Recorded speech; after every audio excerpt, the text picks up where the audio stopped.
Propulsion continues to be normal. RCPT pressure looks good. Doubling up. Roger roll, Atlantis.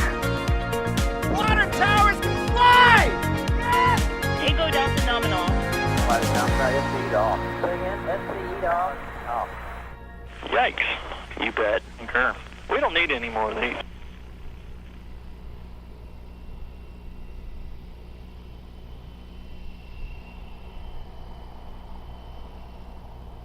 All right, folks, it is time for another exciting episode of Watch That Tank. John Galloway with NASASpaceflight here, and we have activity spooling up at the suborbital farm over at Starbase. Ship 24 is out there, and you can see that venting and noises have occurred. Hopefully you've been following along over on Starbase Live, our 24/7 stream, but we really started to hear that tank farm kick in, and we've seen the recondenser fire up, and I believe some activity from the lock side as well.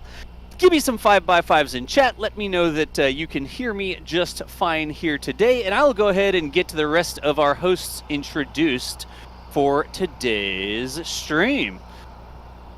Looks like folks are hearing me just fine right now. Excellent. So, also with me today, I'm going to have some friends doing some commentary, starting with Mr. Adrian Bale. Adrian, how you doing? I am doing absolutely fantastic. This always feels like such a classic when the suborbital tank farm is active. So I'm very excited for this. This feels good. It's been a while since we've seen the suborbital farm going, hasn't it? Yeah, September, if I recall correctly, was the last static fire of Ship 24. So it has been a while, at least for this prototype. There you go. And also, folks, joining me on commentary today, we should have Mr. Alex... I almost said Alex Physics. Alejandro Alcantara Romero, how you doing? There's an A at the end of that. I'm doing great. Kind of waiting to see what we're gonna have today for the menu at a Starbase. All right. So we have started the show here today because there are significant signs that they have begun doing interesting things that sometimes lead towards an interesting test. So Adrian and Alex, why don't y'all kick us off with what we're seeing on the screen here and what that means for potentials for today's testing? Should I start? Yeah, go ahead. Yeah, we see the suborbital tank farm active, which of course always means excitement. We have the recondenser was the first thing we saw. You see the recondenser behind these three smaller tanks on the right side. That's always our first indicator something might be happening. And also we see the lock side of the suborbital tank farm going up right now. So that means both LOX and methane are being chilled, but they're preconditioning the tank farm. We also heard some audio signals that they're going into this test. So yeah, basically every indicator we want that would indicate we are moving into Ship 24 testing. Furthermore, Mary received an overpressure notice, which always means fun and action, so we expect some engine testing today. Excellent. That is what we want to see. A little bit earlier today, and actually yesterday, we saw some flap testing. I think I got a tweet out with a little bit of a time lapse showing the flaps were sort of wiggling around. I said the Starship was limbering up before the test, but now we really are hearing the sounds from the suborbital tank farm. We should be seeing some things get frosty here at some point, right? We look for pipes to get frosty. Like, what are we going to be visually looking for? Oh, well, yeah. Right now we're kind of looking at the tank farm, right, Adrian? We're looking at those venting from. Especially the recondenser, that's sort of the one of the key things to be looking for. Traditionally, at least, we kind of had, 40 to 45 minutes from recondenser starting up to the T0 time of the test. Now that's obviously changes from one test to another. It's more like a general thing, but sometimes they change it just because they like to mess with us, I guess. Yeah, we're seeing there the tank farm. The recondenser should be. So you see those 3 tanks on the right. Oh, come on. There we go. It always happens like that, right? Yeah, so you see those 3 tanks on the right. The recondenser is right behind them. So you can see that venting sometimes coming from the right of those tanks. Those are water tanks, by the way. So that's sort of probably the least used commodity there at Starbase, I guess. At least for the vehicles. Gotcha. I think I might be able to circle that if it's working. Let's see if we can't get the telestration going here. I think... Yeah, here we go. What we're looking for is these tanks here, right? And there's actually a little bit of venting happening behind that. I think this specifically is the little wisps of venting we see. Clearly there's a ton of venting all in this area over here, right? But when we talk about the recondenser, from this angle it's sort of hidden behind those 3 tanks, and that's what we're looking for. Did I get that right? Yep, and in the right-hand view, it's right left from the umbilical on the ship. I gotcha. So and you the can little see some box, of the the live vents box there. on the right-hand side, right? Yep. Gotcha. Yep. All right. Nice. Of course. So Yeah, well, that's... yeah, I would like to address probably one of the questions that are going to be asked. Like, is this going to be a static fire for real, or like what the heck are they going to be doing today, right? Because that's probably what most people are thinking right now. Well, we're thinking at least it's going to be a static fire test because Mary got a notice today. Well, more like yesterday for today. And there's closure. We're seeing they're preparing recondensers, so they're gonna load with methane and liquid oxygen and all of that. So definitely all the conditions appropriate for a static fire test. Now, how many engines? I'm gonna say right off the bat that I don't think it's gonna be all engines.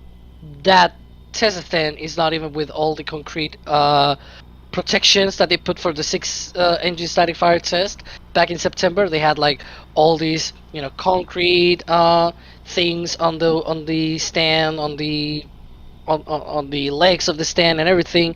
So I'm gonna say right away that I don't think it's gonna be all engines. It's probably gonna be 1 or 2, right around that. We saw them doing a static fire of 2 engines back in August, and it was more or less like this. It wasn't really that shielded, so to speak.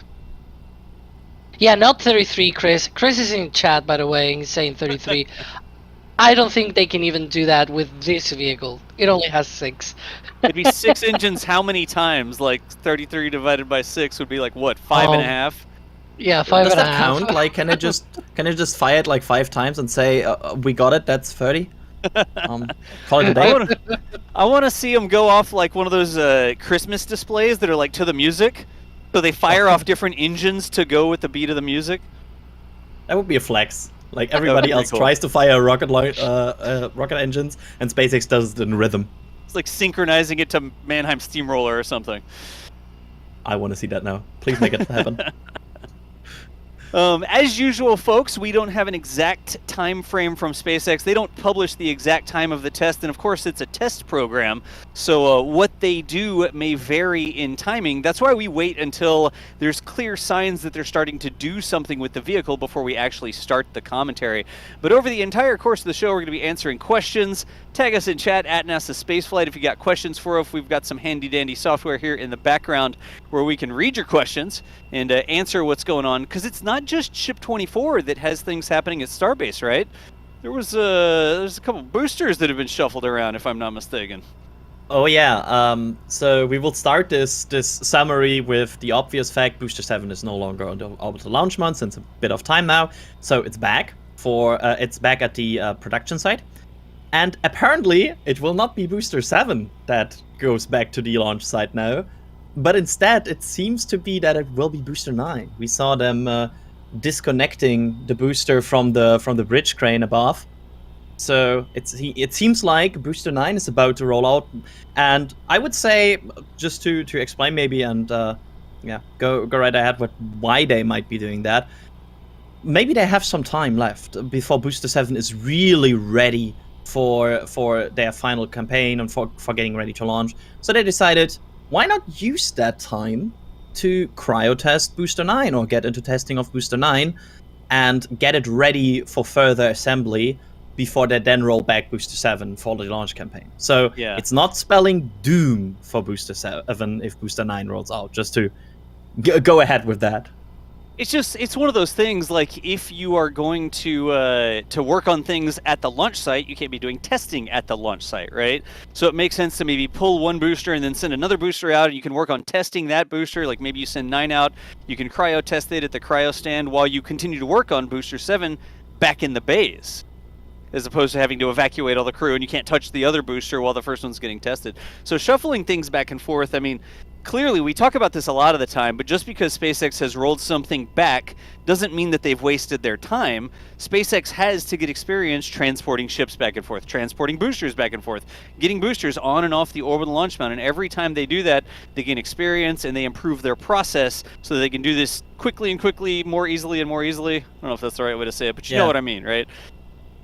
I mean, we joked in the past about how fast they got at it. Like, how fast they sometimes remove something from the orbital launch mount and suddenly it's already rolling back, and then like an hour later it enters the mega bay. So they're getting pretty fast at this. Yeah.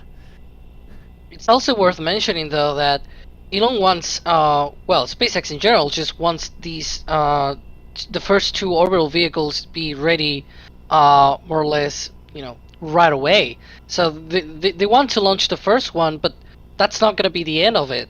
They're going to want to launch the second one and the third one and the fourth one and be a constant and rapid cadence of flights. So you got to start, testing these vehicles. Otherwise, you're going to spend a lot of time just testing and not actually launching. If you can... Whoa. Okay. That was a 24 noise suddenly. That was a response or something from Ship 24, I guess.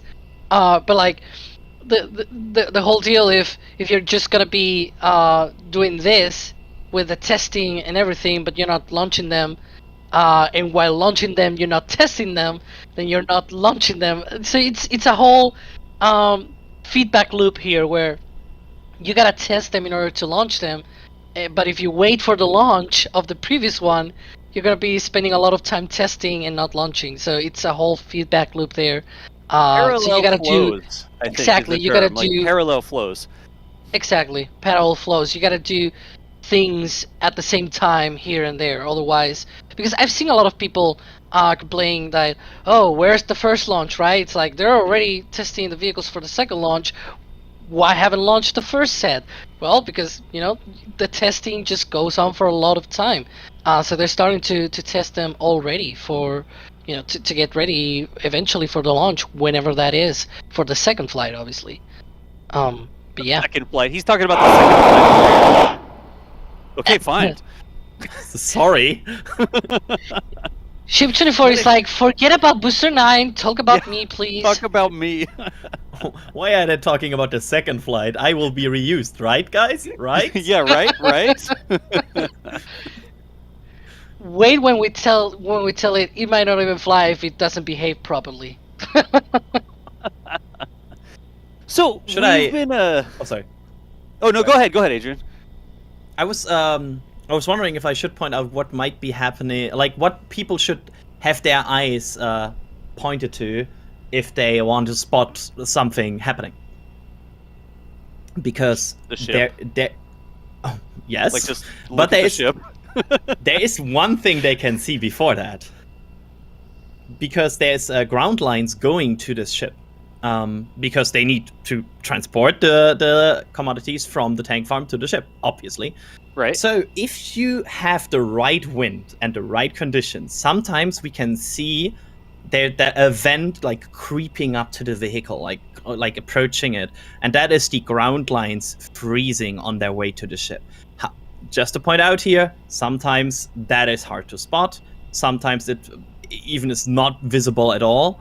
But we saw it in the past, and that indicates the starting of prop load. It's a kind of cool indicator that I love it. It's a very neat little thing.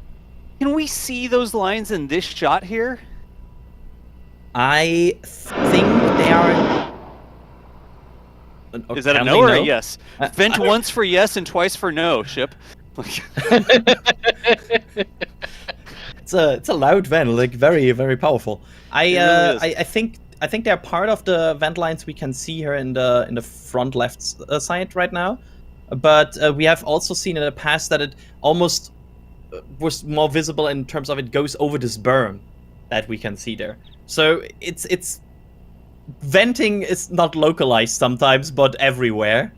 But you can see it basically moving from the tank farm to the vehicle. So watch for that, and I also will watch for that. That's like quantum mechanics, unlocalized. Anyways, Did the oh, that's a tower. that was the tower that just vented.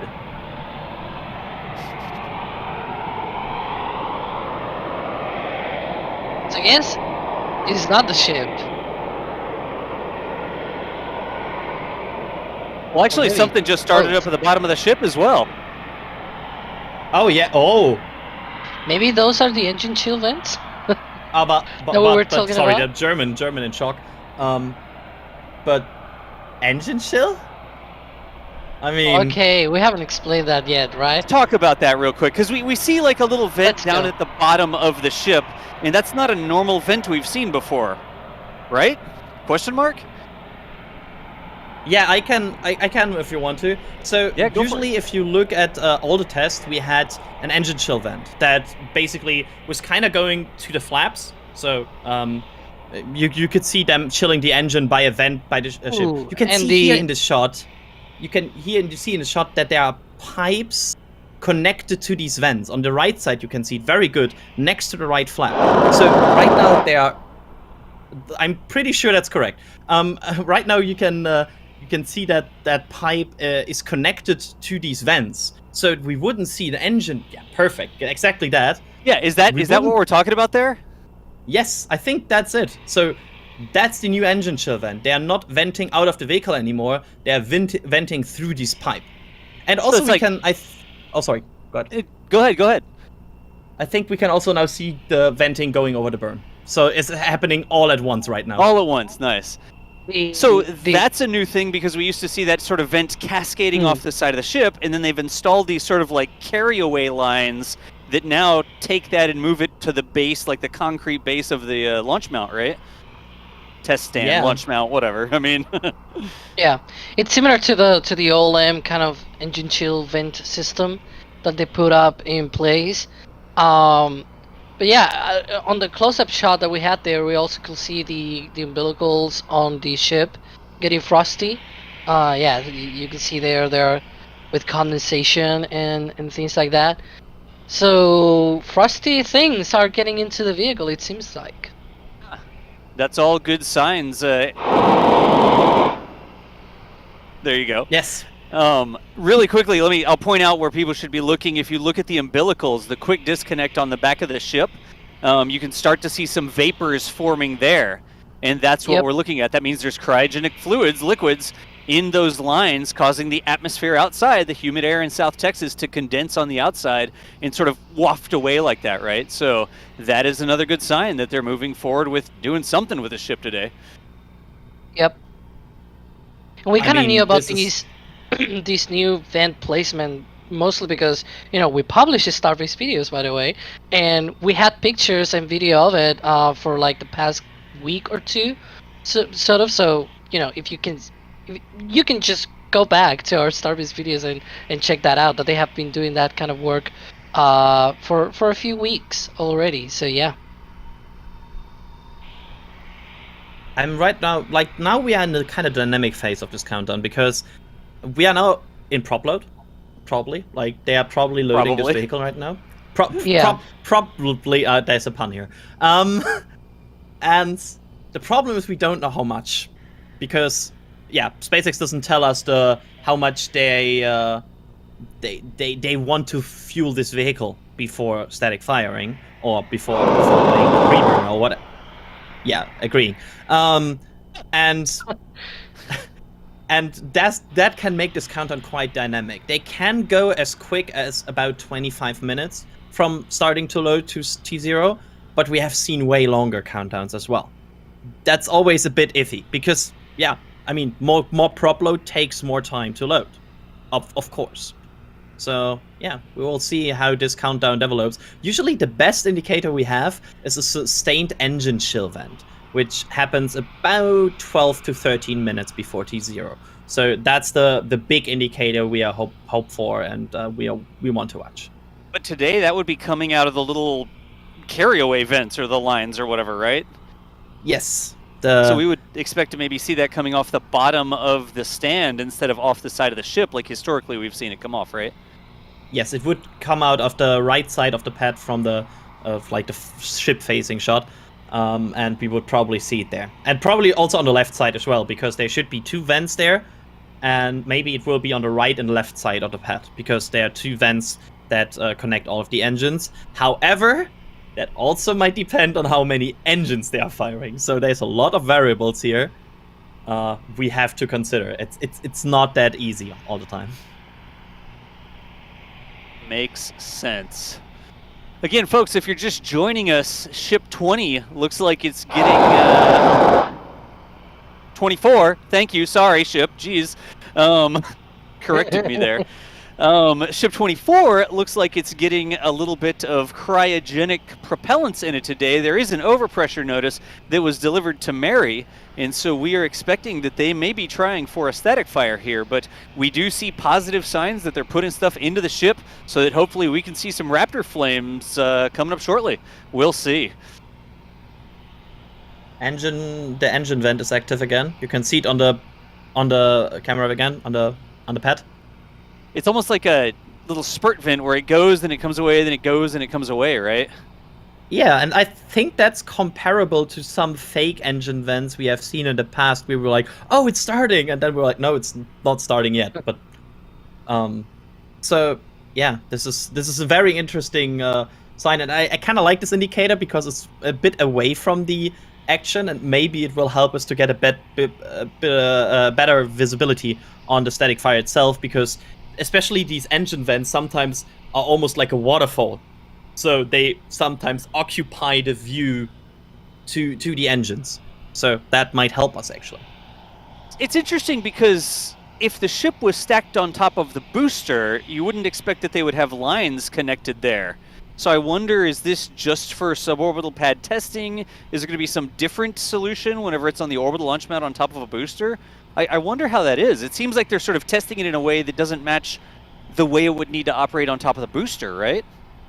Oh, there's a whole history behind this engine chill vent in relation to this topic. And it starts with the fact that the first engine chill vent was actually below the ship in the very early prototypes. Like coming... Exactly, you know. And they then put it to the outside because, of course, they had to at some point, because they cannot just vent into the interstage, because in flights, this ship will stand on a booster while performing this engine chill. And so you have to get this cryogenic fluid out to somehow. So they put it to the outside.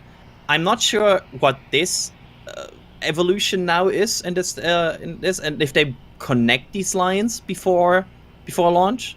Yeah. Because that would be quite an operation to connect these lines 70 meters above for launch. But I guess that's not the case. Maybe they want to get out the oxygen that they're venting through that, and don't want to have that like coming down all the vehicle.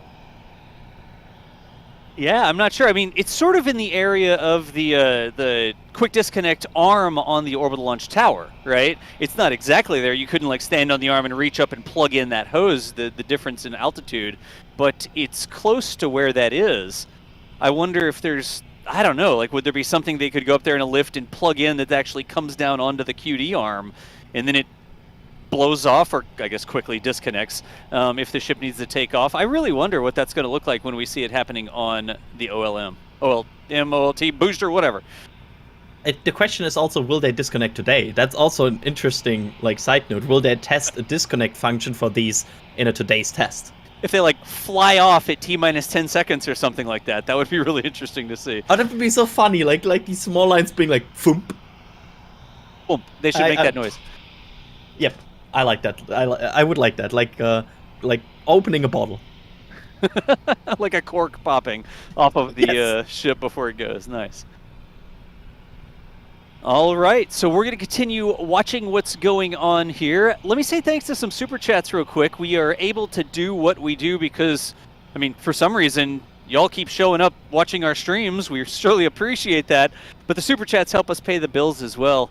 Hagen Gerlach, I think, joined the membership program. Thank you for joining the membership as a pad rat there, Hagen. We appreciate you.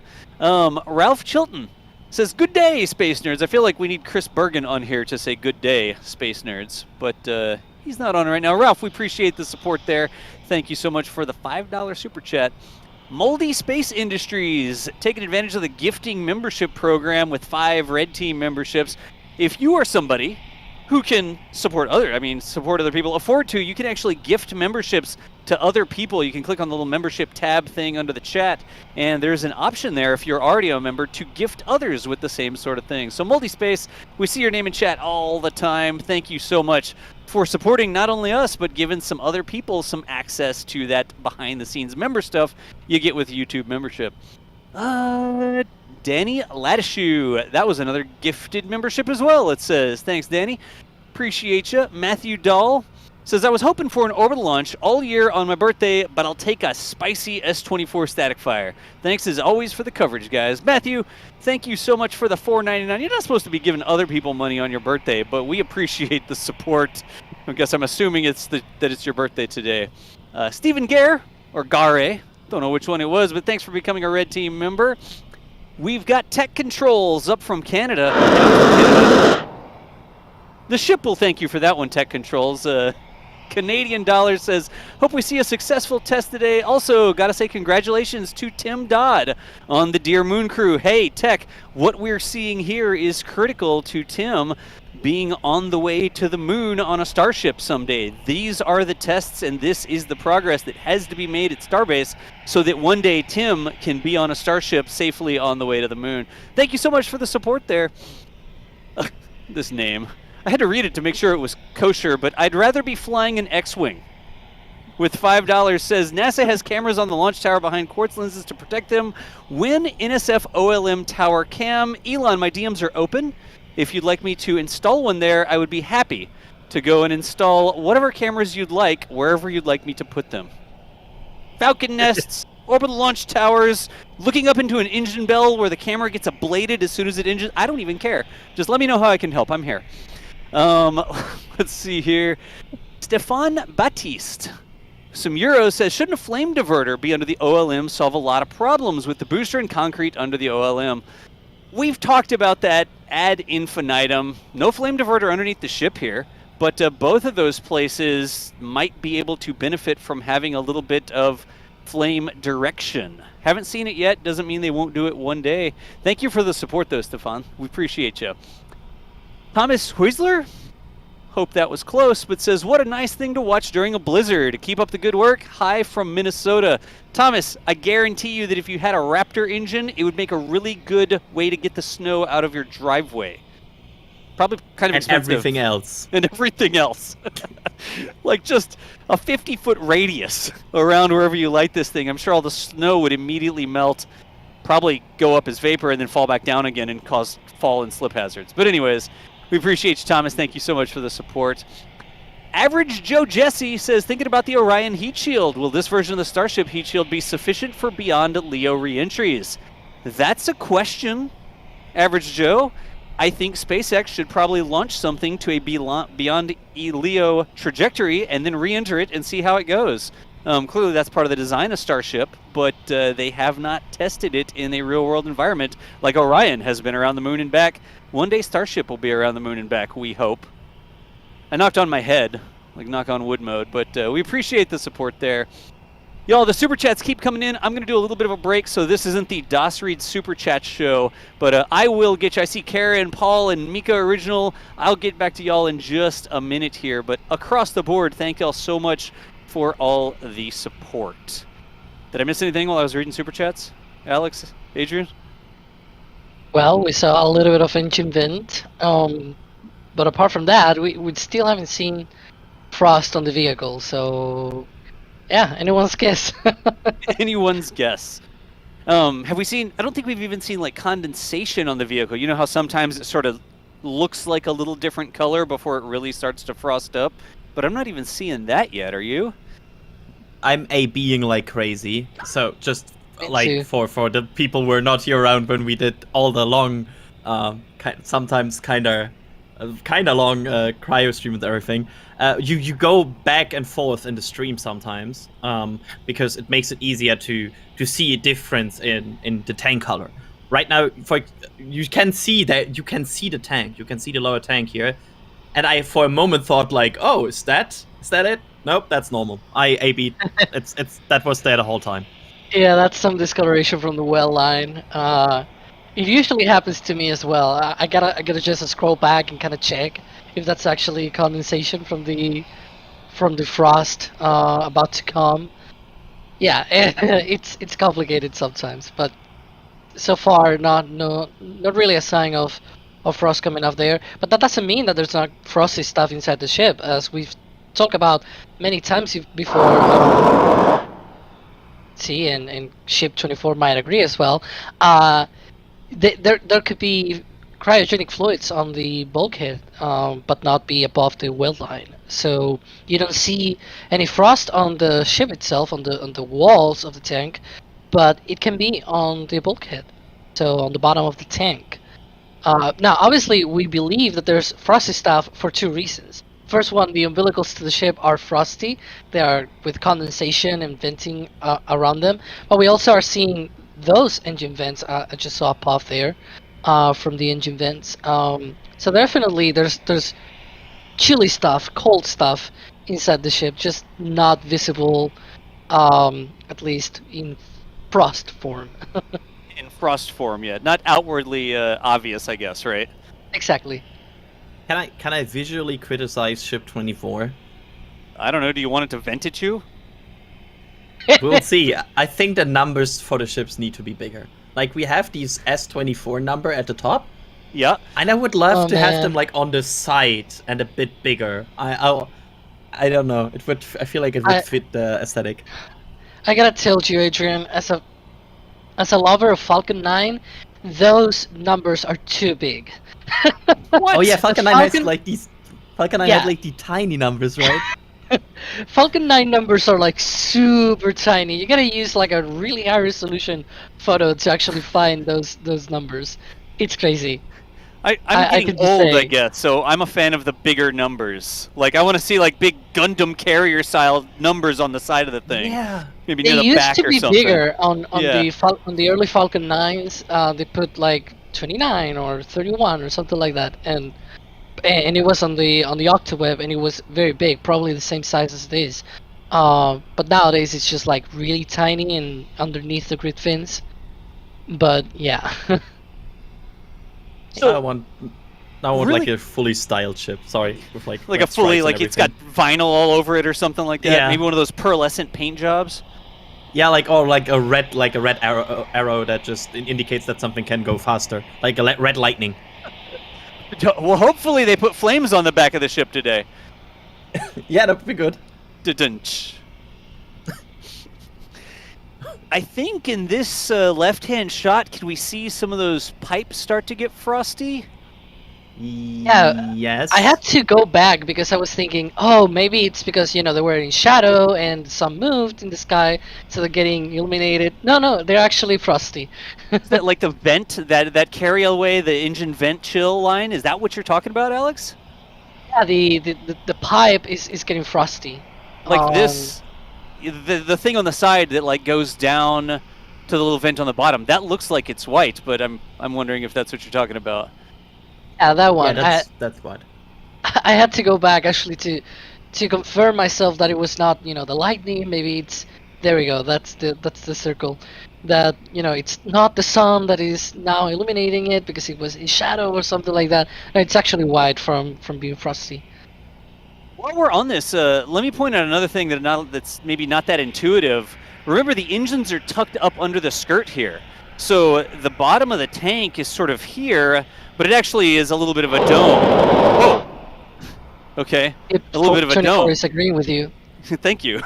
So this is like a skirt, and it's actually got the engines in it. This is like not a Raptor vacuum to scale, but that's sort of how that works. Because remember, this has to sit on the top of the booster. Let me put in some little grid fins on the booster. Anyways, those are grid fins. So when it starts to get frosty, we don't expect it to be frosty at the bottom of the ship. We expect to start seeing it be frosty up here. And this is sort of the area where it starts to frost up. So there may be fluids in it, but they may be down in the bottom of the dome like this, and they haven't quite reached the top where it touches the exposed side of the ship. Right? Does that make sense? Yep, total Hopefully sense. I drew most of that correctly, but long story short, we're looking in this... Oh, look! Look! It looks like it's starting to get frosty right there. Wow, you manifested it with drawing. You made it happen. Can you draw an orbital attempt? Can I draw an orbital attempt? Yeah, but it's off frame this way. So here is the exhaust of the orbital attempt. Look at the frost. We shouldn't write boom on the screen, maybe. Oh god. It's appearing sideways, I think, from the right side to the left side for some reason, and the wind blowing. It's like there's crazy. little vapors on the side, and the wind is sort of making the vapors go across the screen. Nice. So they are prop loading with if they have the same speed as the orbital tank farm, this would fill with about 1 ring per 5 minutes. The question is, how much do they fill? This could, honestly, they could almost be done. It really depends on how much they load. We have seen tests where we barely see any frost spring. I would say the most common engine chill vent. I was my brain was combining vent with pipe and made vibe. We usually see it above like this hatch, like barely above this hatch. That's like a common amount of commodities we have in this vehicle. So we'll see. All right. I keep trying to wipe. I think my monitor has a crack in it or something, but that's actually the end of the crane boom. In the right-hand view up in the upper left, I was like, what happened to my monitor? Oh. But that's when you zoom that out, that's the crane thing hanging down onto the camera just a little bit. And the crane is nowhere near the ship. Yeah, that would probably there. That would probably annoy a crane operator if they park a crane next to a static firing ship.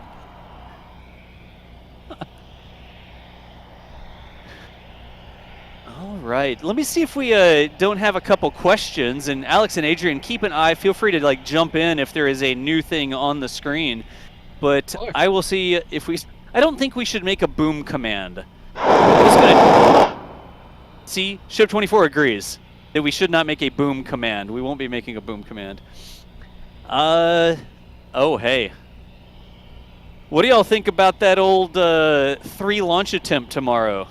You think that's actually going to happen, Alex? Boy. Oh boy. I'm just headache. It's a headache. The stars, or I guess the launch windows, have aligned where there are 3 different launches from 2 different coasts, all within 24 hours. Scheduled. All within 10 hours. Within 10 hours? Which is worse. It's SWAT in the morning, and then there's the O3B power mission and the Starlink 437 missions, both within 30 minutes, maybe. It could be even as slow as being basically overlapping each other. So, man, I love Falcon 9, but please a little bit more spread out. The next launch after these 3 is on the 28th. So it's like 2 weeks. Header. Yeah, it's 2 weeks without launches, but then 3 launches on the same day or something. It's crazy. I love Falcon 9, but please spread out the launches a little bit more. They just want to get them all out of the way for the holidays. Fine, just salvo launch these things from every spaceport we have, and then we're done for the year. Yeah. It kind of feels like that. There was of course, a folks. post on there was a post on social media like a few hours, or like before the Ariane 5 launch, that there at some point was a time where there were, I think, 8 orbital launches all over the world scheduled for the next about 80 hours. Which is like, okay, they really like action. They really do. That's people. I saw a couple people ask like, "Oh, are we going to stream it?" And y'all know our rule of thumb is if we can get a camera there, like we can get a clean feed. So we're not fighting talking heads or anything like that. If we can get a camera, a clean feed, we usually stream the launch. And at all of these launches, we have our own cameras there. So we are planning on streaming all of those events. If they all happen, it'll be a busy day for the NSF production and commentary team. Let's put it that way. I'm still looking for some questions here.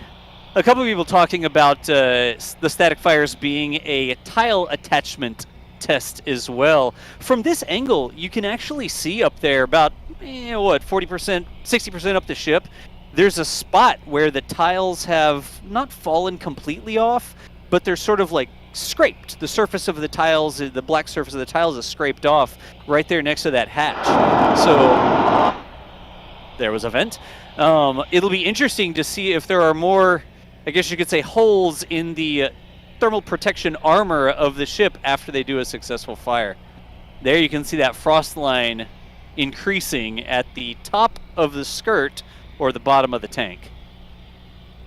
And we should point out maybe that they also worked a lot on this TPS. Like there was a time when they had like scaffolding around ship 24. It was almost like in jail, and there was some work on this vehicle. It's not like they didn't do anything here, and yeah, this could be a valid. Okay, this could be a validation of a lot of things they did to this. And we see the frost pipe venting from the, could be a validation of a lot of things they did to this vehicle and implemented. So we'll see. We got to come up with a name for those engine chill extenders or whatever. Call them chill extenders. Engine chill extenders, ECEs. ECEs, nice. But those are definitely looking frosty. I mean, they're almost bright white there. Whenever we switch over to that view, yeah, there it is. So it'll be really interesting to see if that is just an artifact of suborbital testing or if they're going to have something connecting to those vents while it's up on top of a booster. Have we seen a lot of venting coming out the bottom yet? No, I mean, sometimes it's hard to spot with the venting coming from the bottom. It's I have not seen yet like a good amount of frost, because there is a frozen bulkhead at the bottom here right now. Yep.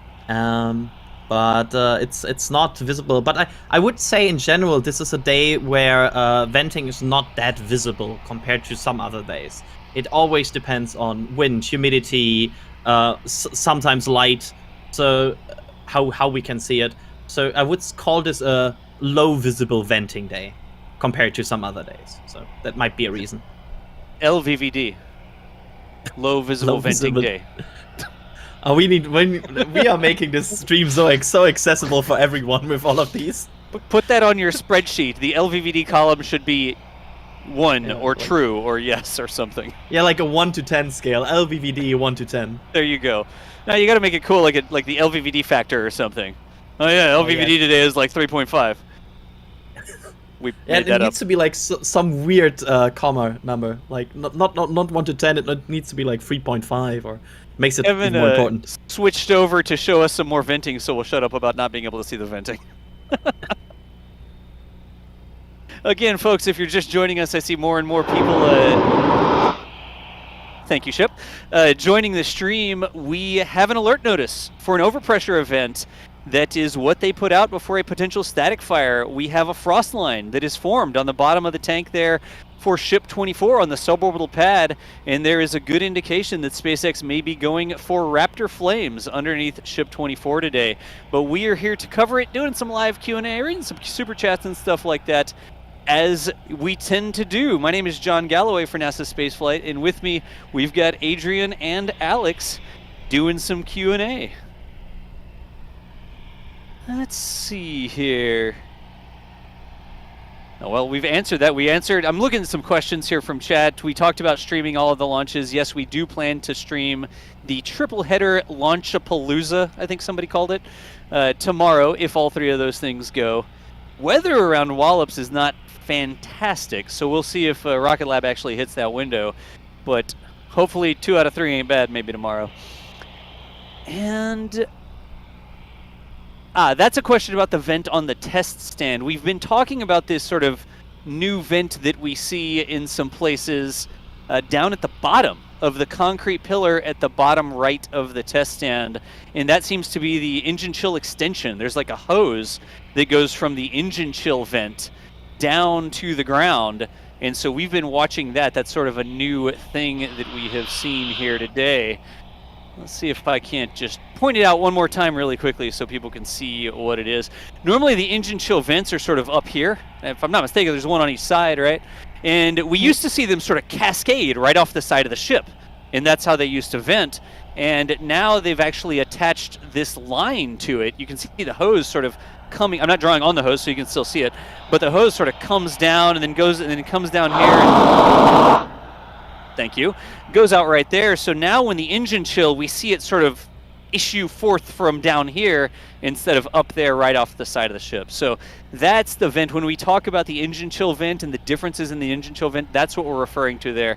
Thanks for the question. I thought I covered that because that is a new thing for today. I mean, I guess for this static fire attempt, they did that and we have covered it in our videos, but it's the first static fire I think we've seen that. Right, Alex? Yep, you're right. That venting from the side. Yeah, More we have like pipe vent. Oh yeah. At this time, I would say it's always like super forceful, and I'm getting excited, and then it's just fizzling out. Yeah, it's weird. I wonder if they're just trying it out, like, hey, this is a new system. We're gonna take a little bit more time to try it out and just, test it while we're doing the prop load, and then, use it for real. That's a thing that I could imagine them doing.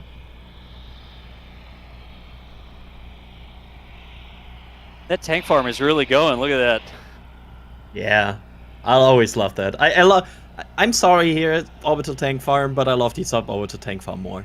It's cooler. Yeah. I mean, technically they're probably the same temperature, but I think the Suborbital Tank Farm is cooler. Oh my gosh. Seriously? I'm sorry. Yeah. The frost line continues to grow there on the bottom of the ship, it looks like. Not seeing anything up at the top yet, though, are we? No, but whichever. That sometimes happens. For some reason, we tend to see only rings on the LOX tank sometimes, and not on a methane tank. Maybe they don't want to load methane if they don't have to. Kind of like, okay, let's not load this let's not load more explosion material. Yeah, just load just enough of methane for the test, and we're good to go. Any indications on timing yet for either of y'all? It's hard to say because this is definitely a longer sequence compared to earlier ones. Right.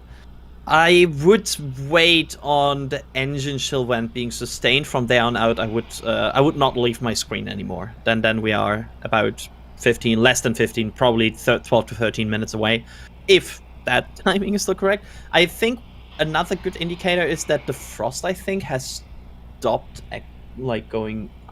That's not stopped. It's getting very slow. Yeah. Yeah. So that might be like a. Like we might reach a point where that is just a sustained amount, which would be good, I think, because that would mean they reached a point where they want to get this to. So yeah, we'll see how this develops. I would wait for the engine chill vent for really calling a time, but from there on out, I would basically add 13 minutes and call it a day and say that's the time. Actually, it's 12 minutes 57 seconds and on average, but. Yeah, more engine chill vent. Will this be for real? Oh, is that? What's going on? Oh, it's on the Still. left side as well. Look at on the left side.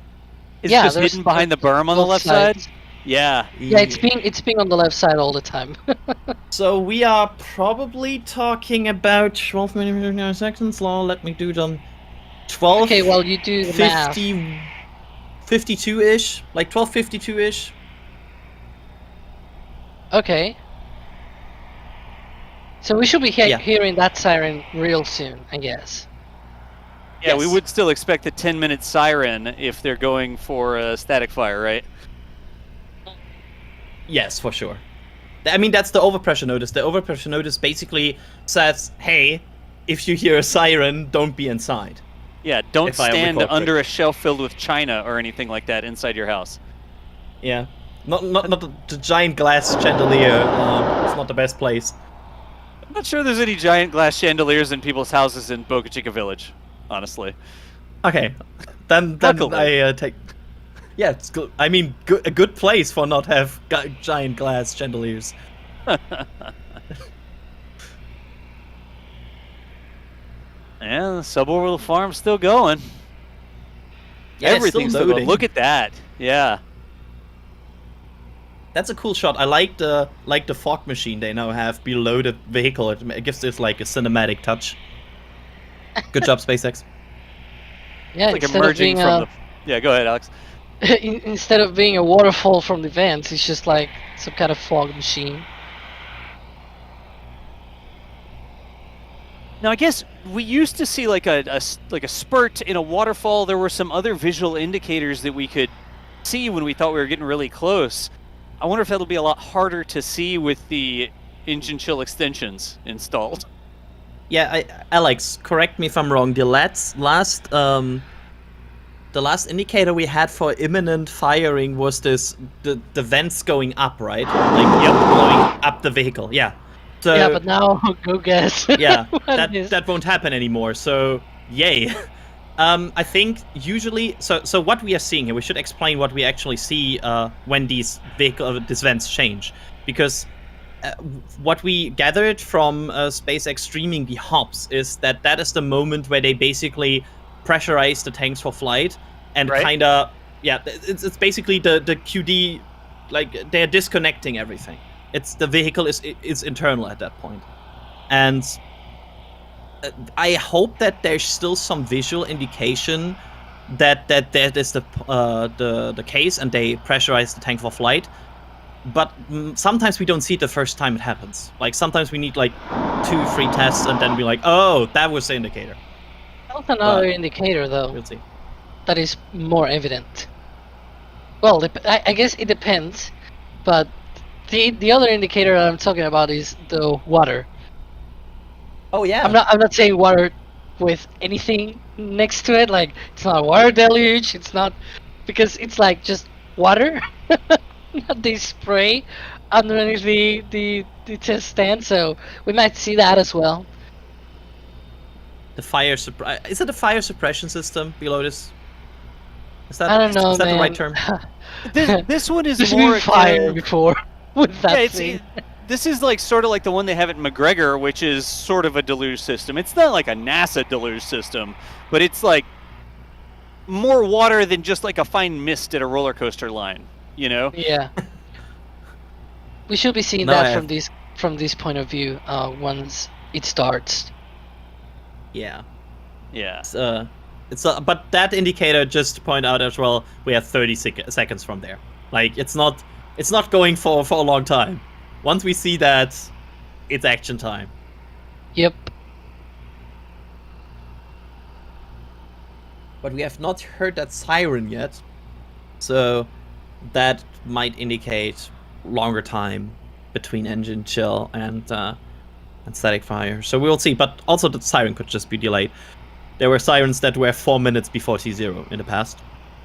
So we will see.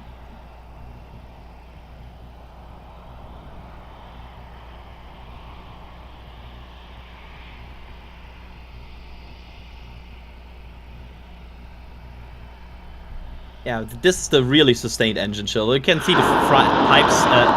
Yeah. The pipes being frosty as well at the top. So all good signs. Everything looking smooth so far. Yeah, we are just missing that siren, and then I think they're almost reaching the usual level of locks in the tank. So this is very comparable to previous tests. We'll see how many engines this will be. Yeah, it's definitely getting close here. We are well in the countdown. All right, so we're just listening for that siren, and if we hear the siren, that is a pretty good T-minus 10-minute indicator, but we haven't got reports that the siren's gone off yet. So we'll see.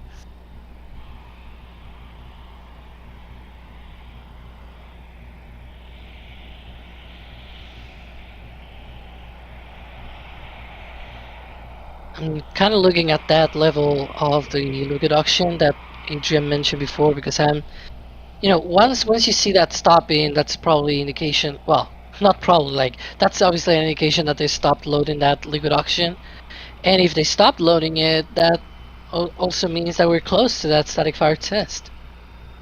That they are not loading anything more, so they're just basically going for it. How long from that though? It's kind of up in the air though. But it's another indicator, which is nice.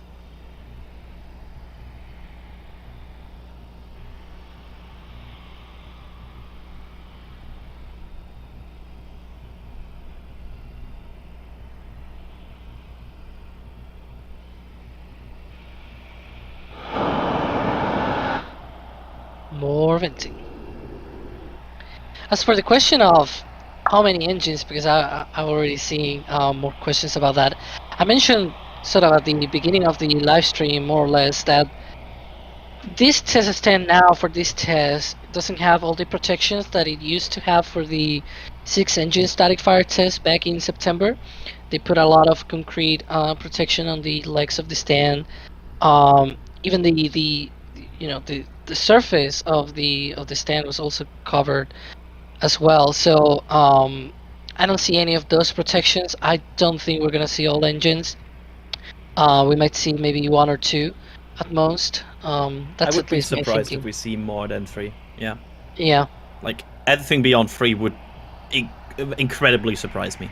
Yeah. Even with all the protections that they put, there was like a lot of damage that was put onto that concrete, and pieces flying off. There was a grass fire, a dumpster fire. A literal It was a dumpster mess. fire. Yeah, it was a literal dumpster fire. So it was a whole mess. Oh, look at that. Wait a second. Did the Is that line the- break off? No, it's happening on both sides. It's not only on one side. It wouldn't happen on both sides at the same time. The chill of the chill. Did they intentionally disconnect it, or did it just spring a leak and it's like venting up and down from that position now? But it's not the upstream vent, right? It's too early and we had no siren, so that We had doesn't no make any siren, sense. but we better ask Nick. Yeah. But okay, either this was planned, or these pipes had a very distinguished failure point. There's another possibility. Hear me out. There's another vent. So there are 2 vents on each side. There's always might be a another thing. vent. Yeah. Just saying. 2 vents really close to one another? That could Now be the it's- thing. Yeah. Stopping on the right side, it's not stopping on the left side? Now it's stopping on the left side, commentator Jinx. Yeah. It's totally possible that it's both. I'm gonna go back and actually watch at the pictures that we've published of this side, because I've seen those pictures, but I don't remember there being another vent. But again, it all takes for you to not notice that, and then suddenly you go back and it's like, oh, it was there, right? It's like, Yeah. oh, it was there all along. I just didn't see it. So yeah. Always good to double check just in case. Yeah, I feel like, Alex, we should in the NSF Discord at some point just sit together in a voice channel and look at footage compared to and sync to each other, and just have a extended extended session of just tank watching and looking at every vent again. Say sing to each other? Synced. Synced. Sorry. Okay, I was like, yeah, we don't sing to each other. we're gonna sing Usually. to each other. It sounded like a great plan until you got to that. Oh, there might actually be a vent right next to it. Next to the Yeah. engine chill extension? Yeah. There's like a little kind of circular thing next to it. Sharing a screenshot on the back channels just in case I'm not.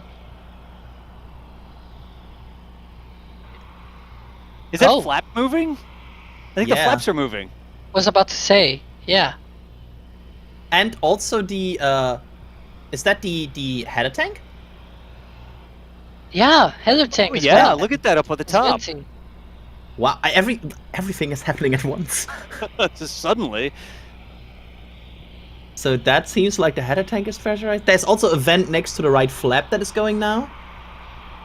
The vents. Now very it's like interesting. all the vents. I'm gonna have to watch this back in slow motion so we can see what's going on. Oh, Yep. this is getting a replay for sure. Y'all see the motion at the top of the ship right now? There's actually a little vent at the top that there's a little. Well, there's one behind the flap too, and then there's one at the very top. There's vents happening And there's everywhere right now. Yeah, there's a third one and the top right flap again, and like, okay, everything is venting. That's a topic for the stream. Everything is venting. There's one on the Everything's left, on the right. That reminds me of the vents that they had during the hops. They had like vents on the sides of the flaps. I'm right now trying to make a connection why they would pressurize the header tank? Huh. Interesting. Interesting test for sure. And flap testing, like they're testing this vehicle completely. They're basically testing everything right now. We're testing everything. Just launch it. Not yet. Not right now. You know the best way to test everything? Launch it. See, there's Like a- that like- vent. Look at that. You can even see like some kind Yeah. of frost streaming down that hole that I mentioned before. It's like a small hole next to the pipe from where the Yeah. engine chill vent comes from. It's likely related in some shape or form, but it's hard right now to actually pinpoint that. This is live. We're right in the moment. It's gonna take a little bit of thinking to actually figure out what's going on.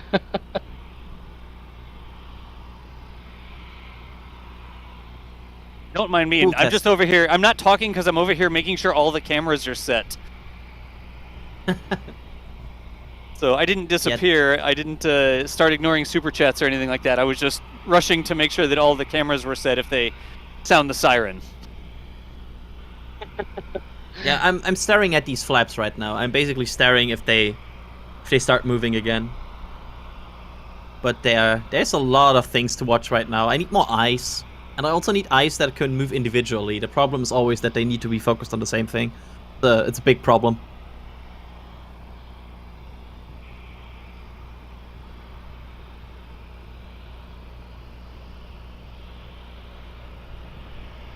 There we go.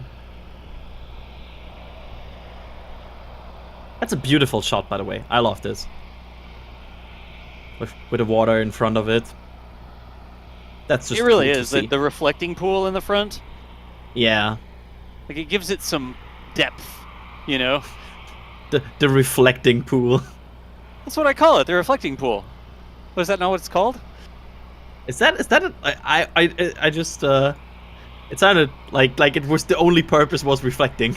Yeah, it was placed there specifically for awesome sunrise reflection shots from Ari and Nick. That's why Well, thanks SpaceX. that's why the Fish and Wildlife Service have that little indention there.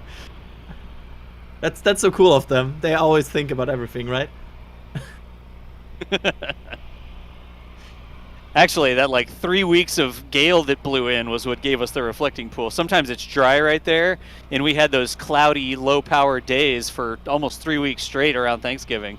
And that is to what we have to owe the reflections today.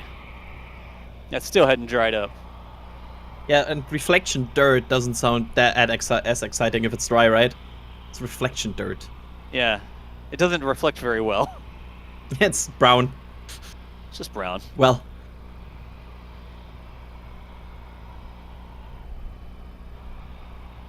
Yeah, we are waiting right now. We are standing by here for the next event to happen and for the next big thing to occur. Right now it's seems like they kind of went through some other tests, maybe with the flaps and the header tanks. Maybe they decided, okay, let's use this flow to test other things, maybe. Oh, also I just saw an engine venting.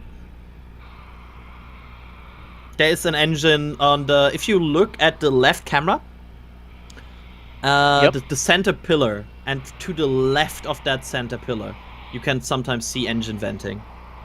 Oh, hey. We are getting reports from the village that the 10-minute siren has sounded. Right around 12:55 and 25 seconds, 30 seconds, depends on how quickly Nick could type. So it sounds like we are 10 minutes away from a potential static fire on Ship 24 out here at Starbase. Don't everybody get too excited all at the same time. Sorry, I was just like that's the moment where I'm Yeah. just opening my spreadsheet and everything. So yeah, but wow, that might be like 13:05-ish. Let's see. I mean, it's awfully close to top of the hour that I'm always inclined to say, but what if it's top of the hour? Because SpaceX sometimes really like these even times with Yeah, tests. but that would make it like a 5-minute siren, like a 4.5-minute siren or something like that if they do it at the top of the hour. Yeah, that's true. It would be weird, but it's always like top of the hour makes me suspicious. Yeah. So next up, watch the deluge, the deluge system below the ship. That would be the big thing. That would mean that we really should stop talking. What's your time, Adrian? If that siren happened at 55 and 30 seconds, roughly, what's your time? Funny thing, the 10-minute siren on average is 8 minutes away from setting fire. That's why I asked. So it's like 13:03. Okay. So about that, like I would say 13:03. But because it makes sense, right? If you think about the communication chain, somebody at SpaceX probably is like, okay, we are 10 minutes away, and then somebody runs to the sheriff or calls the sheriff and tells him, okay, we are 10 minutes away, and then the sheriff then gets to ring the siren, and then Nick takes some time to report the siren to us. So Yep. there's a reasonable time delay between SpaceX saying 10 minutes and us getting the message of 10 minutes. Yeah, there's definitely like a communication chain there, and there's a lag. It's like cars starting from a stoplight, right? And the first car goes, then the next, oh, they went, and the next car goes, and oh gosh, I should go. And it takes a little bit of time. So the report of the 10-minute siren may actually be an 8-minute siren or something like that. Yeah, It but may be minutes again, away at this point. Yeah, top of the hour is really something I like. This is almost tempting to put like your chips on because it's so close to top of the hour. Yeah, right? So we will see. It would be very, very fitting test moment. We'll see. We will be able probably to tell if it's imminent. Yep, and it looks like we've got all sorts of different cameras set here and all sorts of different framings with and without water and from the long-range view and everything. So let's look for that deluge system, the water spray at the bottom of the ship. And as soon as we see that, the commentators will be quiet and we will listen in for some sounds of raptors. Go ahead, Adrian. Left side is another vent. Like now it's coming in to us. Oh yeah. Oh my god, this will need some serious work after this. It's kind of exciting, but also kind of scary. The permutations Hey, of possible vents.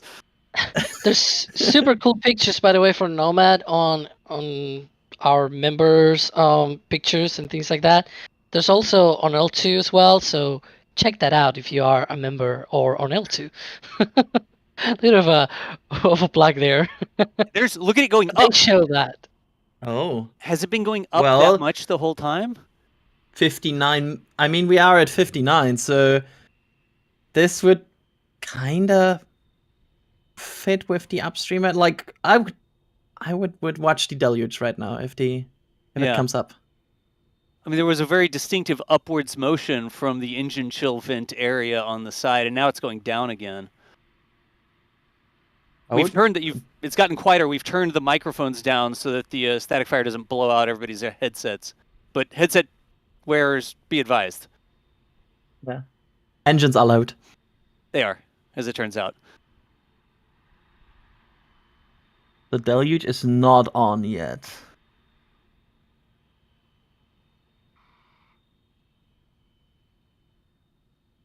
But yeah, it might be very soon. This looks more now like they are done with everything and the vehicle is in like a stable position, and they're probably like asking everyone, kind of polling, hey, one advance. That would make sense in terms of... Should we press the button? Are we good to press the button? Should we press the button? Yeah. Everybody fine with me pressing this button? Yeah, right.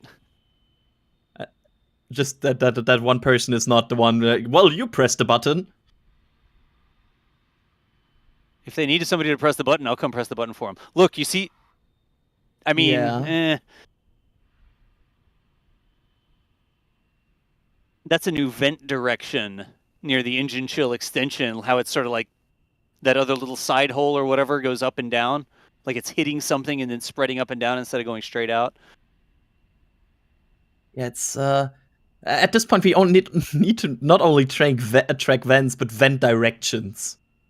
Vent directions. It's like this went up, this went down. It's the vent vector. The vent vector. Is there a system behind that controls the vent vector? A kind of vent vector control system? We'll have to ask Victor. Victor, the vent vector control system operator? Yes. Look, I'm just staring for water at the bottom of this thing, okay? No time for jokes. There's always times for jokes. That's true. Look! Oh, there we go! That's water! Alright, here we go. Let's go.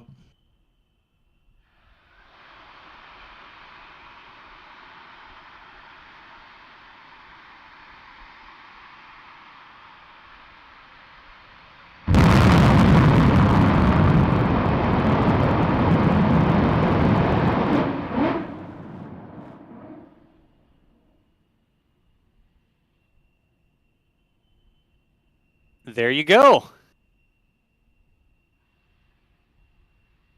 That was I would say, I feel pretty confident that was a single engine Raptor static fire. It looks like it's on Mars. Look at this. It looks like it's just touched down on Mars or something. The orange dust around it. I mean, maybe the water is a giveaway. Or Nick's tripod. But it's a touchdown from a very little hop. So we just saw a static fire, potentially just one engine there. We heard the honks at the end. Got a good amount of dust, but definitely saw some flames and definitely saw thrust produced. That's a big thing. There's a difference between like a pre-burner test and an actual static fire. If it's just a fireball, but there's no real dust that goes in the air, sometimes that might not actually be a static fire. We may call that a pre-burner, but that produced thrust from the engine, which hit the concrete pad underneath and cleaned it off, blew all the dust into the air around the ship. So that right there is a Raptor engine underneath the Starship producing thrust in a static fire. Yeah, and I look at like a frame by frame right now of us, and I don't see like there are indications sometimes that you can see an engine spooling up after we cannot see it anymore because the first one is too bright. For example, the light changing and everything, but I don't see that. I only see one engine spooling up, so I would say this was probably a single engine static fire. Yeah. I think that makes good sense. And I'm seeing, because the honk of the Raptor usually is not like just one thing. It's usually like whoop whoop, like it's two honks next to each other. So people are pointing out, well, there's two honks. I mean, you can just go to McGregor Live and watch Raptors actually fire every single day, multiple times, and figure out that that's actually the sound that they make for one single engine. So it's more like whoop whoop. Yeah, it's like a So then- like it's got Exactly. a little aftertone to it. There's a Yep. little vent happening that didn't have any action before. You see it right there, sort of front and center. Oh, hi. Depress. Deep breaths.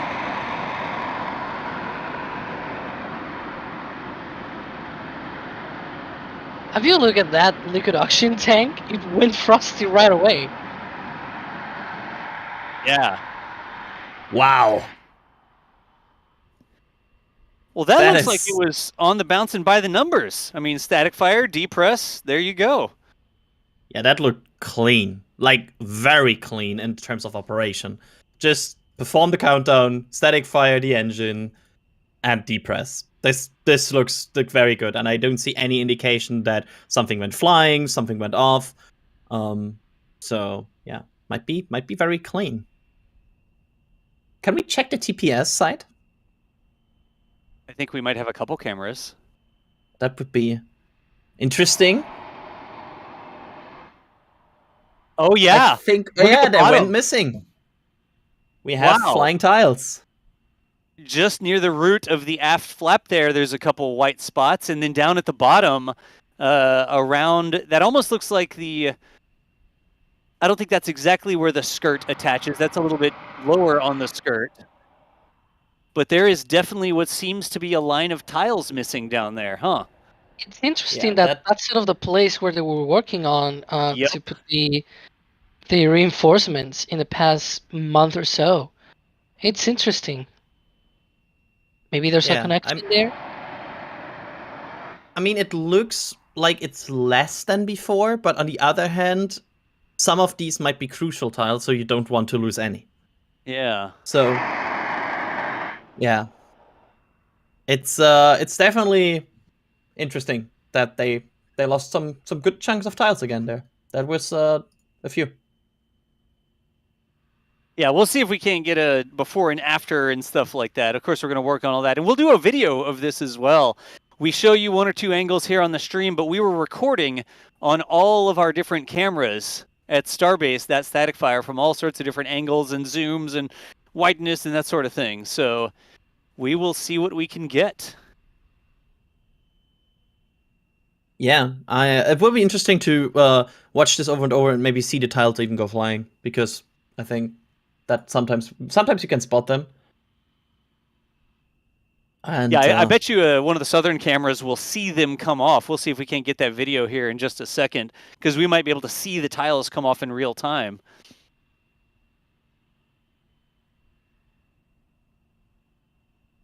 Yeah, that angle right there. Our video system is currently pulling all of those cameras. It goes into a big video recorder, and we tell it, all right, pull this time on these cameras, and then it just executes like a batch job and pulls all of them and then puts it into a folder for us.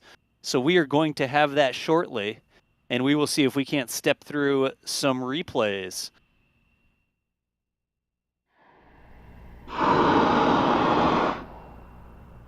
Wow, it's yeah, I'm still looking at like, oh, what's that sound?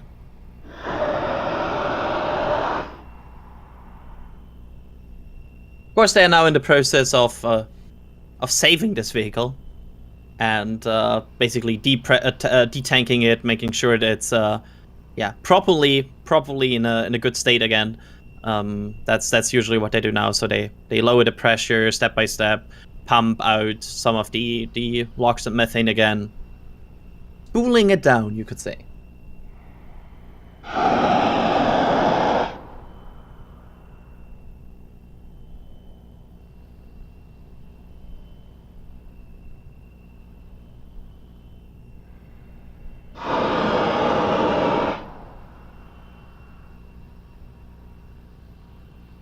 I still think that new vent at the top, like, I see some people mentioning it might be like some sort of leak, but that doesn't make any sense in that there is no tank there. Like the new vent in front of us, there is no tank behind this wall. This is interstage wall. So it has to be a vent, because you wouldn't leak something out there if something breaks there. There's just more outside air there behind that. Yeah, and if you look at the pictures that I mentioned before that we have on the members section, you can zoom in, and there's like a few holes here and there that might be related with like vent locations, and even for example, Merlin on the Merlin MVAC engine on the Falcon 9, it has 3 connections on each side, so it's like 6 connections to the interstage in order to bleed and vent things outboard, and that's just one single engine on Falcon. So here there are 6. Imagine how many vents there could be here outwards from the skirt, for example, just to vent and bleed things that they might, it's not really safe to be in the engine section, or for whatever reason, and so there might be a lot of vents that might be rarely used, or just like this one, it's being used today. Yeah. I'm just spooling back right now where exactly that event came from. Yeah, it started basically with the static fire, but it was visible that there was something there before. Because, yeah. And also we should say that the frost right now is not getting, like, it's not the full tank right now that is frosting. That happens because they rapidly depressurize the tank. Which has a name. I forgot the name of that effect. If you rapidly depressurize the tin can, oh, that gets yeah, frosty. Adiabatic expansion or something like that. It's Yeah. something adiabatic because there's not exchange of heat and things like that. It's just basically you have a pressurized can and you release the gas and it cools off. So that's what you get from that. Yeah.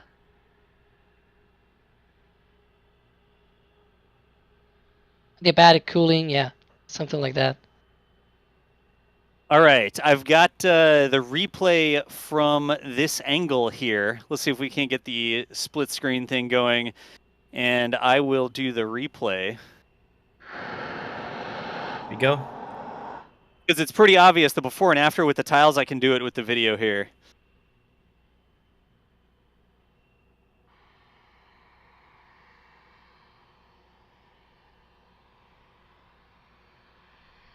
Just tell us when we need to. Yeah, we're be quiet working on it. We're working on it. Yeah. When you see it appear on the screen.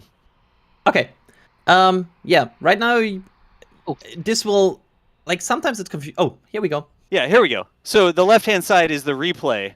I mean, actually, you can see the before and after right there because the left-hand side is the before and the right-hand side is the after. So see the line of missing tiles there? Mm-hmm. I say a line. Yeah. I mean, it's a few tiles in a line, but it's not like the entire swath of tiles is missing. But and I'm just gonna. That's interesting that it's just one line, right? Like, let's watch it first and then talk about it. Yep, here it goes.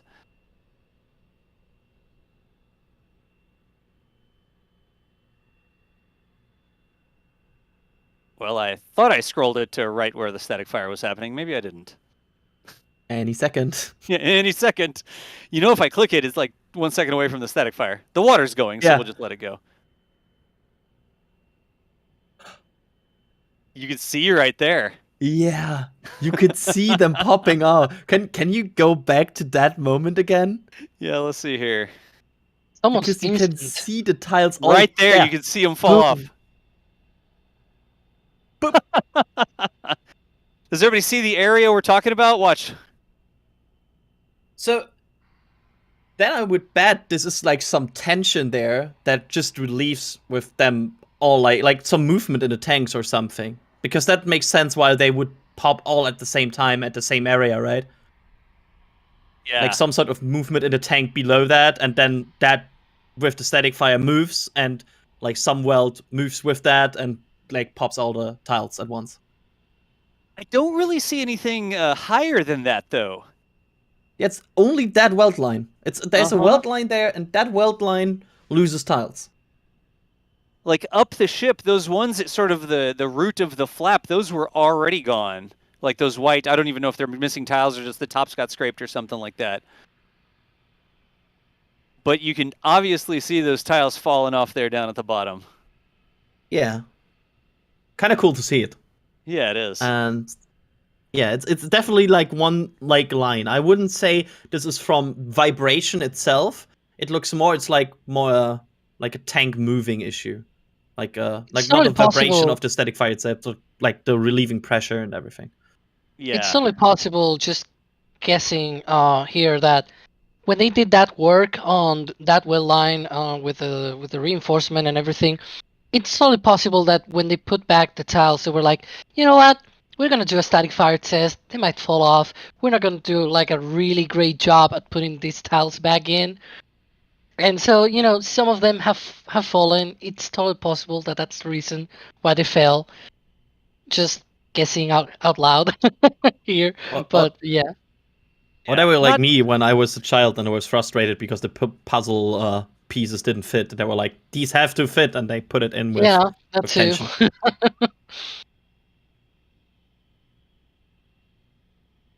Interesting. Y'all are gonna have to talk. I'm pulling videos. Okay. Yeah.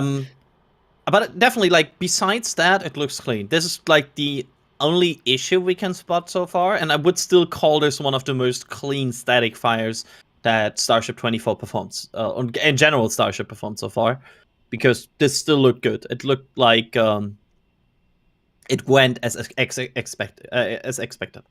So, yeah, let's see what there's also some talk like what might this day bring, right? Because this could not be it. We don't know if they want to perform multiple static fires. That's always a possibility. We had that before. Of course, that would, at this point, after the depressurization of the vehicle, require a full detanking.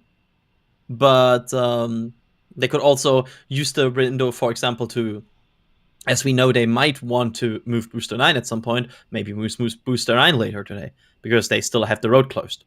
That would also not be the first time, if I recall correctly, that a vehicle uses a test window to just, slip through before the traffic hits. Yeah, before the traffic comes back. Yeah. I still remember we were like on a static fire stream or something. I think they scrapped it, and then a silly test tank just went down the road, and then they static fire afterwards.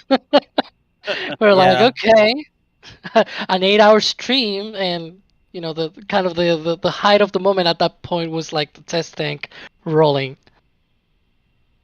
Also, sometimes what they did before is like stacking something while the static fire stream was ongoing. So while we weren't looking, we suddenly looked back and were like, "Oh, they stacked this booster, or they flipped this bulkhead." Has anybody checked to see if B9 hasn't halfway rolled out to the pad?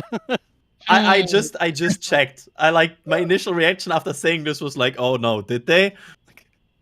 Like all of a sudden the booster is just rolling in front of our camera, and we're like, "Wait, what?" Snuck up on us. Where's that coming from? Like we are about to check the roadblock, and we just see Booster 9 just rolling down the roadblock, and we're like, oh, there it is. But yeah, so far Booster 9 remains calm. I can confirm you that Booster 9 is still chilling in the Mega Bay.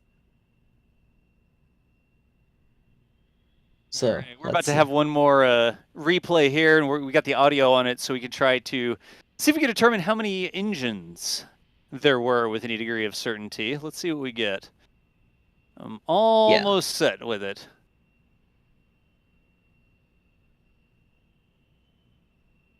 Yeah, I think if Booster 9 should move after this, we should move it soon, because they need some time to move it to this to the highway as well. So we will see. And usually this takes now about I don't know, close to 1 hour, plus minus some minutes, for the vehicle to save. That's like the usual time they need to really save a vehicle and make sure it's done. Also, another indicator that they are depressurizing, you can see there, because the old flare stack is active, which is now a vent stack. A vent stack, yeah. Yeah, nice. And that vent stack usually means they are depressurizing the tank farm and the vehicle. So that's another indicator they're spooling down the activity for now.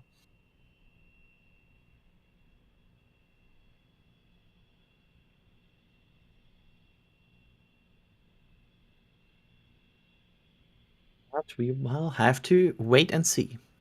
Yep. Is that a drone? Right, Oh, drone time. Oh yeah, the drone's inspecting it. Maybe checking the tiles. Yeah. I always have a. How big is that drone? Like, it's. I think It it's looks like tiny, but it's like an Starship's very Inspire-sized big. drone, like a DJI Inspire. So it's not, a teeny tiny little handheld drone, but it's not a massive like agricultural drone. I don't think that one is. They have a couple different ones, but I think that one is sort of the mid-sized drone. Yeah, they have this giant quadcopter drone as well, right? They have a really big one as well, if I recall correctly from booster stacking. But that's like the smaller one. Yeah. And there it goes. Bye. Bye. All right, I think we got, here's the replay. We should have audio on this replay, y'all. So let's see how this goes.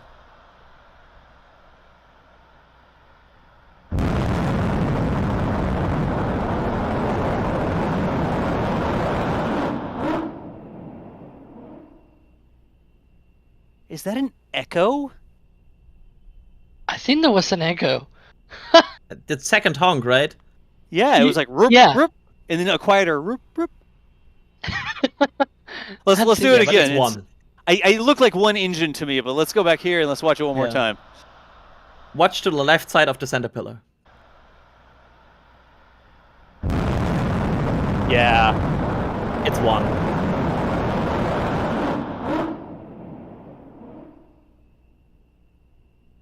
I mean, Maybe you could it's- just go ahead, Alex. Maybe it's like the VAV echo kind of thing. Maybe it's coming from the tower. It's the mega squeal or something. Like, wait, what? The mega squeal. Whoop whoop.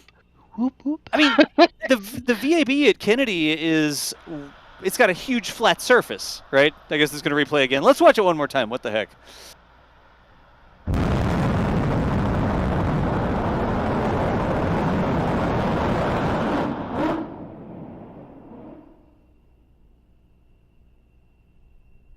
Like I was saying, the VAB has a big flat side that things can echo off of, right? But there's not really anything at the launch site at Starbase that can do that. The round tanks at the tank farm aren't going to have a nice echo like that. The tower doesn't have flat cladding or anything like that on the side. It's not going to reflect a lot of sound. Berms and stuff like that are angled. You're not going to get a flat reflection from that. There's a couple small buildings and bunker style stuff, but nothing big like the VAB. So I really do wonder, and somebody could oh, well, here's the speed of sound at sea level and then the distance to the mega bay and back. I really wonder if that microphone didn't hear the static fire up close and then it heard the honk, and then the honk actually echoed off something at the production site at back. I mean, was that realistic? It was about half a second later. That can't be that distance then. Yeah. Yeah, I'm like it thinking sounded the like tower. It sounds too close to me for the production side because the sound came too fast. Like it has to still travel the distance to the production site and then back to the camera. So Yeah, I wonder what that came. Maybe there is something around there that can honk twice, or I don't know, like why we would have heard that twice. Huh. But Interesting. if it were two honks the same volume, like I see people like, oh, it honked twice. There was two engines, not one engine. But if it was two honks at the same volume, like rup, rup, rup, rup, like the same, like that, maybe that would be two engines. But the second honk is so quiet, it really does sound like an echo off of something, you know? Yeah, I think they're also talking about the double sound because it honks like it goes up and down the honk itself. Like you have two double honks. But also that is something we have heard at McGregor because I think the suspicion a lot of people have it's related to something in the engine rapidly stopping because it sounds like something stopping. So that might be just like in both chambers, a part in both chambers that honks twice. Right. I mean, that's what we hear all the time at McGregor, though. Like, that is the normal rup, rup. Like, that is the sound of a single Raptor honking. If you want to get philosophical about it. Like, what's the sound of one Raptor honking? Well, it's that. Rup, rup. Yeah, what says, like Michael says on the back channel, like the turbo pumps, for example, screaming to a halt. Like the two turbo pumps on both sides, like stopping after the flow stops. Because there's like some mass with that, and then they come to a halt after the fire. So you hear them basically braking. Not braking like braking in terms of stopping, not braking as in they're Yeah. falling Like apart. braking Sorry. like your car brakes when it slows down to stop, not braking like your fine china brakes when Starbase does a static fire and your china falls off a shelf. Yes. Two different types of brake.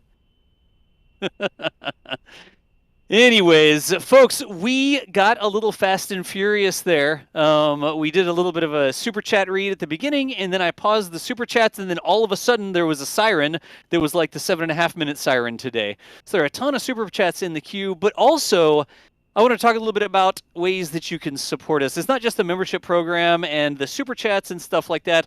Showing up to the stream always helps us. Liking and subscribing, you know how to click to make sure you get back to here if you like this sort of content or you want to see this sort of stuff. But we've also got a merch store. And interestingly, I've just noticed that the red banner at the top of the merch store says order before December 12th, and today's December 15th. So depending on where you are, you may still be able to get merch in time for Christmas. I think it was like a guaranteed thing from December 12th, but now it depends on where you are. But we've got, Adrian, what is this? This is like the embroidered design, isn't it? Yeah, we basically have a starship going up, and we have Mars and Moon represented by the white and red stars. And what I really found cool, like you can see it on this one, is the stars are also on the arms of the hoodie. You can see it on the right side. Sleeve, right? Yeah, there you go. They are also showing there. So I really love that touch of the Moon and Mars combined on that hoodie. So I love it. I have it. It almost looks like a brand to me. Like the design of it looks like you could put it on a steak or something, like and brand your steak with it. But that is another great way to support us, y'all. If you head on over to shop.nasaspaceflight.com. The links are in chat. You can get a super warm, cuddly winter hoodie to wear. It's got a couple different designs. Like this is one of the, what do we call it? Destination Known. Oh yeah, Destination Known, because it's got the Moon and Mars, and it's sort of got a little orbital flare or whatever with the Starship iconic flap top shape there. But that's another great way to support what we do. There's all sorts of other designs. There's metal prints. If you want to put something on the wall, it's not just Starship. We've got all sorts of rocket renderings and photos of engines and SLS and, you know, the pure art that comes out of Starbase. Can't quite show that one on the screen all the way. But there's a lot of different cool stuff over in the merch shop. And if you want, head on over. It's another great way to not only support us, but to get something cool. You know what we should... This was a static fire. We should have done Mock Diamonds Are Forever. We literally have a Mock Diamonds Are Forever design that shows like the physical reflections of how mock diamonds form. This is one that we have over on McGregor all the time. But if you're a static fire fan, maybe that more technical drawing is something that you like. And if you like the sort of Destination Known Moon and Mars embroidered hoodies, that's another cool design we've got. But either way, click on the link, go and check it out. It is another great way that you can support what we do here at NASA Spaceflight. I need to go back and say thanks to some super chats as well, because there were quite a few super chats that weren't in here. Kara Hayden a while ago gifted 5 Reb Team memberships. Thank you so much, Kara, for the support there. Paul Dawson came through. We appreciate you. Why wouldn't they launch a booster on its own? It needs a nose cone. It probably also needs the weight of the ship on top, the mass of the ship on top. Either way, we appreciate the curly L's, Paul. Thank you so much. Mika Original became a Capcom member. Aaron Dunlop, some Canadian dollars there, says, thanks for your great coverage.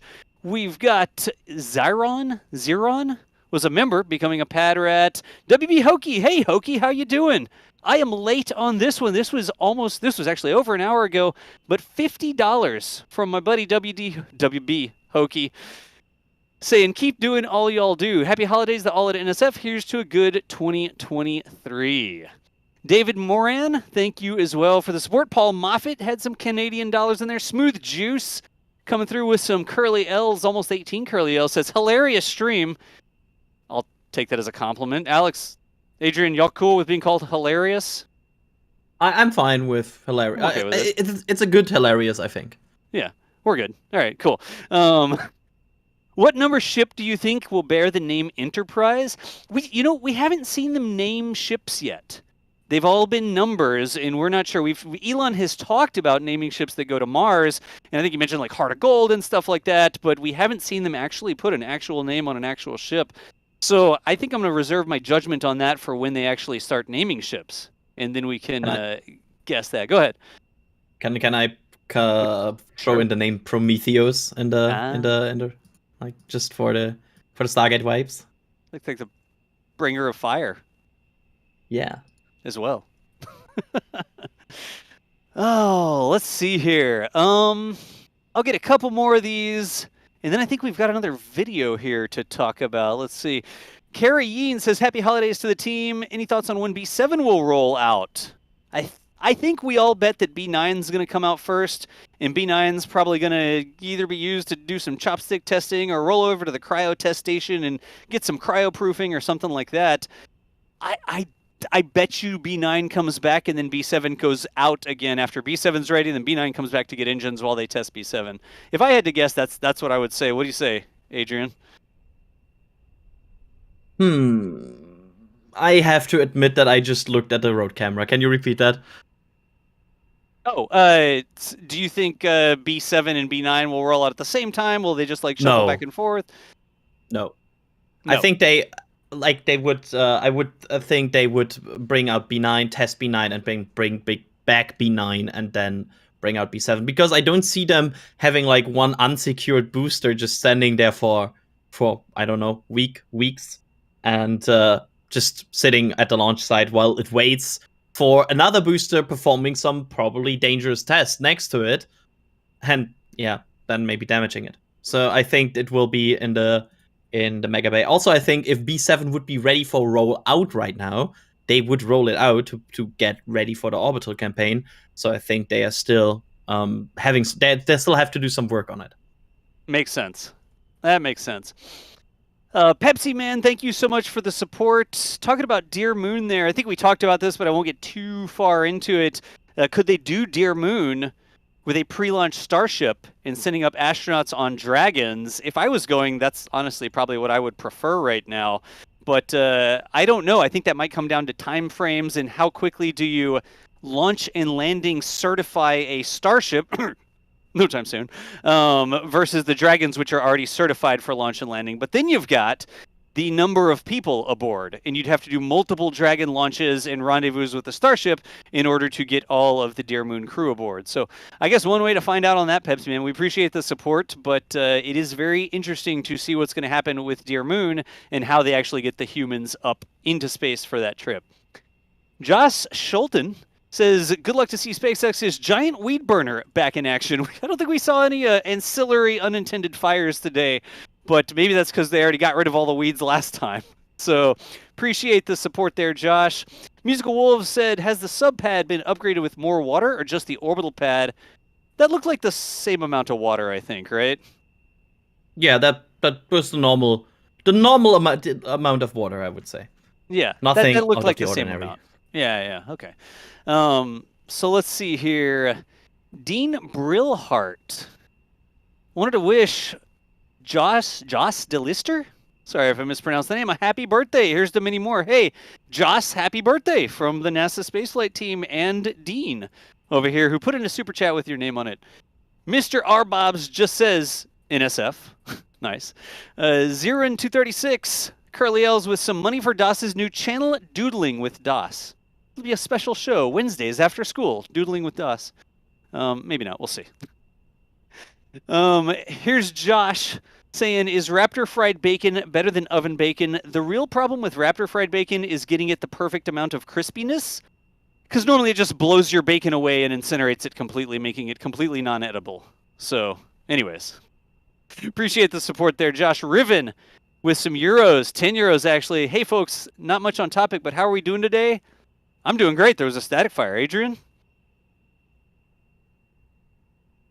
Adrian's doing great as well. Sorry, I just found a video of McGregor because I was curious about the double honk, and I found a video of from us about Raptor test firing, and I was searching for a timestamp of this exact double honk, and you can hear it in one of our McGregor videos how it honks once and then twice, slightly higher pitched. So this perfectly fits with this, and it's a single engine. Yeah, we see this all the time at McGregor. Yeah. Go ahead, Adrian. I was just curious to find like a good example. I will just post that with a timestamp in chat, so people can hear it and also watch our McGregor video. So you we have can an hear entire that. video that is literally Yeah. just about Raptor honks. Like we have our Yes. 24/7 Honk. stream, McGregor Live. Go ahead, Alex. Yeah, it's basically just honking and more honking and Yeah, it's literally just honks over and over and over again, captured by our 24/7 cameras up at McGregor. And the honk we heard today was the type of honk you hear from a single Raptor engine, literally multiple times a day at McGregor. Like I hear that in my sleep sometimes. So something funny that's happening lately. They have a single stand, and they're static firing one like Raptors there on that same stand for 47 seconds. Like every single test they're doing from that stand, it's 47 seconds. It's been going on for like 15, 16 tests already in a row or something. It's crazy. over and over again. Like every single test is exactly 47 seconds. Say that 10 times fast. I think we were contemplating doing. Go, Adrian. I think the suspicion is this might be the boost backburn, right? That could be a reason, yeah. Yeah, it's sort of it's also around that time. some speculation about it. It might be about this amount of time it would need for a boost backburn. Huh. We were going to do a video on it because we have like 15 Raptor firings that are all exactly the same length, and we're like, what are they doing? What's the deal with 47 or whatever? Can you have a Nate box kind of thing with like all the tests going on at the same time? 47 seconds video with a timer in the middle, and it's just exactly what's the deal? What's going on with 40? Why 47 seconds? If you see a video on our channel that just says why 47 seconds, you'll know what we're talking about watching this stream. We need a video as soon as we have 47 of these tests, and then like having a video that says 47 times Raptor fired for 47 seconds. It's just that. It's one of those polls. It's like we put the poll in, and it's like, why? Rampant speculation. Why they're doing 47-second static fires. Let me read a couple more of these super chats here. So many people were doing super chats while we were like staring at the water deluge system on the bottom of the pad that we did not read. Out of this world.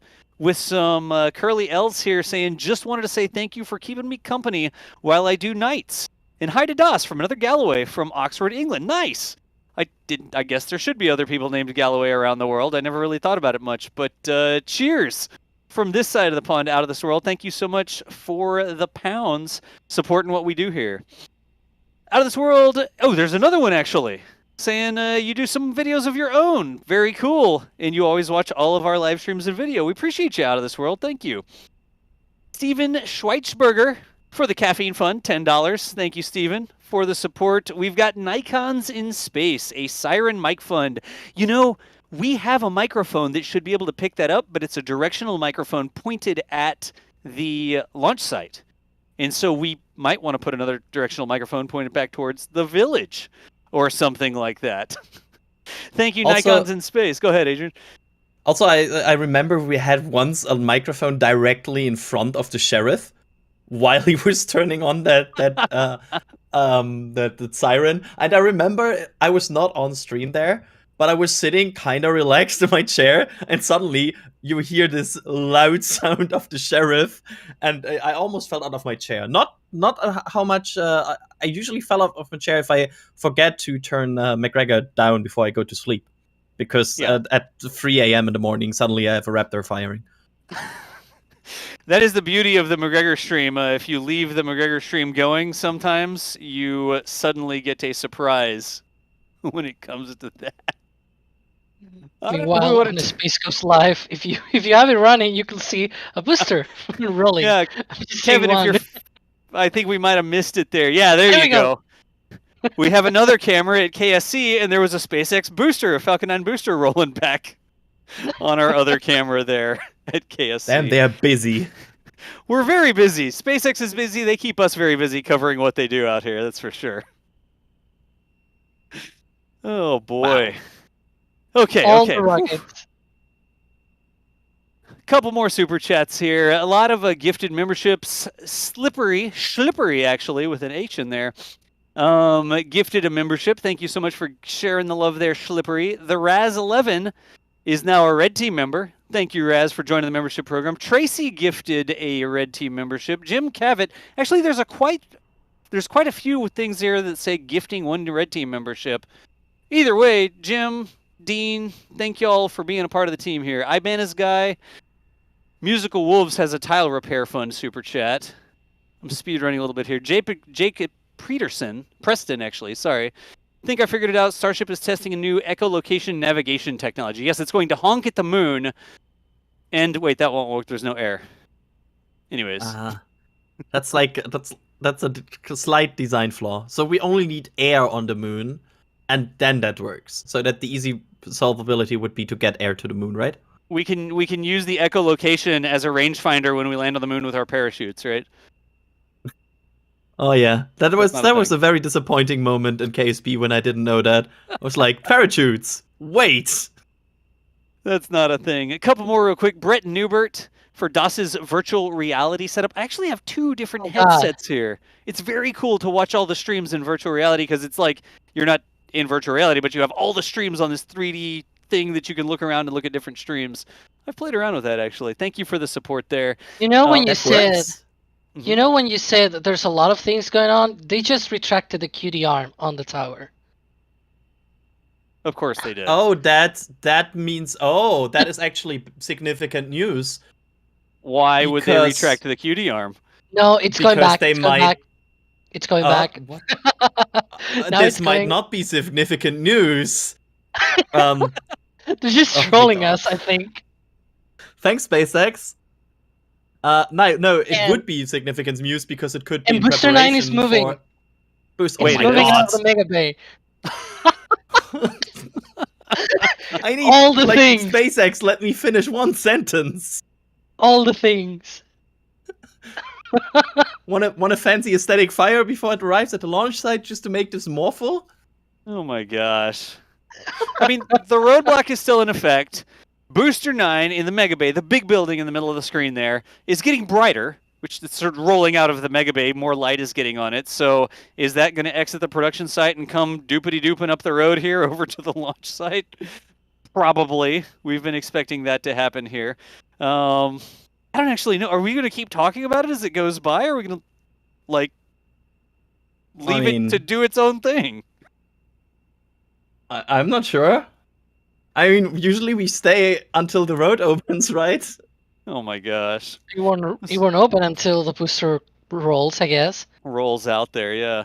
Watch they keep it closed and they lift it with the... Well, no, they may not be lifting it with the chopsticks, because there's the cryo station, which doesn't require the chopsticks, right? And then there's the overlaunch mount. There.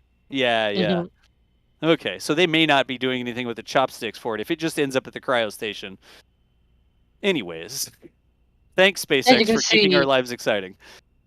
You can see the frame for it on the right-hand side between the legs of the stand on where ship 24 is located. You can see some kind of frame underneath that. It's in the background, and that's actually where they put the booster umbilicals. That's where they hold them because it's very high up. So you kind of need something to hold those things in place. It's very heavy umbilicals. So yeah, that's there usually for those kind of tests. All the things today. Yeah, whatever ship that is in the high bay is going to start rolling around too, just to mess with us. Just to the left side, not much, but just to the left side. No, it's going to come out and get in the way of the booster, and then it's going to go back in, just because we don't know what's going on. Wasn't there one booster that rolled out 3 times and went back again? Probably. And we were always like, oh, it's rolling out. Oh, it's rolling back again. That's why we don't say things like, for the final time ever, the last rollout before launch. Shouldn't say things like that. Oh, boy. Yeah. That reminds me of Thomas. Really quickly, y'all. Really quickly, Mr. Jack Beyer, who wasn't on the stream today, but he was actually out in the field out on the West Coast, he's actually cut together a quick turnaround vid with all of those different angles of the static fire. It's actually pinned in chat. If you're watching the stream here, you can click on that pinned link up at the top and go. You can rewind it, you can slow motion it, change the playback stream, turn up the volume, whatever you want to do from all the different angles that we put in there. Make sure you give a click to that video and go and check out your own replays of the static fire that just happened on S24 over there. There's like so many things going on. I think they were like, oh, the quicker turnaround vid is out, and then we're talking about super chats, but then their boosters moving, and then there's like 4 of them, then a Falcon 9 rolls by. Very interesting times to live in. Yeah, what a calm day so far. It's a very calm day. You know, it was nice that there wasn't a lot of wind, because the camera shots were like nice and stable today. Yeah, for sure. Like that was also a beauty of a static fire.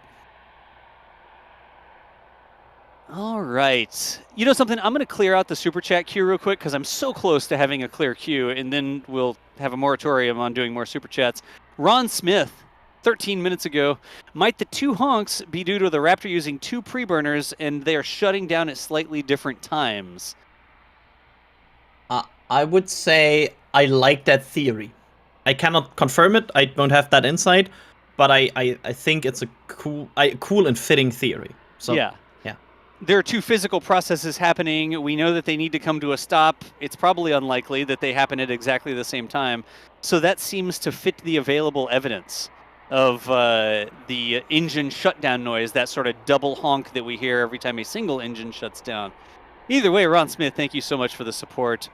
Alex Gar tossed in $5. Every little bit helps. Thank you so much, Alex.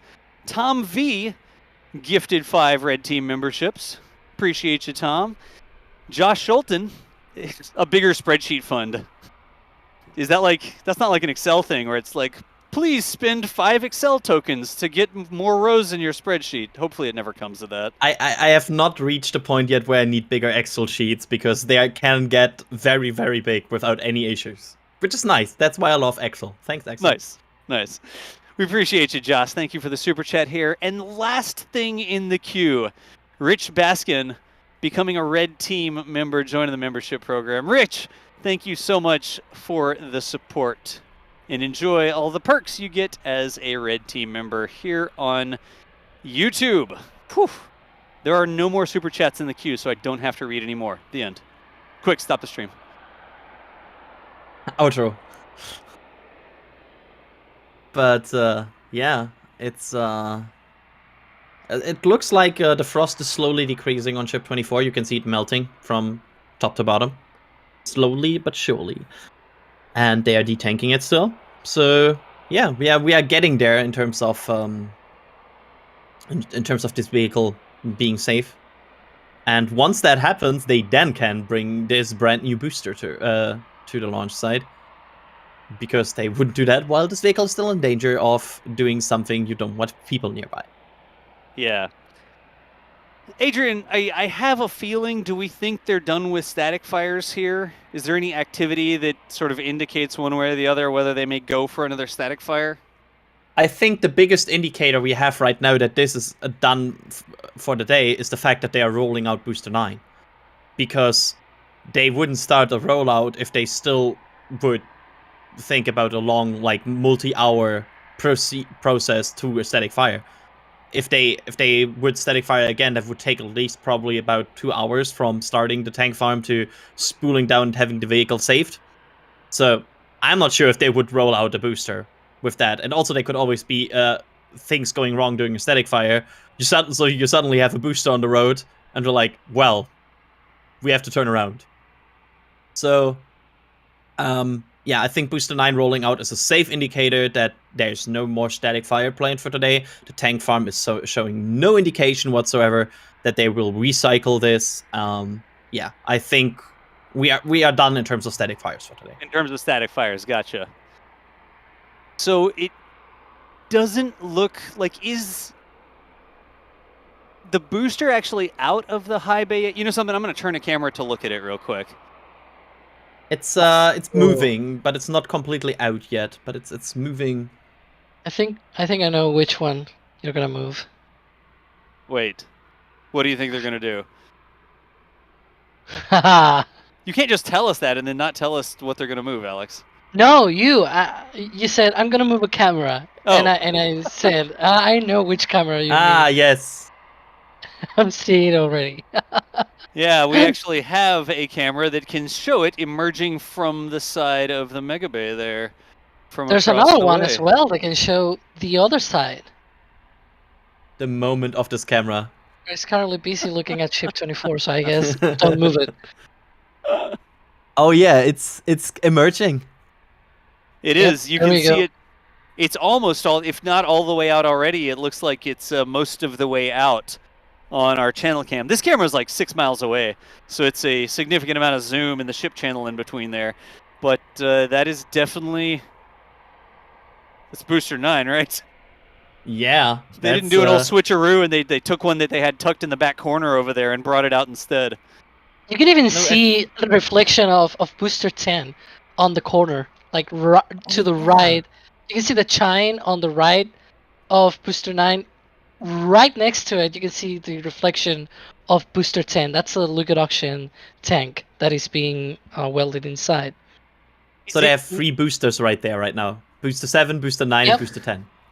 Yep. Are we seeing, like, okay, I see the line at the bottom, and then I see the brighter line that seems to still be inside the high bay, or the mega bay. Mhm. Are we looking sort of into the door at an angle, and we can see a partially assembled booster in there? Yep. Partially Yes. stacked booster? And then Yep.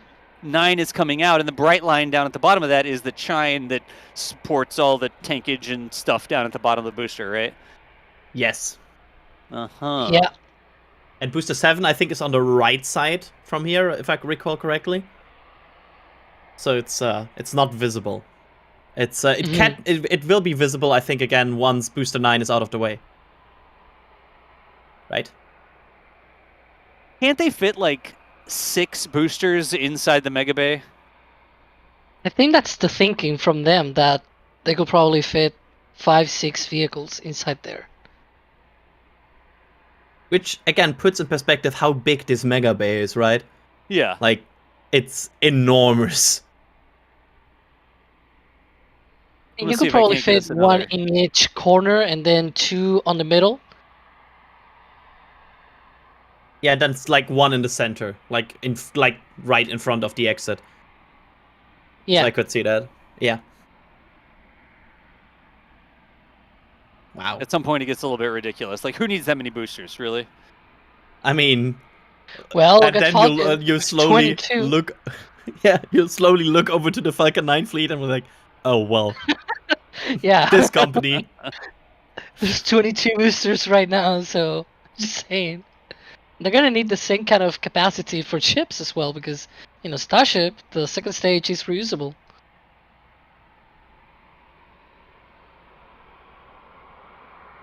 Wow, what a day! I'm driving This a is a good- camera, this- sorry. Yeah, I'm seeing another This camera is- moving. More views.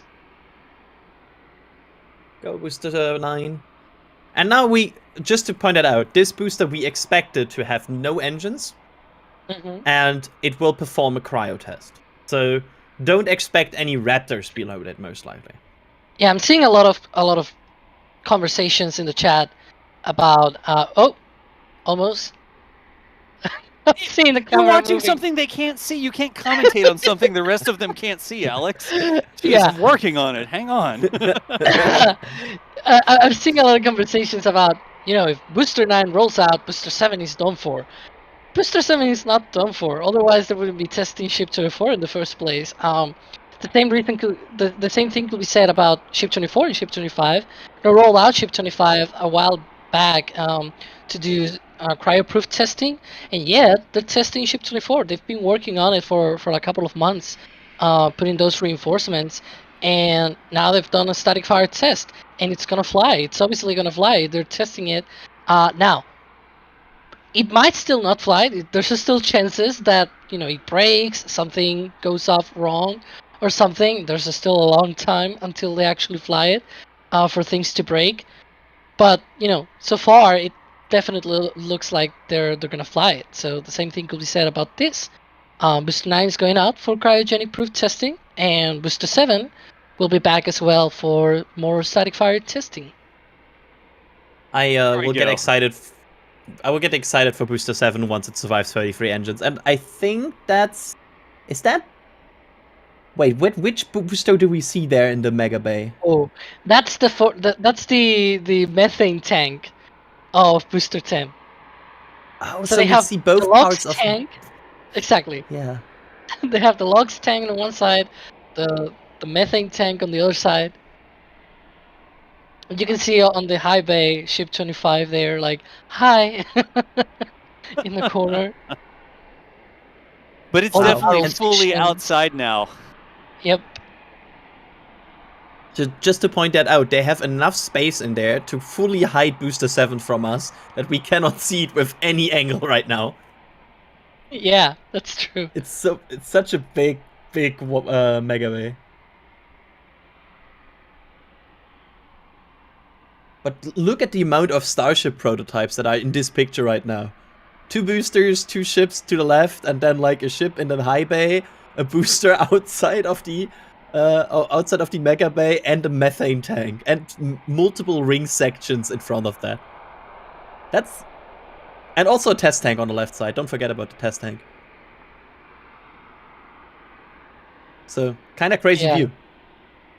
That rocket garden is growing every single day. I still wonder what they will do with it at one point. Like they have, like you have to stop collect starships and boosters at some point. Your album is full. You have them all.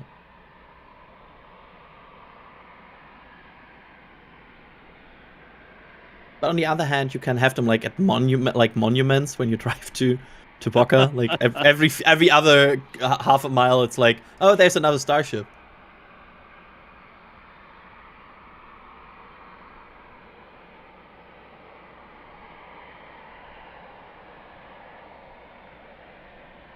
We're discussing the plan here, y'all. If you're watching, we honestly want to stay and watch Booster 9 roll out and see if we can't spot some differences on Booster 9, maybe for between it and earlier boosters. But we're discussing our exact plan for watching Booster 9 roll out here. So bear with us for just a second, and we will let you know what our plan is here in just a minute or so.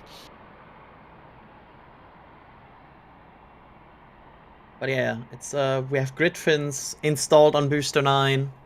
We have the chimes installed. This is a very advanced booster already rolling out for the first time compared to some of the others. So it will be interesting to see what they may have changed already with this booster. If there's a design change somewhere, if it looks cleaner. I mean, these vehicles have the tendency to look very clean once they roll out, and everybody is like, oh, it looks so fresh and shiny and so much better. And then they notice it's also because of age. And sometimes once there's like dirt and the welds and everything, it suddenly looks like the other vehicles. But, I mean, look at Ship 24 sometimes. It already... you can see Ship 24 has seen a lot at this point. Yeah. Yo, real quick, we're going to have a little discussion in our back channel here about how much we all want to see Booster 9 roll out. So give us just a second, and we're going to be quiet for a minute, and then we will be right back with what the plan is for Booster 9's rollout. Don't go anywhere. We're actually trying to make the case so that we can stay live here and keep talking and answering questions while it rolls out. We're just making sure we have the human power to support that idea. So we'll be right back, all right?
All right, folks.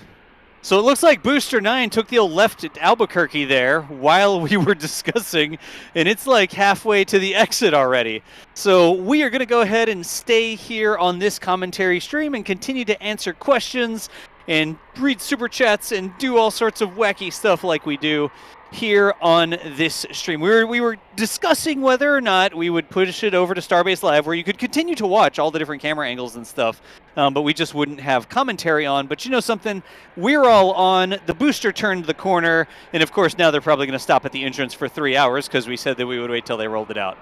So that is our plan, to continue on with the commentary stream while we watch Booster 9 roll out of the Mega Bay, past Stargate, out the entrance to the production site, right past our cameras at 2 different positions, actually. We've got cameras right there at the highway, and then cameras up near, I guess you could call it the reflecting pool, we refer to it as, to see Booster 9 make its way out for testing. That's the plan. Wait, did everybody else leave? Okay, no, you're still here. I'm here. I'm still here. Chat, did chat leave? Like, are there still people watching? I'm not sure. You're not sure? Maybe they should tell everybody where they're watching from if they're still here. Just oh my gosh. As a possibility. Yeah. Where are you right now? If my browser wasn't already crashed. You're still here, but like where actually? We want to know that. I saw Mod being very angry with me right there. Who's reading them? Somebody's supposed to read these out loud. North Carolina, Netherlands, woohoo, Germany, Austin. Ooh, Spain. That's Auckland. Another Spain. one, Spain. I see a lot of Spains. Israel, Toronto, Canada, another Germany. Oh, from yeah, Malaga. it's a good time for the Europeans once. Yeah, it is. Yes. You're right. I mean, it's just 9 p.m. Pecos, Texas. For once. No kidding. North Wales. Somebody was from South Padre Island. You could just go look across the ship channel.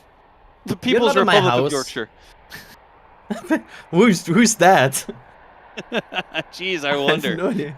Yeah. Florida. Close up. You have seen some rocket before, I guess. Corpus Christi. I grew up in Corpus Christi, Vicky. Huh. I love how the Americans always describe very closely where they are, and the Europeans are just saying a country and that's it. It's like, I can't be bothered. Alaska. Oh, Europe. 9 eclipse in Ship 25, meanwhile. Wow. Oh yeah, true. Yeah, it's really roll. Oh yeah, we have a booster rolling. Sorry, I was very focused on where people are watching from. But it's really going fast, like as fast as a about 69 meters tall booster can go. It's like got a move on now. Like as soon as it turned that corner, it must have been a clear shot to the exit. It's like making a break for it. Yeah, it's a very, very slow race. You can even see the grid fins on Booster 10, the one in the Mega Bay kind of hiding. You wouldn't get slipstream from this booster if you try to overtake it, though.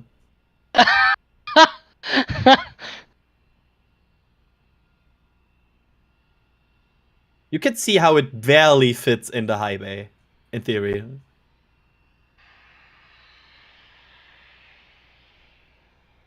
Maybe.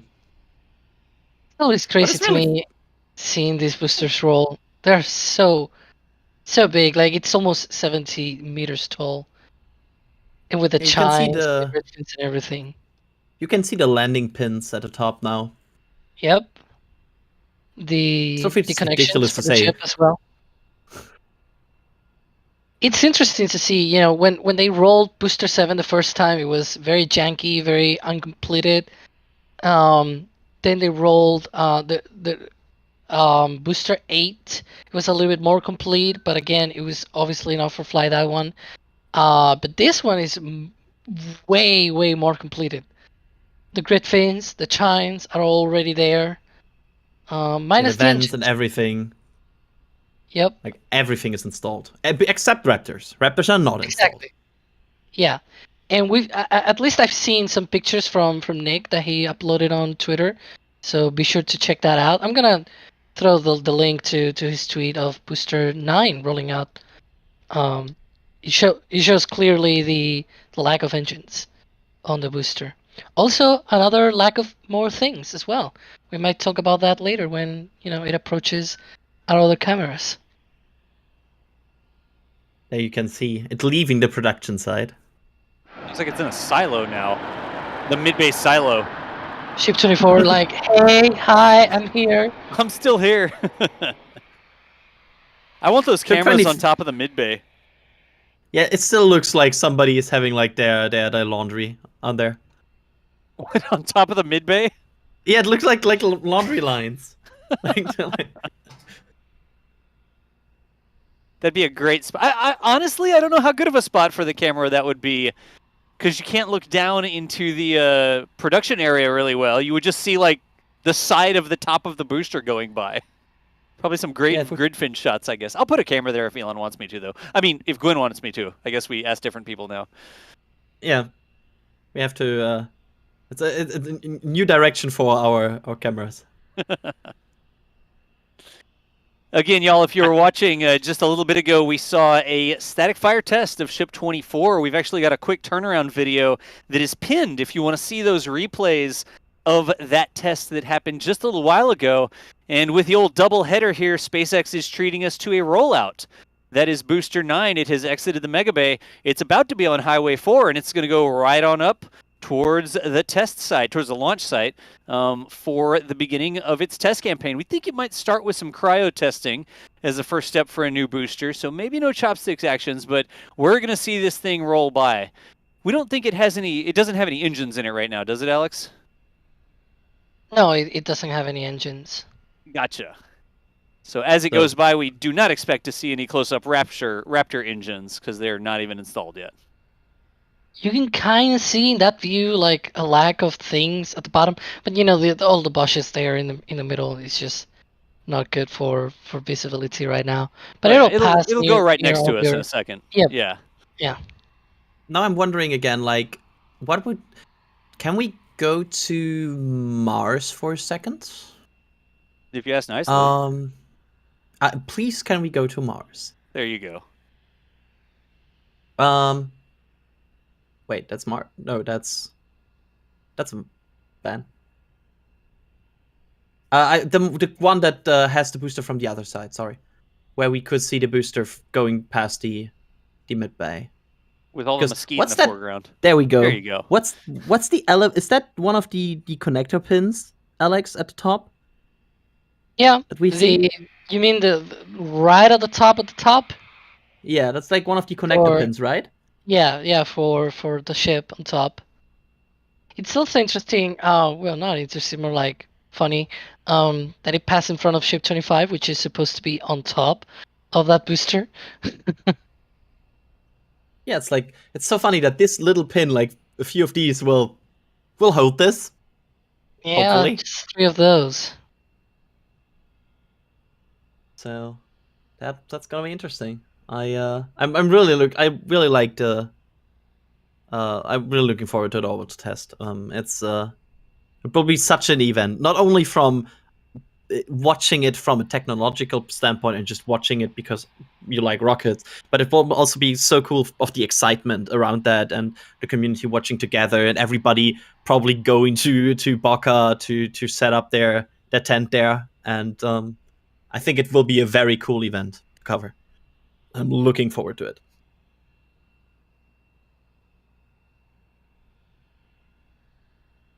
I wonder how many people will. That will probably be one of the busiest times ever in and around Brownsville and South Powder Island, because everybody probably wants to go there.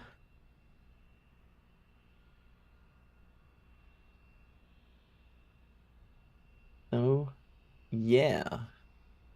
It's now at the road, I think, right? So it's now turning left. I have to hold up my hands and figure out which way is left. Yeah, it should be taking a left out of the production site. Yes.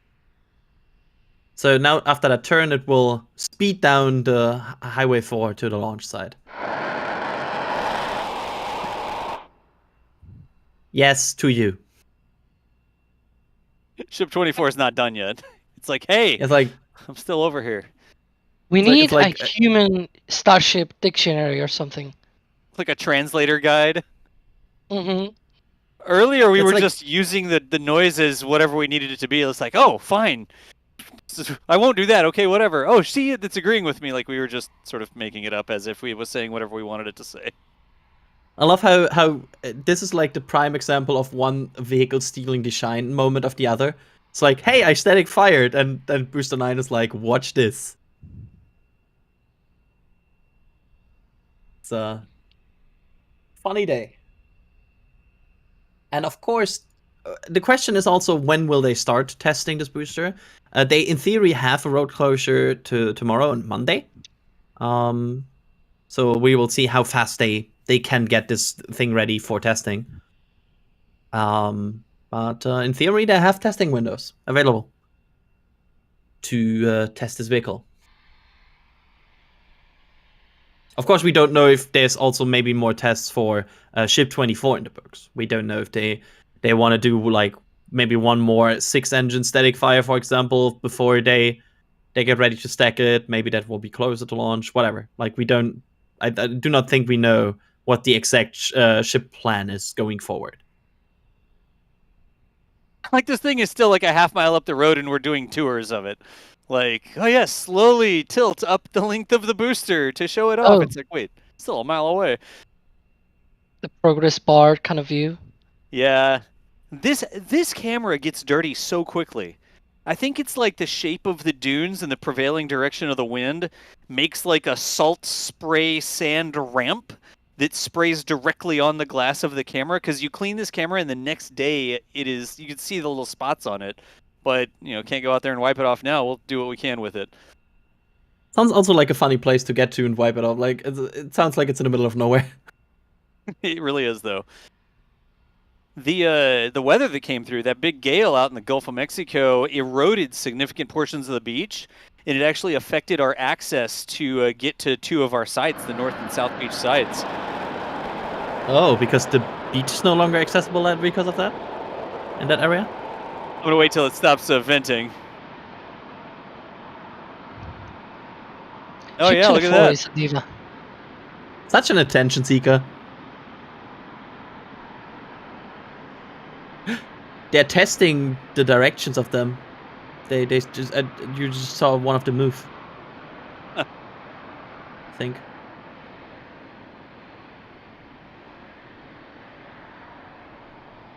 Yeah, it Talk over seems like this.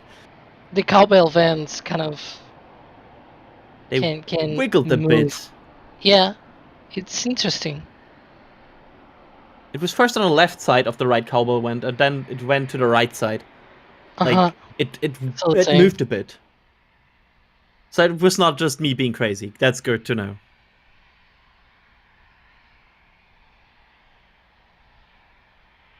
And Yeah, I yes, was they're saying called about cowbell winds. The cowbell vents, the downward-facing cowbell vents. I was saying about the beach, there's some spots where the waves actually got so high that they eroded part of the sand dunes, and where we used to be able to sort of like walk up a little slope, it's a cliff now, and we don't have the same access to get past the dunes. So in some spots we have to go like way out of the way to go around the new sand dune cliff. Of course, it naturally happens. It's a weather thing, and over time the sand dune will become smooth again. But the first time we went out there, it was like an 8-foot wall of sand where we would normally walk up a little easy slope to get over the dunes to the thing. Yeah, look at it go now. It's on the highway and it's Oh. moving. Look at that. And that's Without actually like engines. it looks slow, but it's kind of fast for such a big thing. Oh, yeah. It's like an apartment building rolling down the road. It's ridiculous. I'd live in one. I mean, that would be cool, even though I feel like the room size would be kind of small. Would have also round buildings. The problem with like everything is cornered in your room, but the building is round. It'd be really hard to like mount a TV on the wall. You'd have to drill through the stainless steel and have somebody on the outside, like 50 meters up, to hold the other side of the bolt while you screwed in the TV mount. Yeah, on the cherry picker on the other side. What are you doing? Installing a TV.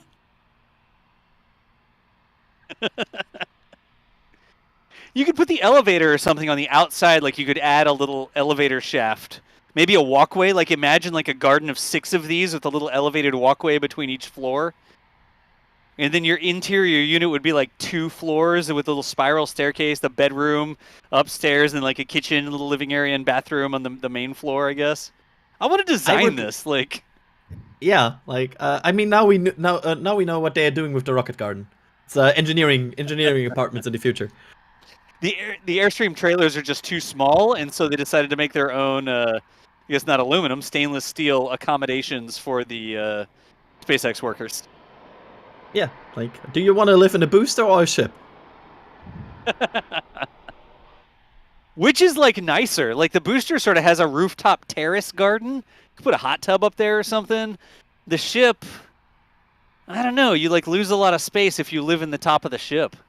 I would argue the ship looks cooler, though. It does look cooler. Yeah, but I don't often see the outside of my house while I'm inside my house, though.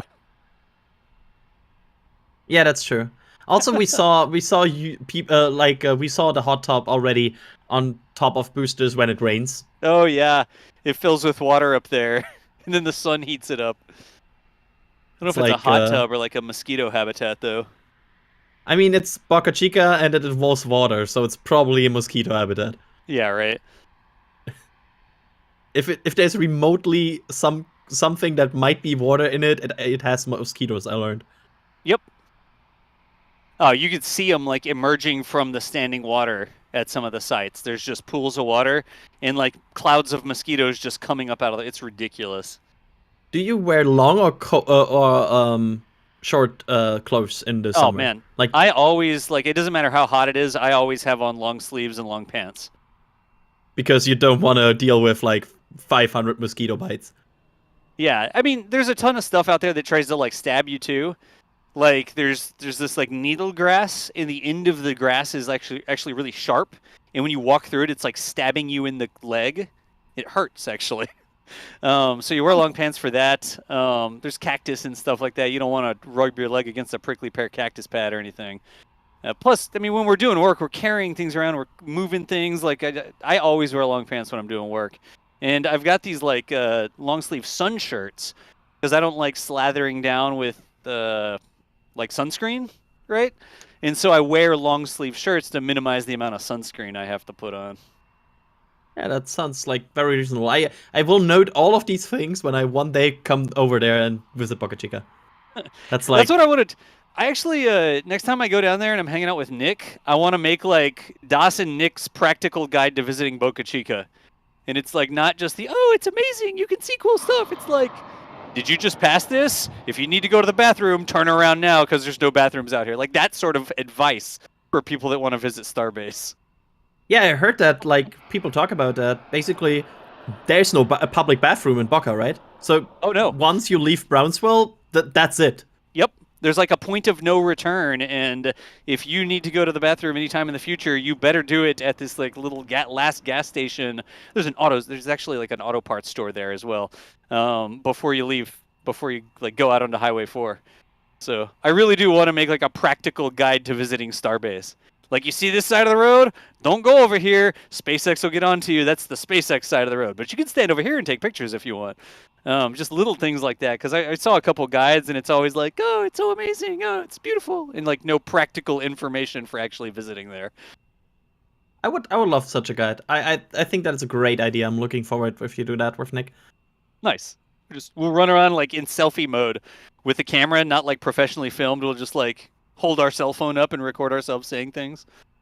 Low maintenance, you know. Yeah, I really would love that.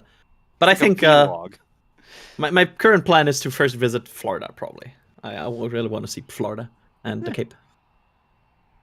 We've got some people there too. Tough decision. Yeah, I heard. Like there's some people from us I can visit in Florida. Like half the team.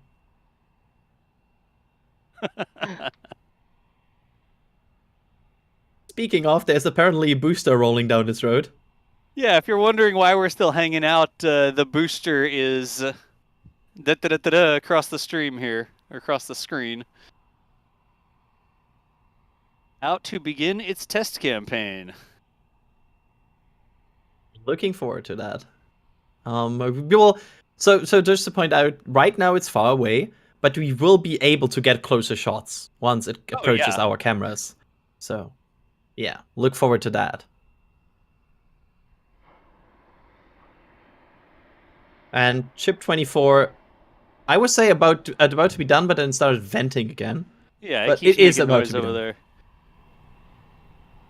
But it seems like it's almost done.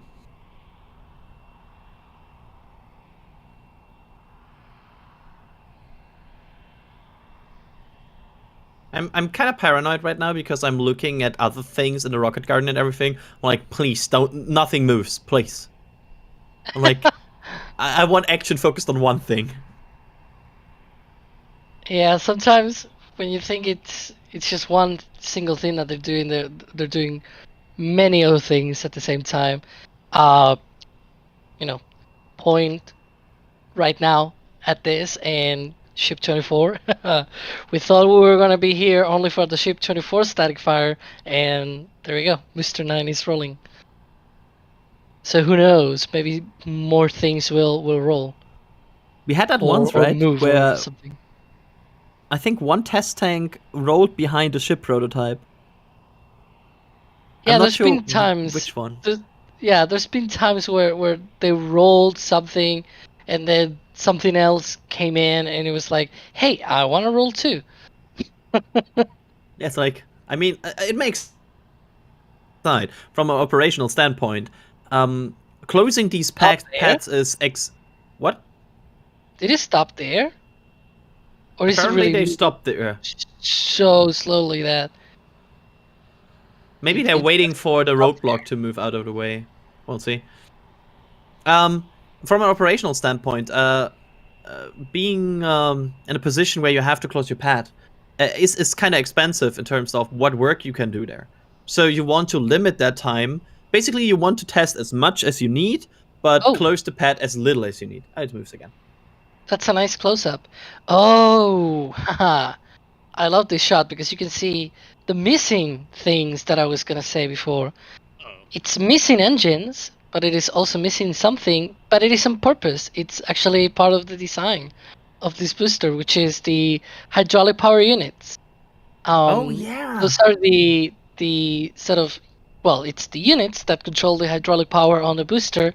And the thing is, from booster 9 and onwards, the hydraulic systems for moving the engines, basically the gimbaling system, is not hydraulic anymore. It is electric.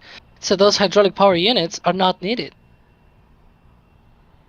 So these booster will confirmed and 100% use electrical actuated Raptors. Yep, that's the idea. Because it doesn't have the hydraulic power, it cannot operate with these. Mm-hmm. It's lighter, right? Isn't the electric system lighter than the hydraulic system? Yeah, Elon said that they were shaving off a lot of mass from going by going from hydraulic to electric. You have this kind of double weight save even. You have the weight save if the engines are lighter, and you also don't have the HPUs anymore. So exactly, you save two things. I mean, you need some sort of battery somewhere there because you need power and battery to move it. So there's some weight that also is coming in for that. But yeah, I mean, they wouldn't do it if there's not a net gain. Haha, Jack in the chat saying it's electric. Funk music plays.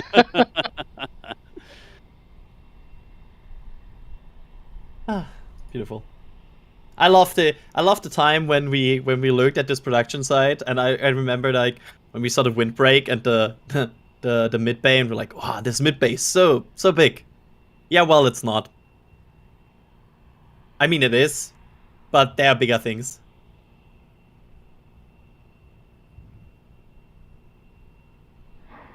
So the booster will soon arrive at the at the point where they basically where the road turns to the right. So they will. I don't think it's quite made it past the first palm trees yet. So it still has a little ways to wait. It's got to pass the tracking station. And then the flaps, like the SpaceX diner where they have all the food trucks and the, Occupy Mars thing on the wall and stuff. And then it will be right there at the intersection of LBJ and Highway 4 is that Y right there where the roadblock usually is. But it's moving fast. It's also, trucking along. Is there a nose cone in the windbreak? Yep, It looks I like believe that is Ship 29's one because it doesn't have tiles. Unless we're seeing the Ship 28 one, the leeward side, which might also be the case, but that one actually has already flaps and TPS tiles, while Ship 29's doesn't have any flaps or TPS tiles. That might be another one of those expendable starships. We'll see. We see a convoy of cars behind this booster because we saw that before, like a giant traffic jam behind the booster.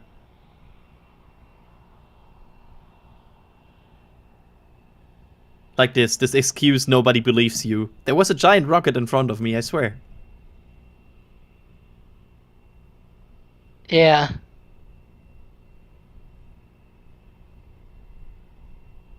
It is getting closer.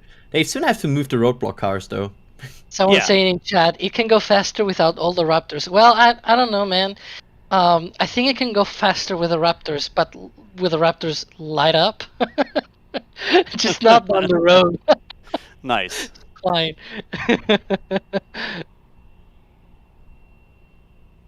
I mean, it's delightful counterintuitive to just hop the booster from the production side to the launch side. Yeah, that would be dangerous, but also interesting to see. Mostly dangerous.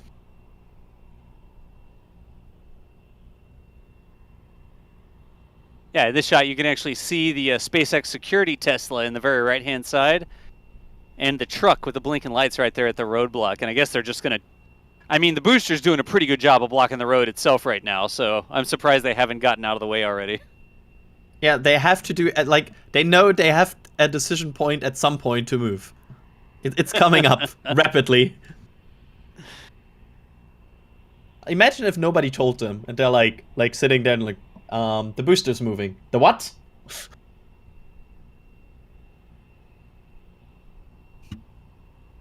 It could also be, just to warn you all, there could be a case right now where they might park the booster at the corner for a bit. Because the pad is not yet open. That's if I remember correctly, that happened before, where they had to wait a bit longer before they could access the pad. Look at this. That's the top of the payload processing building, isn't it? The Starlink building over there? Oh, yeah. Yeah. That's that flood berm on the far side of or the near side of the ship channel from this perspective. You see the bottom, like the village and stuff, you don't even see that because of the big berm on the ship channel there, but that's the top of that Starlink loading building. Used to not be there. You can also see the dishes. Like barely above. Oh yeah, just barely. It's just passing the dish. Nice. Small little things. Look at that. Wow. The close-ups. It's getting there. It's getting there. So there is something in the inside of the booster at that point, right? Because you can see weld lines from the outside, or like something is attached probably there. What do you mean by that? This smaller lines we can see on the second ring from the bottom, for example. Are these attachment points for like something inside the booster? Oh, I think I know what you mean. The one on the right, on the left of the vertical weld, right? Each ring is vertically welded. Yeah. And to the left of that, there's like a few other weld points. Jeez.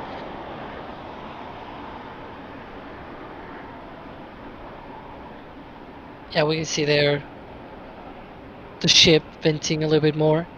The drone as well is up.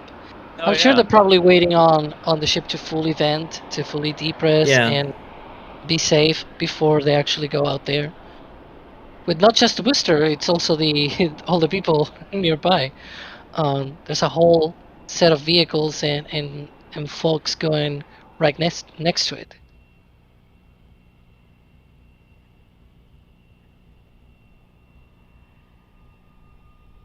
Yeah, I don't know about that well line there right next to it. I'm not sure. It would We'll make have to sense, see right, if you about it. attach something from the inside. But in the event, what would you attach on the inside? Yeah. I mean, it could be like... But we know the COPVs and everything is are below the chimes. So, Yeah, and for COPVs, you will probably see two wet lines, like one for the top strut and one for the bottom. You can see that on Falcon 9. Like if you go close up on Falcon 9, you can see the wet lines for the struts for the COPVs inside the tanks. But sometimes you can also see on these tanks, like especially in the boosters on the methane tank, you can see the well lines for the slosh baffles as well. So, I mean, it's not unheard of. yeah, now this almost looks like a musical approach of two gangs of sheriffs approaching each other. The road closure sheriffs and the booster escort sheriffs, and they now have to face a standoff. Are they Who wins? snapping their fingers? Yeah, they like the snapping their fingers, walking to each other. Like, why haven't they moved yet? Like, they're not going to turn right or left. No, they're going to turn left on LBJ. I mean, they can't be surprised that the booster is there, right? It looks like they're like, oh, wait. They're not paying attention. They turn around like, oh, whoops. Sorry, I guess. I mean, that police car is the sheriff car is now driving around them, it seems, but the booster cannot do that. What if they just arresting drive Booster over 'em. 9? They're arresting Booster 9. Well, it's certainly not speeding. Yeah, I feel like this is one of the vehicles that would not get a speeding ticket anywhere. But here it comes. Yeah, we'll get a really good close-up look of it when it comes. It comes like literally right past, maybe 40 feet away from our cameras here on the highway. Let's put it this way: if that thing was to timber towards our camera would not have a good day because the booster could very easily reach the camera if it were to tip over. Yeah, let's not hope that does not happen. Not only for the camera, but also because of the booster. Yes. I can get another camera. Well, they can get another booster, so, you know. To be fair, SpaceX can get another booster. They're building it right now. Also, there's the first trucks, I think, behind that booster. You can see a truck approaching. Oh, wow, look at that! Is that a Starlink dish? Yeah, the the top of antennas, the aren't chine. Yeah. Yeah. You can see like even like a ventilation window kind of thing with a grid on the side of the chine. Yeah. So they're using like these antennas to communicate with the boosters, right? So. Yeah, because before these antennas were located on the hydraulic power unit covers. But guess what? Oh, yeah. The hydraulic power units are not there anymore, so they had to put them somewhere. And that somewhere is the top of the chines. So that's a new thing as well. It's nice to see them kind of adapting to new design decisions. We don't see a panel gap. There's a panel gap on that chime. SpaceX just tweeted, Ship 24 completes a single engine static fire test at Starbase in Texas. So we were right. Nice. Single engine. Oh, it's from above. Oh yeah, that's an Of course interesting. it is. See, we don't have that kind of fancy video. Because we can't. They have a drone. We cannot fly drones.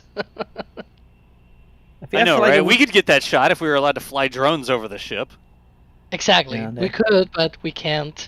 Nothing because technically difficult about restrictions. getting that exact shot. Just Exactly. permission to fly the drone. We could do that live. We could actually show you that shot live with Nick's car parked over in like at LBJ or even at our river site. We could even do it from one of our other sites that are back past the road closure. Like we could put that on the live stream. The only reason we don't Mhm. is because we're not allowed to. Exactly. Anyways, ask me how Imagine I feel.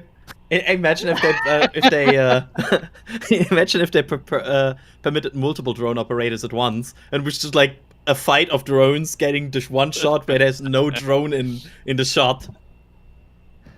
I'm just gonna say something, SpaceX. Try that shot for the orbital launch, because that's sort of the shot that Blue Origin shows that it's actually a cool shot. And I'm kind of sad that it's only Blue Origin doing that, to be honest. SpaceX, do it too. I mean, Up they need your to game. move away fast after that, right? Because in the orbital launch, there will come a rocket after the shot. Yep. But that overhead shot is just crazy. I love it.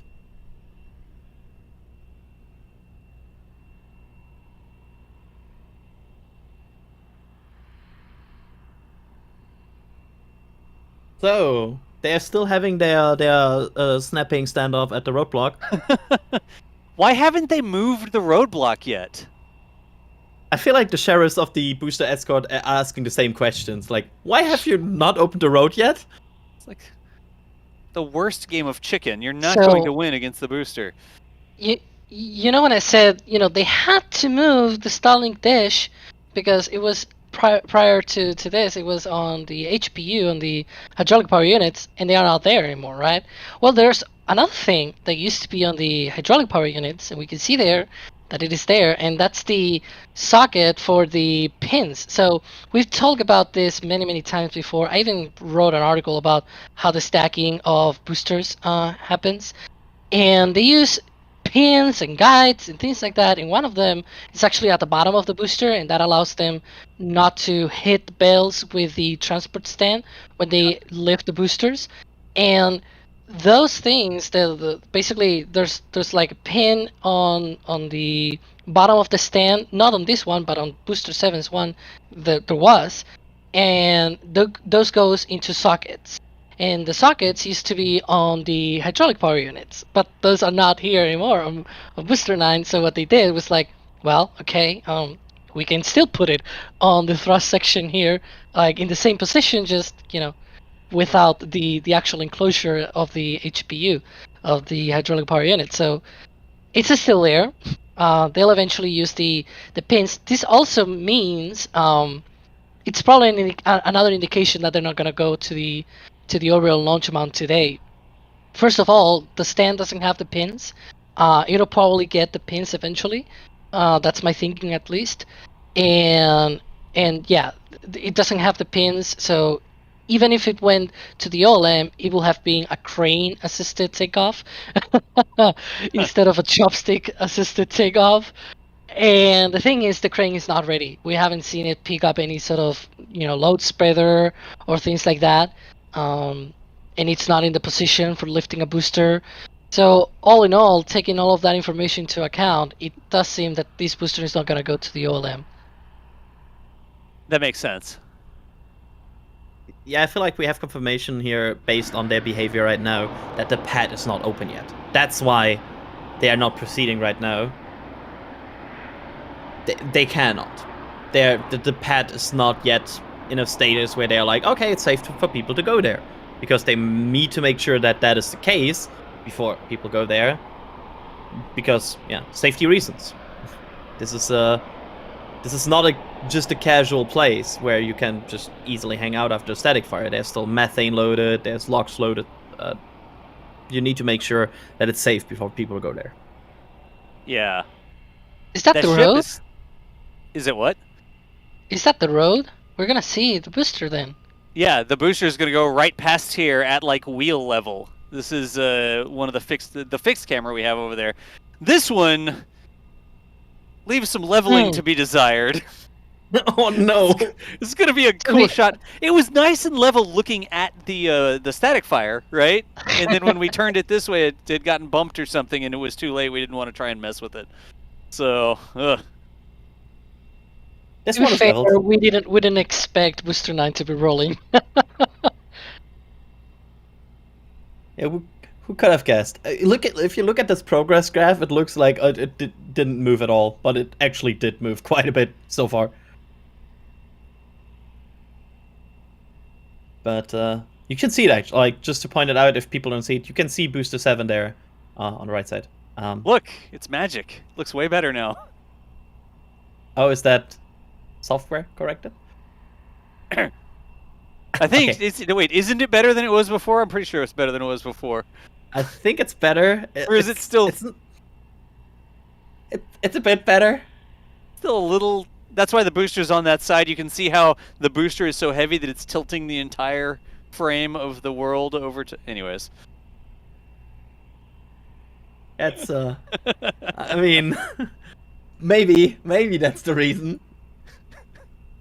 look, we have our own little secondary reflecting pool too. Nice. I'm glad they are also installing reflecting pools, for example, at Roberts Road. We already see in the progress of reflecting poles being installed there, so that's good. Reflecting pools being installed. Yes, that should be next flyover title: new reflecting pole installed. New reflecting at Roberts pools Road. installed. Yes. Oh hey, you can see swooshies on the right hand side. You can see what? Sorry. Oh, I call them swooshies. Wind turbines. Wind turbines. the power windmills in the background. Yep. Yeah. Behind the payload production, not payload production, payload processing.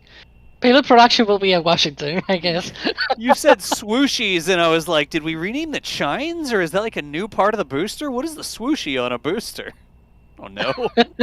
Yes, swooshies. Yeah, They there's go that big swoosh. wind farm up there at is it at La Feria? There's a big wind farm up there that has some number of windmills. There's enough windmills in that farm that they actually show up on the radar out of Brownsville. So they have to do correction to the Doppler radar out of Brownsville to basically wipe out the reflection of the wind turbines that looks like precipitation in that area sometimes. We need that We're animation of still the star waiting. that goes across the screen, like the more you know thing or whatever. Oh yeah, the point. Oh god, now I have it in my mind. God, now there's an iBot command, swooshy. That's German for wind turbine, apparently. German for wind turbine. Hey, I'm Why not German. He's not German. He's Spanish. I didn't do it. It has to be Yeah, La Adrian Swooshy, though. be like, hey, it wasn't me, okay? It wasn't me for once. If you are wondering why the talk show with Dingo and the baby is going on here, y'all, we are watching Booster 9 roll out. Das, Alex, and Adrian here on commentary for you. We're trying to figure out. It looks like the booster is not allowed past the roadblock. Best thinking right now is that we might be waiting for the pad to clear. Or to clear, I mean to be safe. The ship may be emptying or some systems may be moving into a safe state before they actually pass the roadblock. That's our best guess, because clearly they could move the cars out of the way and let the booster keep rolling. But it may very well be that they need some state, some sort of status at the actual launch pad where they just tested Ship 24 static fire a little bit ago. Maybe that is what they are waiting for.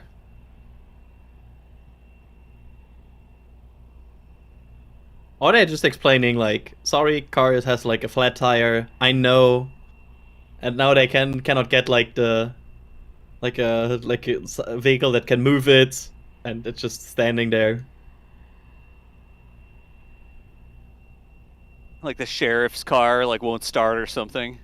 They're gonna Yeah, pop so- the hood of the truck and try to jump start it. That would be funny to cover on air. Jump starting the vehicle.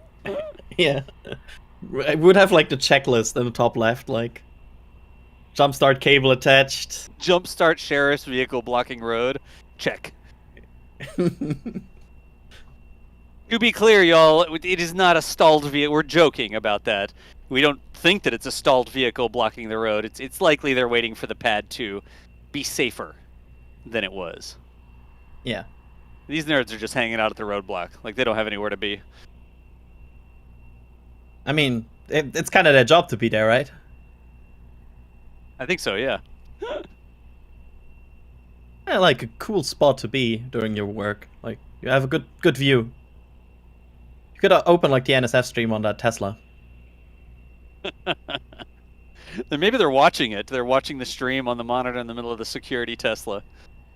That would make some comments we made about the siren very awkward instantly. Hey, we're usually pretty fair about what we say, like... Yeah, true. If you see us, wave.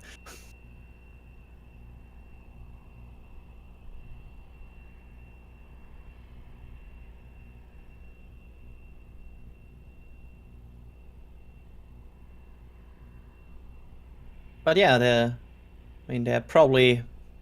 It cannot be that long anymore. The tank farm is basically spooled down.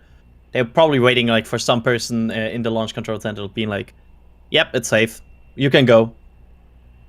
That security dude is like doing hand motions. Yeah, they very, very hand focused way to talk.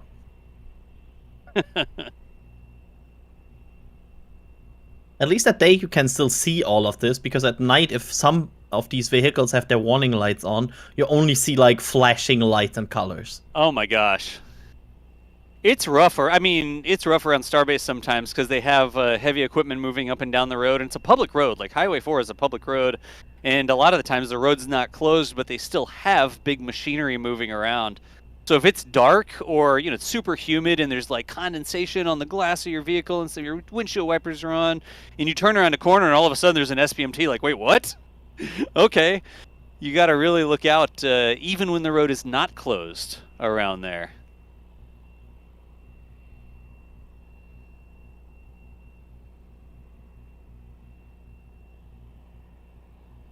I think we see a line of cars slowly behind this booster. Ah, no, it's parked next to the road. Cars parked next to the road. I'm sorry. It's not a line of cars yet. Yeah. The most unique traffic jam ever. The old no problem, just rush hour.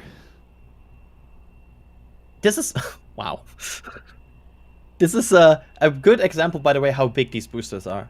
If you see the vehicles, just... yeah. Chat knows what that's from. Yeah, I don't know. I know. It's okay. I wasn't going to say anything about it. You, I, and everyone at NSF is aware. While we're hanging out here, y'all, somebody in chat, James Atkinson, actually asked when the next stream with Alicia is. And there's two ways that could go. I know for sure that there will be a stream with me and Alicia from Intrepid Museum on Sunday. We're doing the Intrepid Museum's Astro Live, that partnership that NSF and Intrepid have, where we have special guest speakers come through and do sort of live Q&A like an NSF Live, but with special guests. We do that once a month, and Alicia will be there doing the pre-show for that stream on Sunday. Afterwards, we'll be talking with a production manager for the Heat Shield for NASA Orion about some of those things that we saw when Jack was out there on the Portland. We got those close-up shots of the Heat Shield back from around the moon. But that, for sure, is happening at 3 p.m. Eastern Time on Sunday, like a fixed event sort of thing.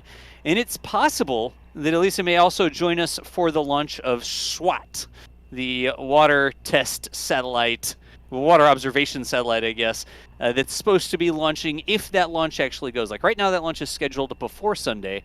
But for sure, Alicia and I will be here on Sunday at 3 o'clock doing the stream. Did I get the wrong stream? Was it another stream that Alicia was going to be on? Hold up. I think I got it right. Somebody's yelling at me now. Hang on, let me see if I'm getting yelled at for a good reason.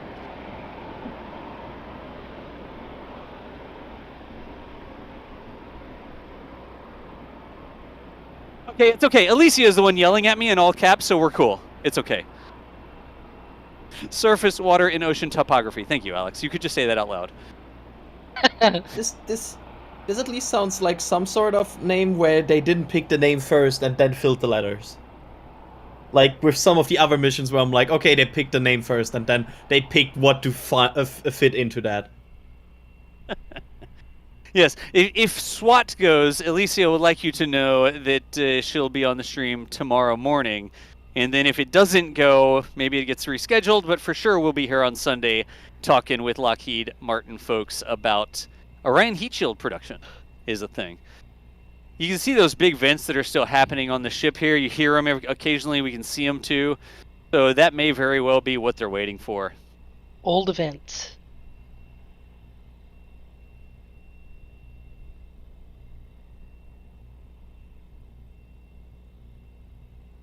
So after this, another static fire, right? Oh yeah, they're just gonna roll the booster out, then they clear everything again. Road closure goes till 8, doesn't it? Yeah, so just clear it, spool up the Yeah, orbital static tank farm, fire, and yeah. let's go. I mean, Why the not? static fire earlier was so smooth, like I could see it being a possibility. I don't think that that's going to be the plan, but I could certainly see them like they did. It seemed like a very smooth flow earlier. Yeah, like, I would be surprised, but it would not be the biggest surprise I have ever experienced in Starbase.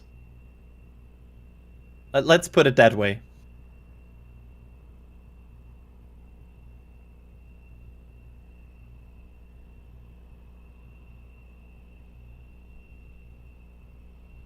I'm still, in my head, they're still snapping at each other at the roadblock.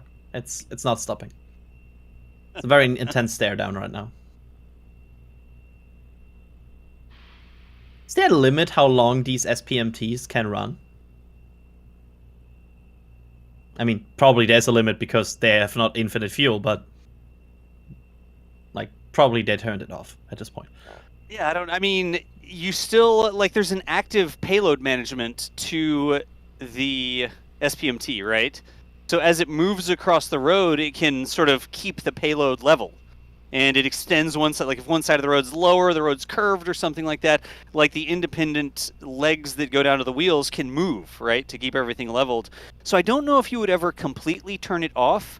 On the one hand, it's not moving right now, so you wouldn't expect the road surface to be changing. But I wonder if, like, while it's carrying a load, if they don't, or maybe while it's carrying a load on, like, a road surface or something, they don't turn it off to keep some sort of active stabilization management or something like that available. I don't know what the rules are, but I could envision that being, like, an operating procedure where when you have the load on it and you're, like, in the middle of a move like this, you never completely turn it off. Does that make sense? Yeah. Yeah. I wouldn't even be surprised if there's like some way to refuel these things while if it really comes to that point. Yeah, they're just big diesel generators, and they just have these huge engines on the back of them that create power for the rest of the thing. It's not like a transmission in your car, like a direct drive sort of transmission. It's a big generator on the back of it. Yeah. So in theory, you could just put in more diesel and be fine. You could drive a diesel truck up to it and just pump extra fuel into it. This is just we are searching for things to talk about this because we're like, but what if the SPMT breaks down? It's not a realistic scenario. We are just talking because I mean, we have seen significant problems with SPMTs before. Not even here at Starbase. We also saw on the tower rollouts at KSC. We saw once one of those they had to stop for like an hour or so. They were kind of looking at the SPMT and everything. Yeah, so then SPMTs are not perfect. That's true. Yeah. I still want to see the exact like what they are building at the Mega Bay at the top. Like I want to see that area and I want to see pictures of it. Sounds cool. I want to see what they end up putting up there. See, they confused us. We're like, oh, look at that. It already turned. It's going to roll really quick. And we've never really seen them get to the roadblock and then sit here for 2 hours. Any second now. You can just draw an arrow on it and it will manifest like the frost line before.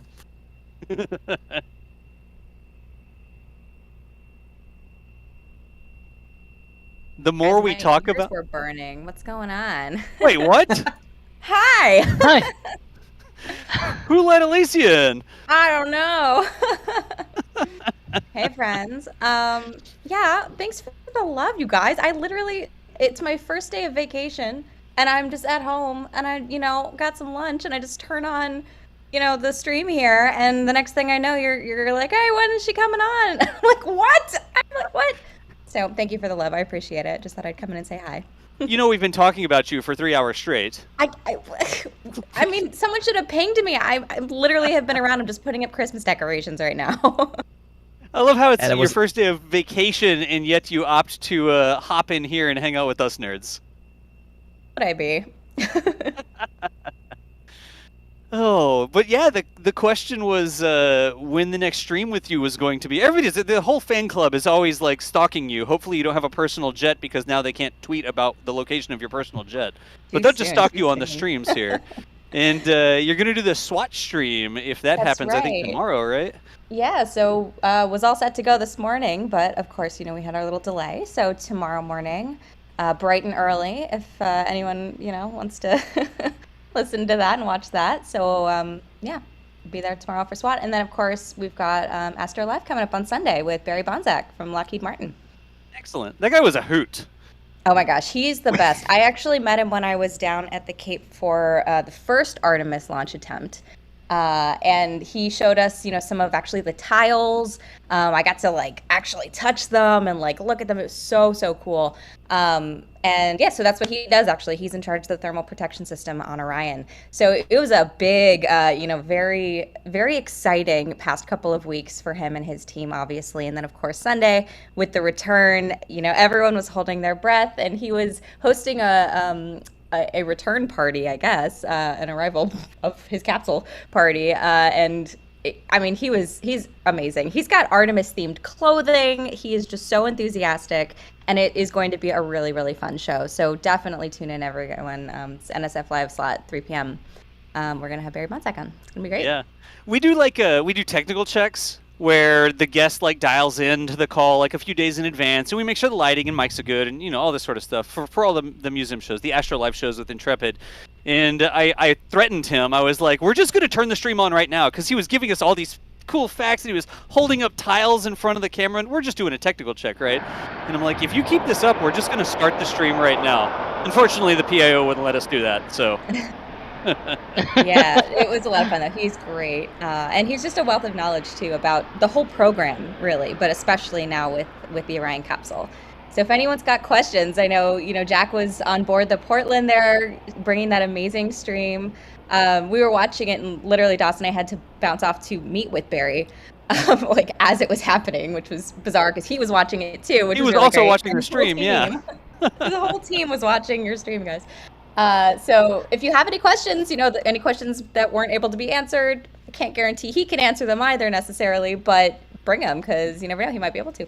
Yeah, we'll be here Sunday at 3 o'clock with the Astro Live show. Alicia, we'll let you get back over. We don't expect you to sit here until the booster starts to go again. But thank you so much for hopping in real quick. Just all of a sudden. Guys. Yeah, I'm watching too, so yeah. Hopefully we'll see what happens here. Hopefully that roadblock will clear up. Yeah, the standoff between the sheriff's roadblock and the 70-meter tall booster will clear at some point, hopefully. Gosh. All right, well, Day. have a good show, guys. I'll talk to you guys later. All right, See ya. take it easy, Alicia. Bye-bye. Good times. One day they will move this roadblock. That's how we are around here. It's not like, oh well, you're not on the schedule, you can't turn in. Alicia just piped up in the back channel, wait, are y'all talking about me? We were like, yeah, hop in and talk real quick, and she just hops in and talks real quick. That's our.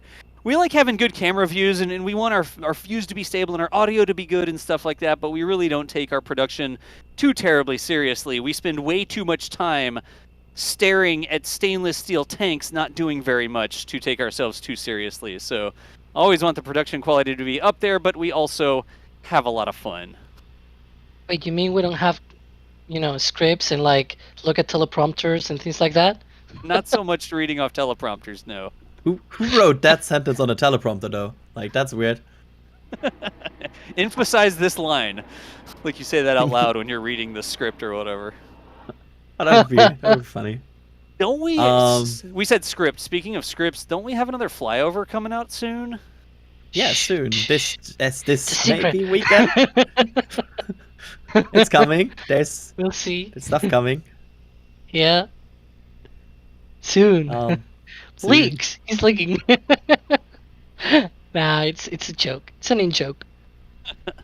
But we did do another flyover, like a helicopter tour of the Cape out there to see how things were going, and got some New things. new things. Yeah, I don't want to like New spoil things. it. I don't want to spoil it, but we saw some things that we'll be covering in our flyover video. I think Sawyer is working on that one actually. Mm-hmm. Yes. Excellent. We will soon be now. I know that reference. I just see I just see a bird on one of the cameras right now that is working in front of the cameras, and I'm like just staring at that bird right now. We're gonna start like trying to track birds flying by. We did that before. I remember there was one day where everything in Boca was super foggy, and you had like a few of the camera operators just hang out in in voice chat, and we were tracking birds to practice tracking. It's good practice. I mean, we were doing like cars and we were doing birds. Like, you don't just sit here and when the booster goes by, that's the first time you track something. You try to track things that aren't important on occasion. So it really is one of our things. Like, we're always out there. We're always practicing. We don't just show up for the big event and hope that all of our stream stuff work. We like make our stream stuff work on Tuesday and Wednesday and Thursday, and like next week it'll work. And we are constantly trying to get experience and practice so that we know what's going on when it's actually time for a big event.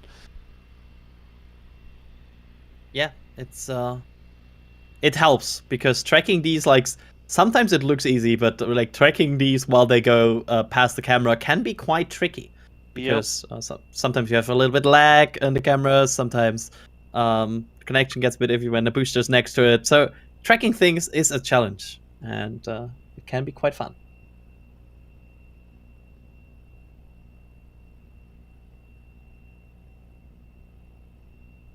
Speaking of quite fun, it will be quite fun once this booster rolls down the Highway 4.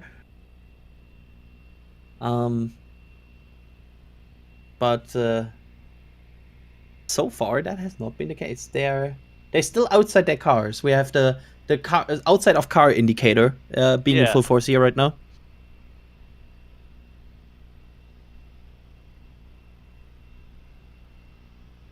I still cannot go over the fact how big these are. Like, you really can see it here, how big these vehicles are. It's just... it never ends. On this, quite literally on this shot right now.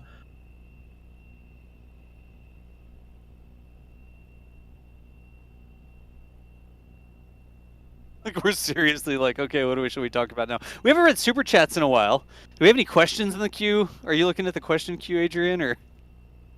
I can jump into that. Mike, the deputy is not wearing a robe, holding up a staff, shouting, "You shall not pass." That's not what's going on here. I see no robes or wizard staffs on the screen right now. I'm trying to make a pun that combines the word Gandalf and sheriff, but that is not a good one. Yeah, it's not working. And yes, I have seen that movie. Let me see. Hey, we have the shop. You do stuff with the shop, don't you, Adrian? Yes, I do stuff with the shop. We ever think about Christmas tree ornaments? Like an Yes. NSF ornament set? Yeah, we should. Well, I think we talked about this year, but it's quite tricky. But You have to like produce them, right? And like warehouse them. It's not like a one-off. Like when you order a t-shirt, you order the t-shirt in your size and your color, and then they like print it, they produce it, and they put it in a box and they ship it to you. Yeah. But things like ornaments, you have to get mass produced in advance, then you have to like warehouse them and ship them out. The only thing we've really done that on are the plushies. We had the ship plushies that we did last year around the holidays and sold out of those quick, fast, and in a hurry. But that's the only thing we've really pre-produced and warehoused like that. But I don't know if we have any other plans like that coming up. Maybe. Well, we will see. We will see. All right, good deal. We'll see. Stay tuned. But yeah, it's quite tricky. But I think it would be a cool thing to have like base stuff on the on your Christmas tree, for example. Maybe Oh, they have man. like us. They have us on full volume in that Tesla, and they're like, how long can we stay here before NSF is giving up? Well, once the booster rolls out, that's when we're going to be done. So the faster y'all roll it out, the faster you can leave and go home for the day. They probably get paid by the hour for the roadblock, and they want the roadblock up as long as they can. So it's a cost plus contract. Yes, a cost plus roadblock. Thank you. Wow. We're going we have arrived at this point in the It's stream. that part of the stream. If Jack was here, we'd be talking about cooking trends and bacon and stuff like that.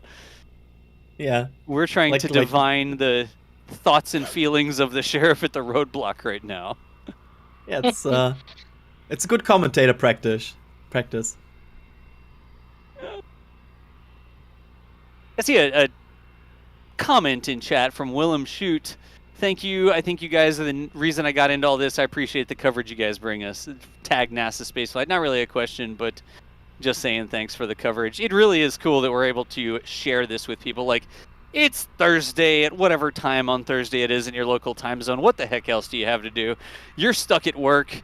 You can listen to 103.3, the Raptor, or whatever this radio station is called. Like, some people, I think, don't even watch the video. They just sort of listen in sometimes, and they switch over to the video if something interesting's happening. But we've actually kicked around the idea of releasing, maybe not this sort of stuff, because this is an event where we're just talking about completely random stuff, but like NSF Live as a podcast or something. Clearly we do the shows live, and we have the video, and we show things on screen. But I'm curious if anybody in chat actually consumes podcasts and would be interested in listening to like our Q&A events where we're talking about recent events or anything like that in a slightly more structured manner than the booster being stuck at the roadblock. Yeah, like a NSF podcast. I would love an NSF podcast. Yeah? Is that like a thing? Yeah. Like, do people actually watch podcasts? I love podcasts. Really? I have some space podcasts I really enjoy. No, yeah. What's your use case? Like, do you spend time on a train or something, and so you listen in on earbuds while you're commuting, or you're just like in the office working or something, or what? Yeah, I usually listen to podcasts when I'm commuting, or also like, for example, cleaning dishes, cooking, like stuff where you need your hands free, but you don't need to, and you cannot really watch something, but you still want to hear something. I'm not really that kind of into music, I would say. I really like having information and podcasts on my ears. Yeah, gotcha. And quite a few. There's actually a poll created in chat about would you consume some NSF stuff as podcast, and we probably wouldn't like out of the gate do just a special thing where it's like a dedicated podcast, but we'd probably podcastify. Is that a word? Verb? Podcastify? I mean, we have I've been thinking for a while of making a podcast myself, just talking about not just the space stuff, but all the things, but that's more a personal thing. Yeah, I will definitely listen to an NSF podcast. And I'm from NSF, but like, I'm interested on other people's views here at NSF. Yeah. I also watch every episode of NSF Live. And I also want to point out two podcasts I really want to recommend here, because I think they're just great, and that's the Miko and the We Martians podcast by Anthony and by Jake, respectively. They're just doing such a great job in covering their respective topics, and I really can recommend both podcasts. I love them, and they're great to listen if you want more space on your ears. So Nice. Check them out. More space on your ears. I like it.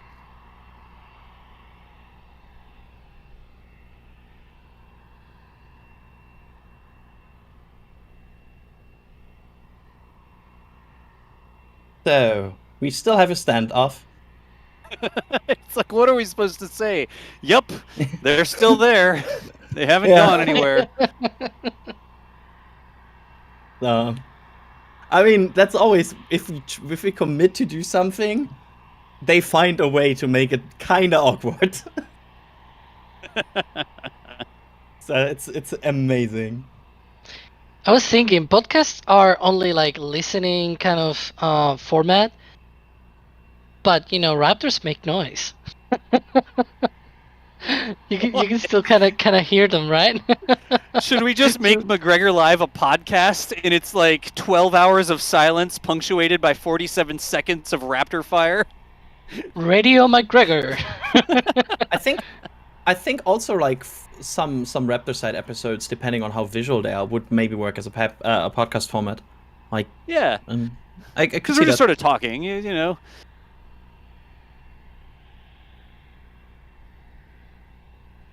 So 33.6 radio Starbase. You know that's actually like the audio channel comes in from McGregor, and the way that we've got it named in the back end is Raptor Radio. Like you can actually just listen to the McGregor audio streams because they come up to our server, and then we combine those audio streams with camera feeds, right? We've got multiple audio streams from 2 different points of McGregor. In our interface, we literally call it Raptor Radio. So it's not too far off, actually, you know? Yeah. Anyways, Kinda really random quickly, move. I've got a quick update from the NSF Traffic Center.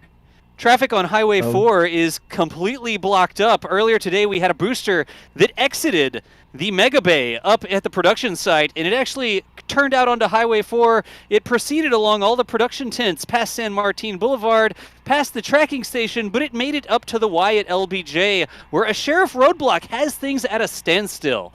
It just has not made any progress past that point. If you're trying to get out to the orbital launch site today, maybe take a different route. Try a hovercraft or a jet ski, because if you're on Highway 4, you're not going to be making it. Still quite a bit of room to go before it gets out to the orbital launch pad. Back to you, Adrian. thanks, and I'm Adrian with the weather. The weather is. But I can bring up the weather if you want me to bring up the weather. I can show the weather too. Wow, we are just like 5 minutes away from starting this as a complete 24/7 radio. Silverjoy's not even the right site right now. Hang on, let me get to Brownsville at least. It was showing Atlanta, Georgia. I need to reset that site. As you can see, a high pressure area has kept the. No, I'm just making this up. I don't know if there's a high pressure area at all. Who knows? It's totally busted. It In gonna other rain. news, in other news, the NSF commentator team is losing their minds. I apparently Oh, opened this God. twice. Let me close the background there. Yeah, there you go. Nice clear wow. day out there at Port Isabel. You can see from South Padre Island, besides that massive pileup at the roadblock, which is somewhere on this map. Harder to see on this map, I think. I now imagine Where like a is it? Google Maps map, and it's like perfectly clear, and then there's like a roadblock, like a red line on the Google map. What is going on? Why is it detecting something over Starbase right now? Like, that is literally where the booster is. Certainly, the buildings and the booster are not causing a radar reflection that's getting picked up as precipitation. Look, I'm not a Maybe weather they are. forecaster. I don't actually work in the NSF Weather Center, so I'm not sure. But it's got to be just like scatter, because there's some other locations like this as well. Huh. Interesting. I don't know. All right, they better turn off my presentation now. I'm not sure what I'm going to draw next. So, they're in the cars. Wait, Are they? Ooh. I think so. Is there somebody in the Tesla? And I think, yeah. I think I see something moving on the driver's seat.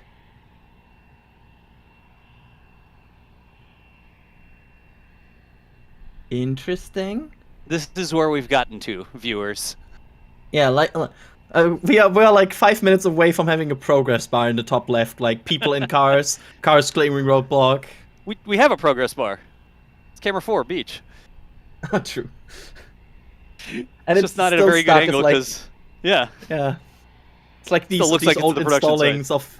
It's like these old installing of games from a CD where you're like it's stuck at 4% and suddenly jumps to 100. It would go really fast, like, oh, it's making good progress. Then it would freeze at 1% for like 10 minutes. Then all of a sudden it would jump again. I think it was always 81% or so on my system. I don't know why. 81%. Yeah, I don't know why. It was weird. I remember when I installed games like back in the day. Back in the day, I say like it was 60 years ago.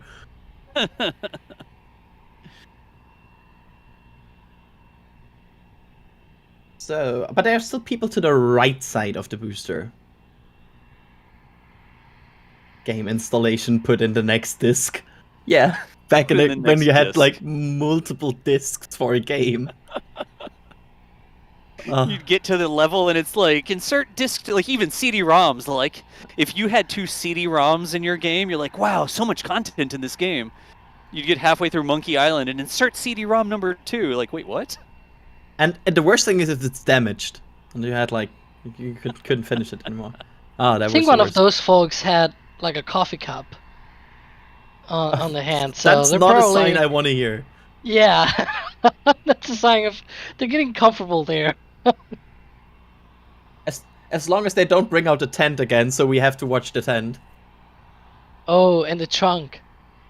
Yeah, don't Yeah, get too they have a- comfortable. They have a tent there, so they can sit down in the open if it takes longer.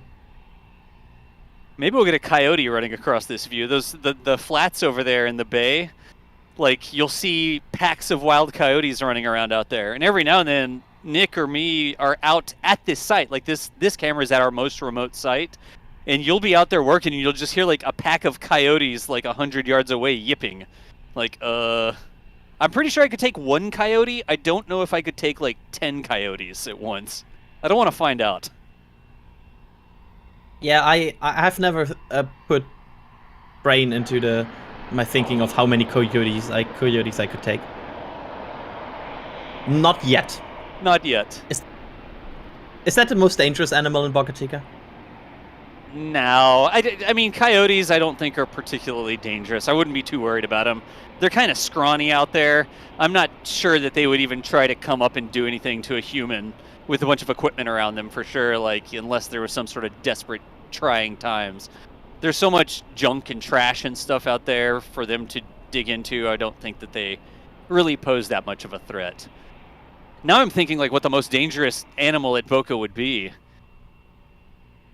I don't We're like always on the lookout spiders for Yeah, I don't see a lot of big spiders. Like there's a ton of spiders. We see them all the time. Like when we're walking to and from a site with a headlamp on at night, the spider's eyes glow teal, and you can see just tons of spider eyes in the grass in front of you while you're walking.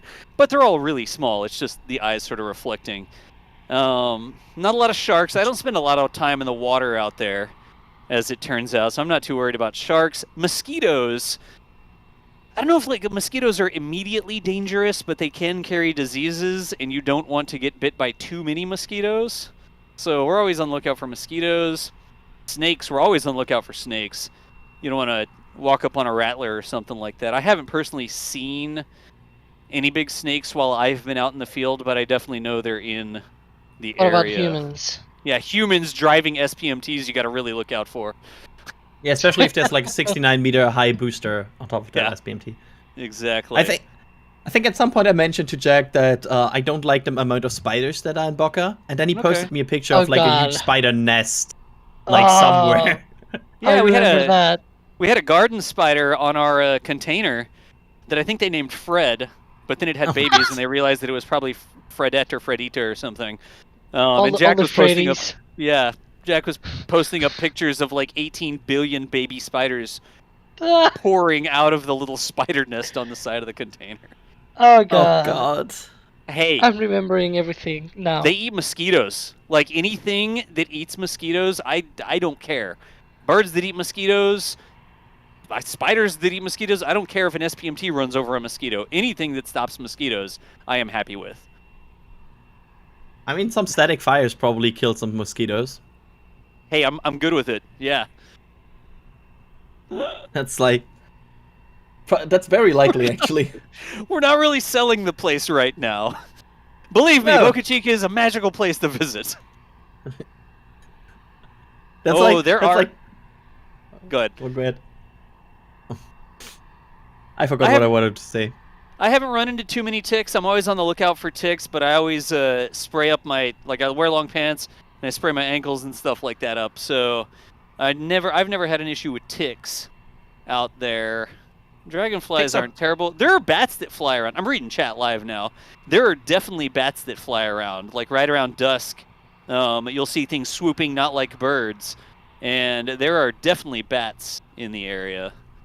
I think ticks are the most dangerous animal you find in Germany, basically.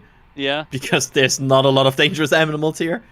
And ticks can give you like pretty nasty disease. Yeah. So they're like not that great. Also, this feels like a Grackles. Twitch stream now, and with the chat interaction, just live It reading is. chat. Yeah, we're just gonna read chat live. Grackles aren't dangerous. Whoa. Oh, hey! Oh, Look! Look! Tesla. Has the roof open? Tracking They that. went. Well, the Tesla went. The security Tesla is gonna outrun the servos on the camera at that zoom rate. You predicted it. But the Tesla is going to check something out. That is definitely... Oh, are they moving the they're barricade? they're removing the barricades. Booster is getting ready to roll, guys. Nice! It's basically the Formula 1 beginning right now. It's like it's lights out and away we go. Very slowly. The pace car is out. Doesn't Yeah. really seem to understand the purpose of the pace car because it just took off without the rest of the pack. Yeah, it's like what are you doing? The barricade did swing to the side, didn't it? Yeah, it's Yeah. barricaded to the left now. The barricade's off the road, and it's just one... It's like booster versus one white truck, it looks like. I feel like Yeah, at that this is a- point they should have just an automatic like a barrier arm that they could just deploy. I mean, I see that like on the freeway where it's like high fog area, and they have permanently installed, little arms, like at a parking garage or whatever, on the side of the freeway exit sometimes. I'm really Oh. surprised they didn't just put something like that in here. Here we go. Uh-oh. Booster's getting ready. Okay, is that truck gonna go? I think we are rolling soon. Why does it have the airport code for Charlotte on the bottom of the transporter? I don't think that means what you think it means. Nice. Also a reference to a movie. Okay, look at this. Horse to the pad. Maybe that's the red team? I don't know. Like, would they run? Are they going to run in there and make sure everything's cool before they? Now, wait a second. Is the barricade still in front of the Yeah. SPMT? I mean, there. I mean, nice effort, Sheriff, but that's not gonna stop it. You shall not pass. It's like, I mean, that's not doing anything there. That is halting our progress to Mars. They need to get that thing out of the way. It's A little bit of an like- exaggeration there. Hyperbole, maybe. I It looks guess so the, funny. the teams are going to the pad, and we're gonna get some human beings checking things out. Oh, look at that camera now. Yeah. That is some high action camera here. We're gonna get the sun reflecting on the water and the booster. Like, you'll probably see the sun setting. I bet you it's not too far out of frame right now, and the booster will roll up the road and the sun will be setting in the background. Probably blowing things out, but, Shun. I love the high action camera covering of the cars to the roadblock we have right now. It feels so Yeah. good. Finally, some action of some sort. Oh my god, cars are rolling. Kevin in the background just being happy. I'm like, yes! Are those cars Something that shaking moves. I think the cars are shaking the camera slightly whenever they drive past. I wonder if that's like physical vibrations or the air hitting the camera and making it shake a little bit. Oh god, this is I'm great. sorry, I cannot pretend to be an F1 commentator or anything like that. Yeah, same. They I have, don't have... they have air I don't have in my lungs. That barrier, like, it's not even as high as the SPMT. It isn't. Why did they even leave it there? They could have just left the booster in the middle of the road, and it is sufficiently blocked. It's like, this is not doing any blocking whatsoever because there's the booster behind it. It's completely pointless as a barrier.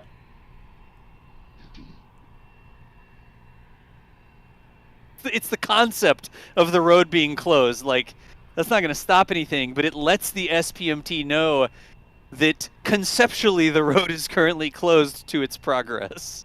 It's like a statement. It's a statement of road closure. Somebody said it looks like we installed a speed trap camera by the side of the road. I mean, we don't need it for this booster.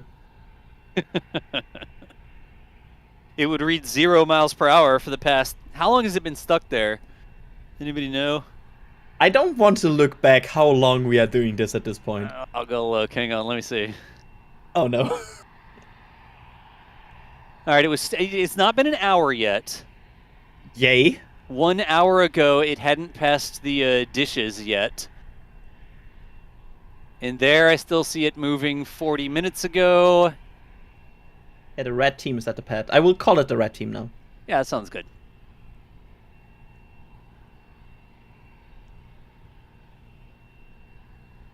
It's about 40... it was about 45 minutes ago. It looks like it stopped at the roadblock. We jinxed it. We totally jinxed it. Yeah, we were like, oh, this is going so fast. And they were like, Yeah. no, it's not. We'll stay live. It's all good. Like, we'll just go ahead and continue to do commentary. And it's just going to roll out real fast. And, here we are. That's fine. Yeah. This is a short stream. There's somebody in probably, there's probably somebody at NSF who's like, well, I told you. There's always somebody at NSF that's like, well, I told you. You get enough people, and one of them is going to have told you something at some point in the past. So, Yeah. I mean, at least we don't have any more streams for this weekend, right? So we can... yeah, right. Yeah, Not like that's there's not anything bad. going on tomorrow. It's easy. I cannot get about the comedic effect of this barrier. It's amazing. It's like that. What was they have that bull on Wall Street, the big bronze statue, and then somebody put the art installation of the little girl or whatever standing in front of it. Yeah. I guess the broken down road barrier is not really very artistic. I feel like this is like there's a meme caption here. It's like viruses and computer malware, and then this is Windows Defender. Like something like that. I feel like the Texas Department of Transportation needs to come mow the grass on the highway right away here. That's what I feel like right now.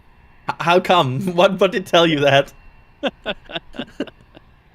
I'm about to get out there with the little push mower and mow that grass out. Oh. Hey! Hey!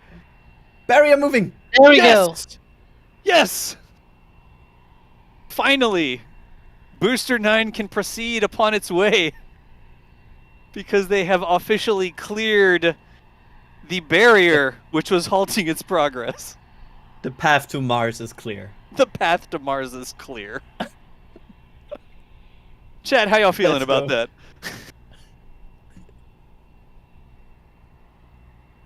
Alright. And now... Accelerate. I'm watching the palm tree. You see the palm tree down at the base of the Yeah. booster? Come on, move. Turbulence makes it difficult to see, but it's not moving yet. Watch, it's out of gas. Oh no, there we go. Escort vehicles are moving forwards. And... I think that is the SPMT driver in front of it, right? Or venting, because why not? Yeah, yeah.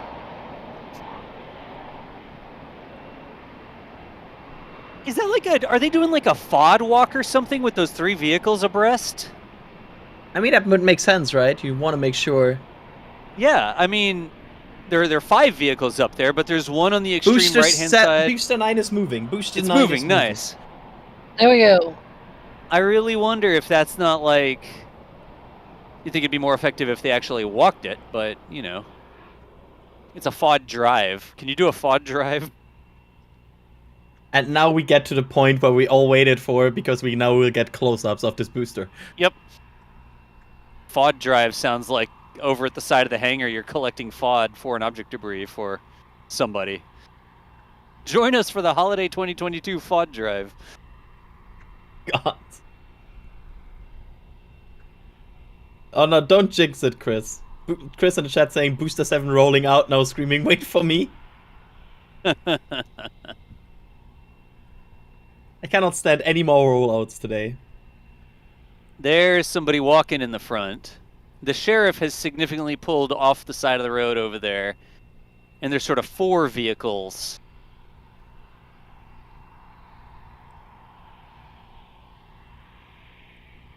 See, now the ticker is actually like it's reliable because now booster 9 is actually moving. Yep. Is that another SPMT that's pulled in behind it? This is the backup. What is that? I think those are the tanks for the pressure to the booster. I mean, it looks like there's something big rolling behind it, but I guess maybe it's not an SPMT. Yep. There's the tanks. The tanks. There's like a Oh, you mean the yellow thing? Well, yeah, there's just a whole group of big equipment back there, like... No idea. It'll get closer. It's coming towards us. Yes.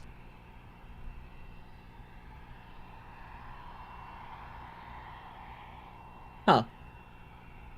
But focusing on the booster, as you can see there, no raptors. I mean, you could see it before, but now you can't see again. No raptors. In case you come here. Yeah, if you waited for raptors all the time, I'm sorry.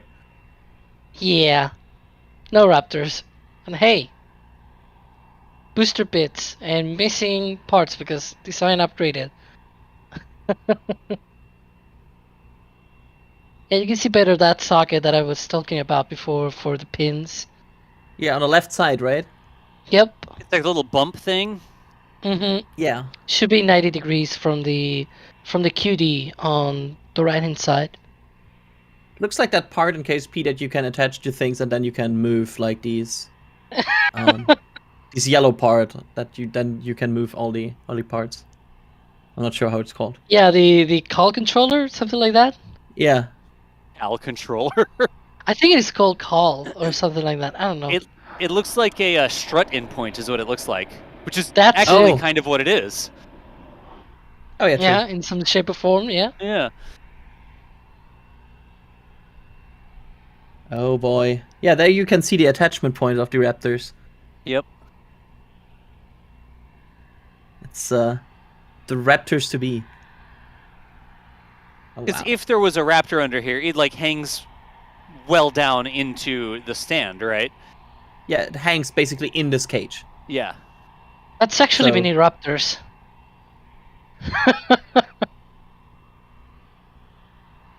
Yeah, it's fitting, huh? It's a Raptor in a cage. Look at the panel gaps for the shines. Gosh, it looks like a Tesla. Wow.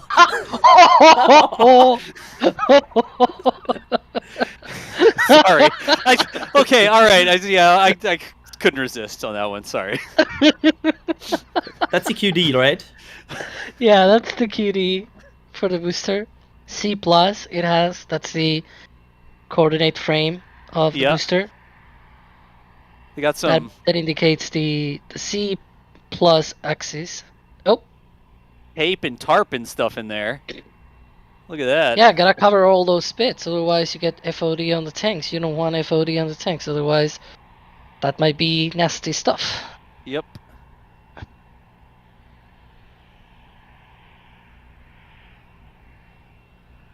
It's can see how definitely much very, they- very reinforced. You can see how much work there is only on the QD itself. Like, that's already so much work. Yeah. You can see the pipes going from the engine section up to the QD because there are also ways to kind of get back some of the. I was trying to mention the sort of bleed of the Oh. engines and things like that. Look at the pipes. Yeah. Oh yeah.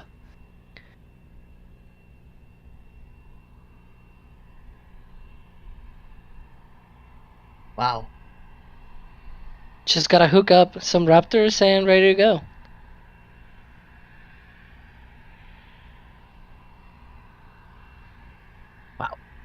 That's cool to see.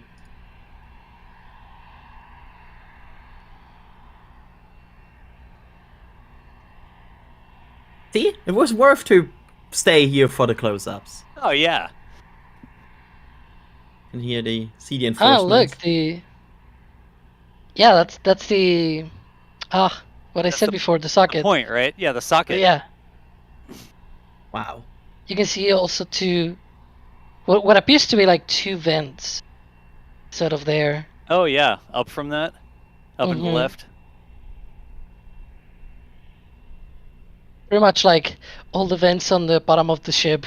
There's like a gazillion of those, and who knows what they are for. Yep. Wow. Yeah, and there these are, what are these welds? Yeah, so the vertical ones you see, those are for the rings themselves. They are bent Ah, into a okay. ring, and then you make a vertical weld. You see the Some of gaps these- there. Look at that weld, that is reinforced. My total guess about the gaps there is just that, you know, you can see that weld is between sections of the booster, the horizontal weld on the booster.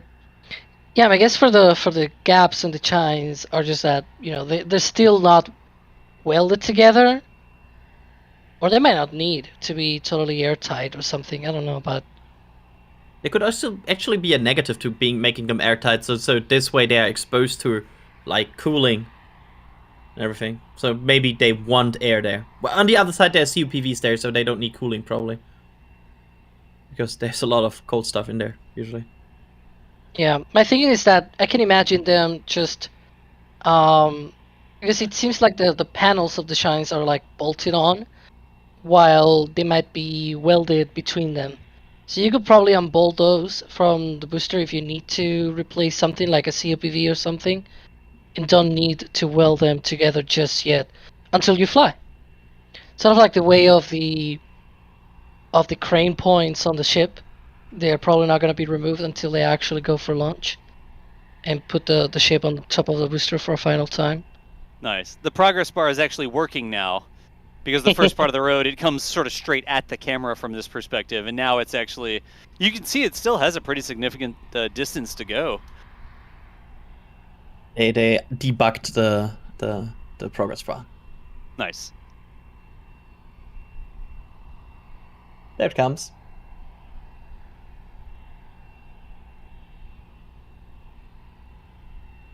Yeah, it's about 2.2 miles from the exit to the production site, or I guess, you know, the entrance to the production site. Today it was an exit because the booster came out of it, but it's 2.2 miles along Highway 4 to drive that distance. So the SBMT drivers, walkers, I guess, they walk while they're driving it. I'm not sure exactly how the entomology works out there. Isn't that the study of insects? What's the study of words? Etymology? Entomology? Whichever. Look, chat will correct me, it's fine. You have about a 2.2 mile walk, I guess, is the point, to leave the production site and make it all the way to the launch site. And since we get that question more and more, what will happen to Booster 7? It will be fine. This is just because Booster 7 still needs some time, probably, in the Mega Bay to be prepared to get ready for the final 33 engine static fire and then probably launch. They just use that time now to cryo test Booster 9, most likely. So don't be worried about Booster 7. This is not spelling doom for Booster 7. Yeah. So again, just parallel flows. You work on one booster back at the production site while you test another booster out at the test site. If you got both your boosters at the test site and you want to test one, you got to shut down all your work on the other booster because you clear the site for safety purposes, right? So it makes sense to sort of flip-flop them or leave them separate. As much as we love to see 2 ships and 2 boosters and, you know, all this cool things, full stacks and all this stuff, right? It does sort of slow the process down if you're not quite ready for that point yet. There's also so many places to test these vehicles. I'm a firm believer that this testing, like cryogenic proof testing, will eventually move out from the launch site because it just takes up space for all their testing. And we've actually seen them already moving test tank testing to Massey's. We saw recently the sort of ship 26.1 kind of weird test tank Frankenstein, whatever, being moved there. And who knows? Might eventually see also boosters and ships going that way. Nice. I will Look at definitely this. prefer that, to be honest. I look forward to time-lapsing this and sort of showing the booster approach as the clouds go by in the background. This would be a really Can we cool shot. Can And we the sun time lapse moving the in the time sky. Can we time lapse the time it was waiting at the roadblock? Yes, I will play that back at half speed since you enjoyed it so much. Thank you. double the roadblock, double the fun. I've never heard anyone say that. No one says that, Adrian. Yeah, I think you will never hear that ever again. Double the roadblock, double the fun. Yeah, I feel like nobody ever enjoyed a roadblock. I mean, to be fair, a lot of people enjoy roadblocks. If you look at our SBL chat, the moment they put up a roadblock, there's a lot of people getting very excited and happy.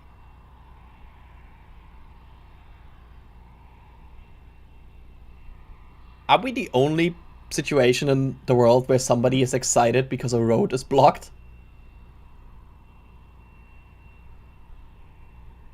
And I guess there's like parades and stuff like that that block roads and people get excited about. This is sort of like a space parade. Yes.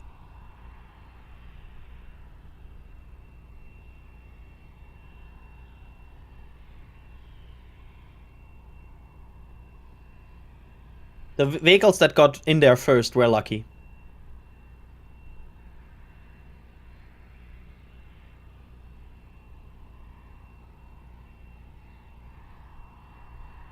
I feel like I would just wait at this point and not drive behind it if I could. Like, just wait next to it. And I mean, to be fair, you could drive behind a booster, so that's kind of cool.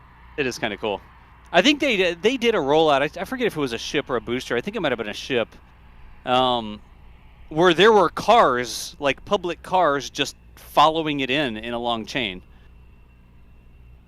That's crazy.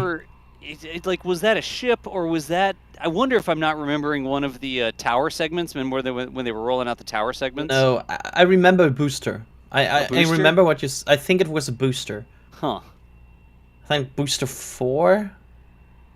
Yeah, I don't remember. Yeah, it was longer ago. Quite a bit of time ago. Oh, I'm just seeing. Closure for tomorrow has been cancelled. Ah. So Successful no static testing fire. tomorrow. Yeah. We'll take it. We'd rather have Yeah, I'm Friday sad. off. We didn't Oh, yeah, have anything tomorrow. Oh, imagine tomorrow a static fire stream. Like, imagine that chaos. At some point, we would have just stayed live. Just like, whatever. Oh, yeah. The NSF mega stream that's like 4 launches, a rollout, a static fire. Like, join us this Friday for, like... The extra launching. All the things. Like, yeah. It's gonna be crazy. Oh, bird, get out of the road. Yeah. I mean, it has some time. It's not really approaching It has some rapidly. time. Oh, now another one. There's 2 birds. It's not like they're speeding to the birds right now. We could sell tickets to the NSF all-day special stream extravaganza or something. Yeah, it would. You would just see how the commentators more and more lose their mind over the day. Yeah. As you could see in this stream. This stream was a great way to show that. Keep need to swapping new people in. I'm just I mean, seeing that's someone say. kind of like the stakeout streams, right? The stakeout streams are kind of that. Oh yeah. I'm just seeing someone say on chat that a Falcon and booster is being lifted at McGregor. That should be B1078. Of course they do that. Being lifted off the stand there at McGregor. So yeah, more action, more things. Tune into McGregor Live as well. All right, this For is more the action. camera mount. Like, the camera is not exactly level, but it almost looks like the booster is like leaning forward, rushing forwards. You see that? Yeah, it's very fast.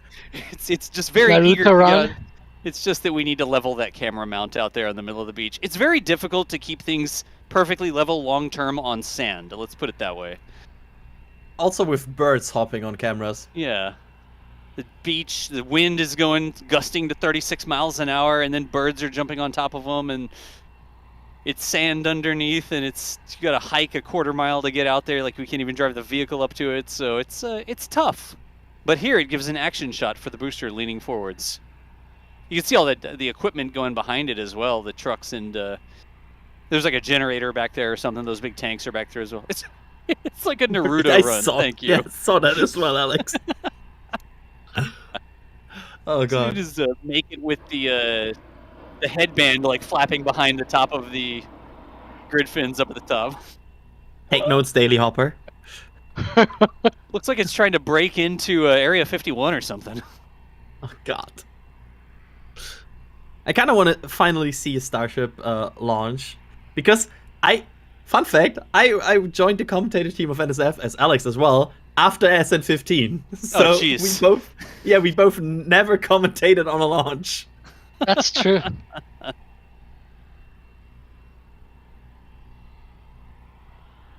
We are like cryo test and static fire experts at this point. It's actually funny because the first stream for me that was covering like a test at a Starbase was the Booster 7 33 engine spin prime test, the first one that they did, and well, let's say that didn't go too well. Oh, So I'm kind of glad that one. after that things went much better. Yeah, it's crazy what this booster, not this booster, but the booster that is hiding in the Mega Bay right now. That booster already experienced and still alive. Yeah. We should probably not tell Booster 9 that. The progress bar is 1/3 of the way. Like from this view, I think this is probably about half, actually, because of the section where it comes straight at this camera. But it's making good progress now. It's really hauling the mail across Highway 4 here. Or some definition of hauling the mail. Yeah. Oh, hey, there's cell phone antennas on that water tower in the background. Yeah. The Port An Isabel actual Water water tower. District. It's an actual water tower. Is that what you said? Yeah. That's yeah. It's not gonna turn out Two to be a water lost towers container here. or something. It's kind of going fast. It's for a booster. It's fast. I mean, it's deceptively fast. Like for something as big as it is really moving down the road.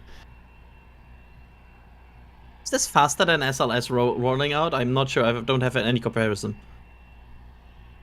not sure. I mean, SLS Somebody is like do the math. mile per hour, like a Chris G, 1.5. where is he? Where is Yeah, he? right. We need the Chris's here. This For looks that. faster than 1.5 miles per hour, though. Like this, Yeah. I mean, what is it? 2 miles per hour? 2.5? I don't know. We need a radar Almost. gun. We need to actually put a radar gun on the side of the road and clock the booster on the SPMT as it goes by, and then show Imagine- it live. Look Imagine at that. like the face of the SPMT driver in the moment they get a ticket for this. We'll mail them a ticket to their home address, get the Yeah, plate off the SPMT, and figure out who it's registered to. Drastically overspeeding on Highway 4. Too fast for conditions, I think, would be the way the officer would write it. The condition being that you're a 70-meter tall booster. It's like you shouldn't be that fast. Here comes the swooping crew. I'm not sure what they're doing. Are they really checking the road? Because I was wondering, how would you check that and why drive with two vehicles behind? I don't know. That's quite a great view, I must say. Yeah, I'm glad we didn't touch this. Like it's almost got like a filter on it, right? It's just the camera's looking into the sun. You can see the reflection on the water, but On the reflection pool. yeah. It's almost a reverse reflect. Oh, I thought the bird was going to land in the road. It's like a reverse the reflecting SpaceX pool. authorized reflecting pool. Slowly but surely. Yep, The ship vented and the birds just flew. they all took off. Nice. Or maybe they were afraid of Booster 9. They were like, oh, it comes. Very slowly.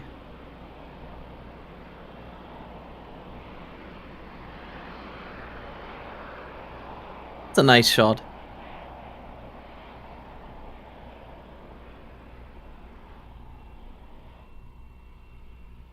All the flashing lights, though. it's got quite the entourage, that's for sure. It's like when a state, like some sort of state official visits another country and like you have these huge convoys. They need little flags, little SpaceX flags on the front of the trucks. Yeah. My example was like, like in Coming to America.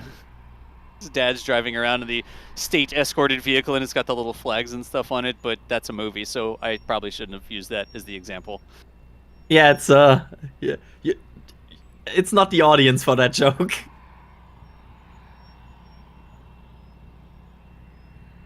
Oh, look at this.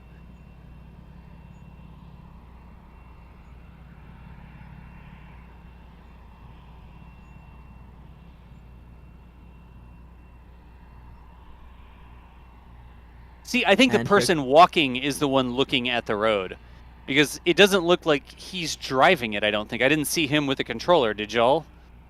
No. So But what are the 4 cars in front of that doing?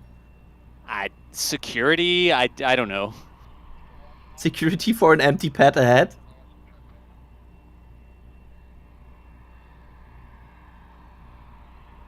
And here is Booster. Yeah, this is like definitely spotting up there, see? He's got the radio.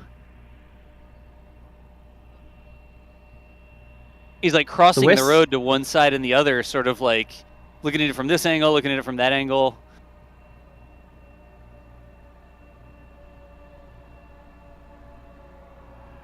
I can hear the SPMTs. Yeah.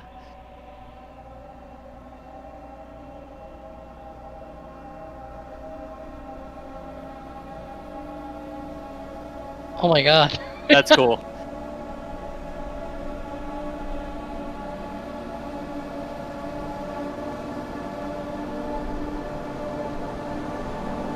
There we go.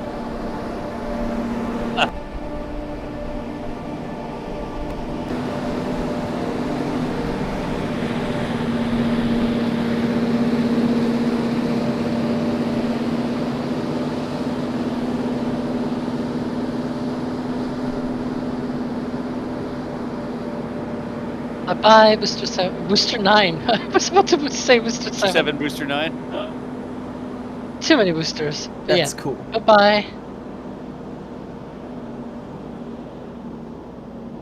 So many wheels. Oh? Are they stopping? Seem to slow down.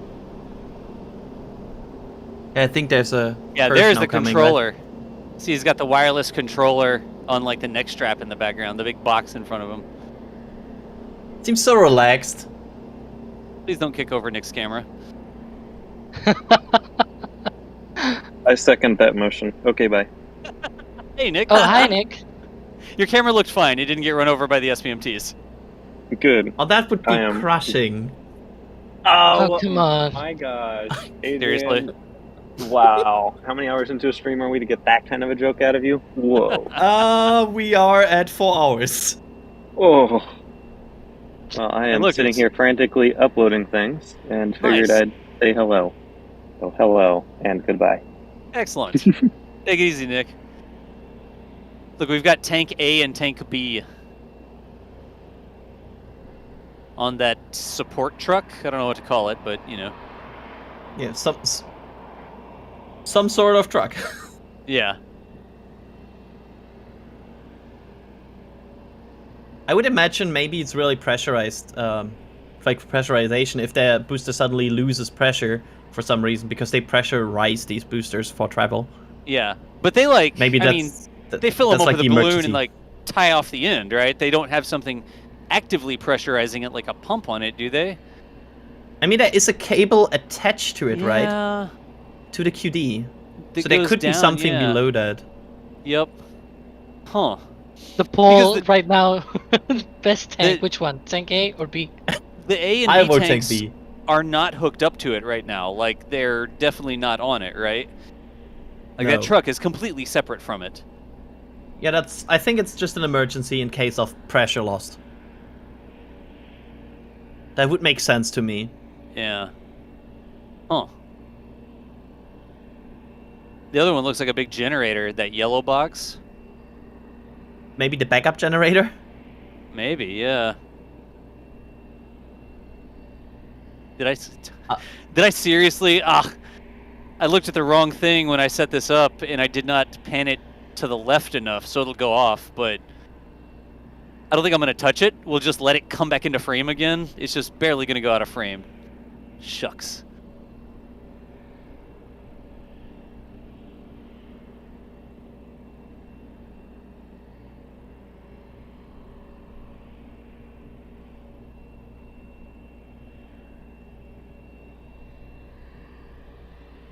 Progress bar. It's so fascinating if you have a pointless pole between tank A and tank B that it's kinda equalized. What is this, like 60%? No, it's 59-41. 59, thank you. It's very equalized for the fact that it's a random pole. You remember when I said the closure for tomorrow had been cancelled? Oh, no. Uh-oh. Well, it's still cancelled, okay. It's just that they added more for next week. So, okay. Yeah, Tuesday, Wednesday, and Thursday. Because, you know, working on December 22nd, it's okay. Like 2 days before Christmas. Oh boy. Gonna be exciting. They're obviously I mean, I can imagine they're probably for Booster 9 to be tested with cryo.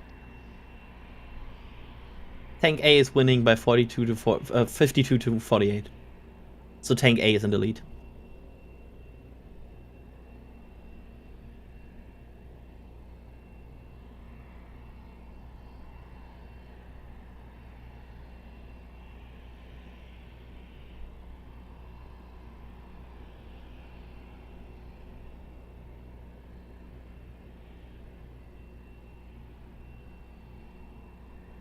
We have 2 boosters in the move right now. One here at Starbase, Booster 9. And then a Falcon 9 booster at McGregor, which is being lowered. Kind of looking, one eye looking at one stream and the other one looking at the other. And before we had another booster also rolling at Space Coast Live as well. It really shows you how much SpaceX has to work to also manage their gigantic cadence, right?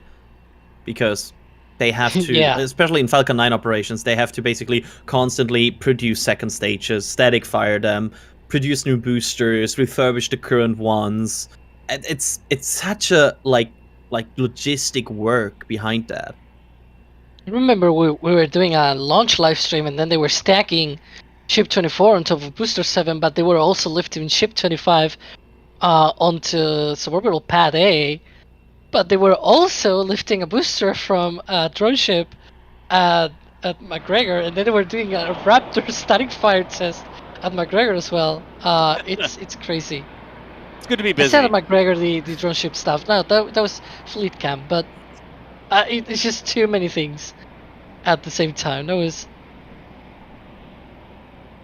yeah.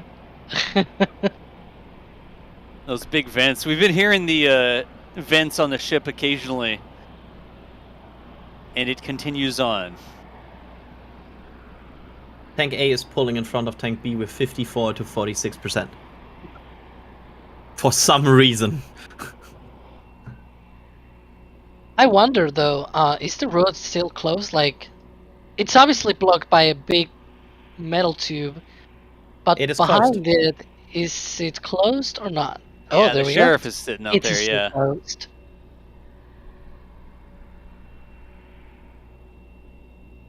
Nice to keep track on that. Otherwise, I will guess we'll probably yell at Nick like, "Hey, go out there!"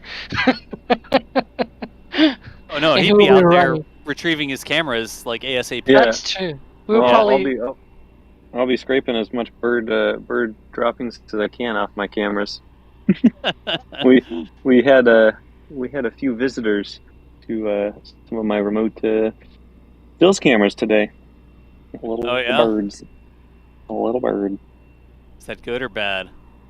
Doesn't sound Well, great. depends on how many presents they left me. I'm so far undecided. I've picked enough bird poop off of cameras to be expert at it, but I don't really like it. So, you know, anytime a bird doesn't, that's awesome.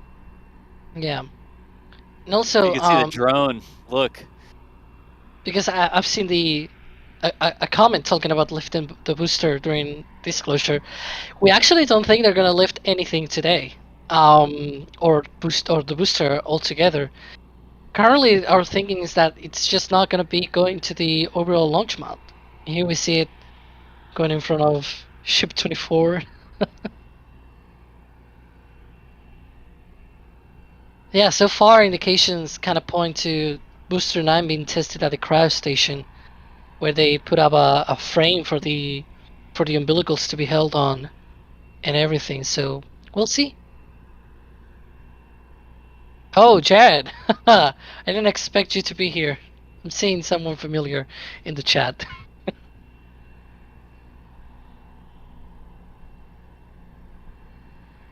Yeah, getting closer to the booster arriving at the launch site. I mean, it's at the launch site, but not at the orbital launch site yet. So, yay! Now it looks like it's leaning back instead of forward. Of course it does. Can you see that?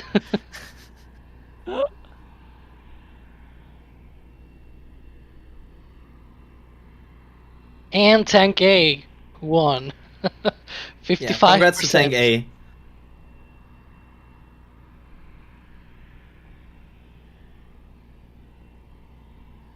But at least we are not the only people that went mad during the stream.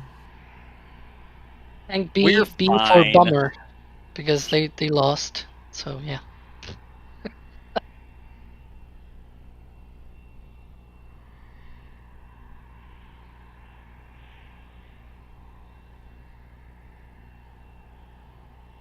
Going fast. It really Yeah. is.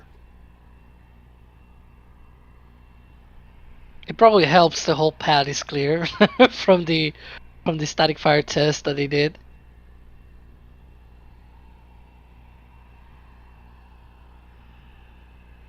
And nothing is moving so far at the production site, so we are fine.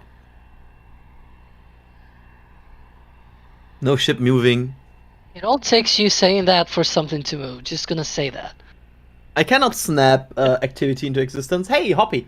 Look at Hopper. Nice. You could actually, those buildings on the right-hand side are, they're actually 7 miles away from this camera. That's South Padre Island, the condos out at SPI. So these say are that. hotels people should stay in if they want to watch the Starship orbital launch. Yeah. Yeah, there's quite a few places over there. Showing Today the is like papers. today is abnormally clear. Like normally you can't see those buildings so clearly. There's normally Yeah. like at least some heat haze or some fog or some, I don't know, marine layer or something. But Yeah, today is very clear. Wind will kick up a bunch of sand and just like particulate low to the ground in the air that blocks the shot when you're looking that far across. Sometimes there's like dust kicked up by some natural kind of raptors. Yeah. It's the static fire. Somebody in chat, I forgot to go back to it, but somebody in chat wondered if the weather radar wasn't showing some effect of the dust in the air after the static fire. I don't have the recording of that weather radar, but I wonder if that's a possibility. Like, could we scroll some weather radar out of Brownsville back to that time and see if something appeared around the time of the static fire as like dust rose into the air or something like that, you know? I think we see on like lightning maps and everything, we see static fires because they detect as thunder. Aha. If I recall correctly, I saw that before. When you look at lightning maps, and they suddenly go wild because they think there's a thunderstorm there. Just raptors. And suddenly it was booking it, but now it's stopped. Yeah, it's got to come to the turn up there and turn into the site. Yeah, now rolling very slowly. Yeah, just to point it out, this thing will most likely, like, almost 100% go to the cryo station. This will not go to the OLM. You can kind of see it on this shot. As I said, it's like right below ship 24, in between in between the legs of the stand there. You can see the frame behind it. That's actually Yeah. the quick disconnect for the cryostation, isn't it? Yeah, that's the frame that holds the umbilicals. Gotcha. So you need something to hold those umbilicals. to the left of the they ship will- or the right? Below we the ship. Below the Below ship. the Okay. ship.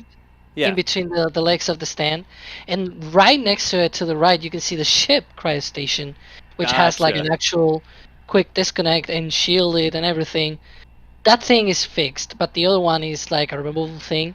They can install it and deinstall it, I guess, whenever they please. Gotcha.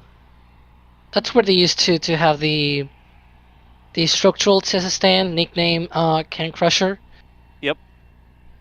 And they moved that to first to the production site, to the Remedios Avenue place where the rocket garden is and everything, and then from there it took S26.1 Frankenstein tank test, whatever. It's a weird kind of thing that they put together, and they put it on the structural test stand and move it out to Massey's. I just refuse to acknowledge that thing even exists. It's the bottom of a ship, okay, and usually the bottom of the ship is on top of a booster when in stack configuration, right? Well, in this test tank, it's the ship aft, and on top of that is the top of a booster. It's like some aberration of nature there, of ship and booster and Jesus.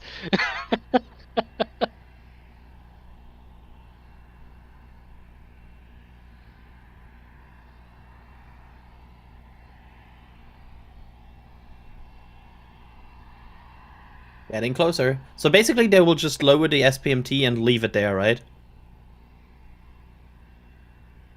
That's the thinking. I do wonder though if they're gonna maybe put it on a parking state first. I was also kind of seeing in the background parasailing or something like that. Someone doing parasailing. Was it parasailing Yep. or was it the drone flying by? I think it was parasailing. Well, we should get somebody on a parasailer out there with a live camera during a rollout or something. Yeah, A congrats Jack parasail to static fire. congrats the Jack or marine Nick thing. to their new job. They do have marine closures, so it's not like you could be parasailing right off the coast during a static fire. Like they close the marine area as well, right? We joke about that, but I would totally be down. Nice. Just need some waterproof cameras that when you are done with your parasailing can deal with getting dipped in the drink. Sounds good to me.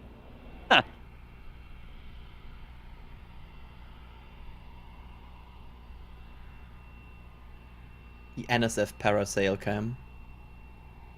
A big NSF logo on the parasail itself, like. Oh yeah, It's imagine just- an NSF parasail in the store. It's like not a Parasail drone, merch. but it's the body of a drone hanging underneath a parasail that's being towed by a boat. And we're like, no, what? It's a no drone zone. We don't have a drone. It's a parasail.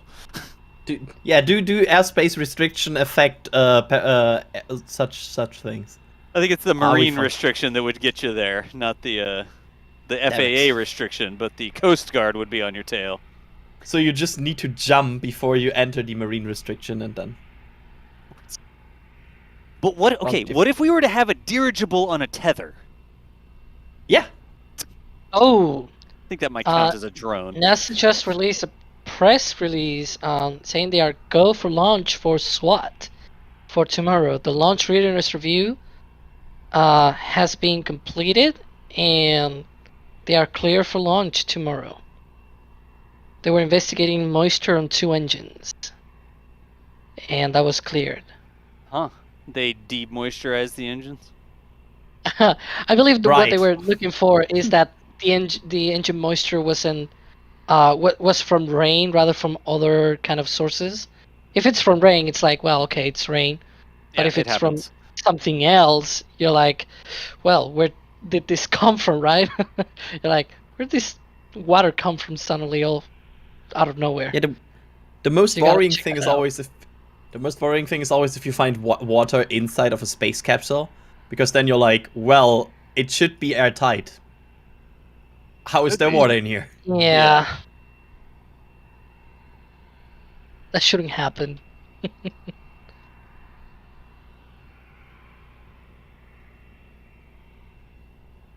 Did they put the roadblock sign in front of Booster 9 right in front of the launch site again? Yes, Just there's like- another roadblock sign blocking its path. Yeah. This is the spot where they have to turn, right? And the ground is a little unstable, and sometimes they have like mats that they put down to try and, I guess, level it out some. So they always take the corner very slowly. Yeah, I mean, you don't want to lose a few $1 million booster thanks to being too fast in the corner.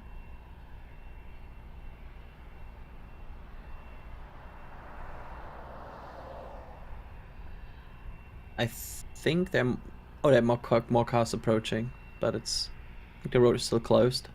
Yeah.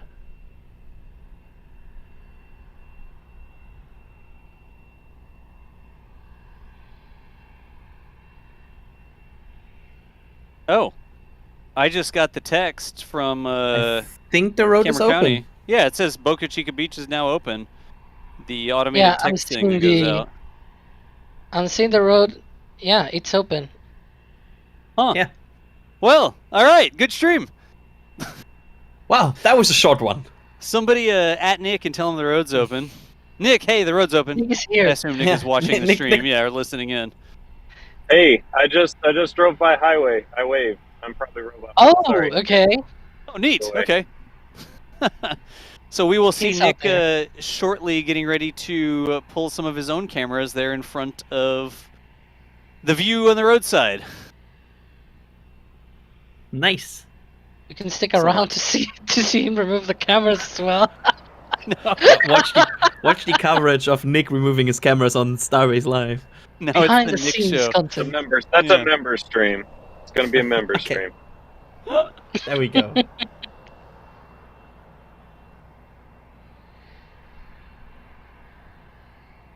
Well, if the road is open, I think that is an indication that it may be time for us to send it over to Starbase Live. We got a couple, there's some super chats that have been coming in, and then we were sort of talking as it was rolling.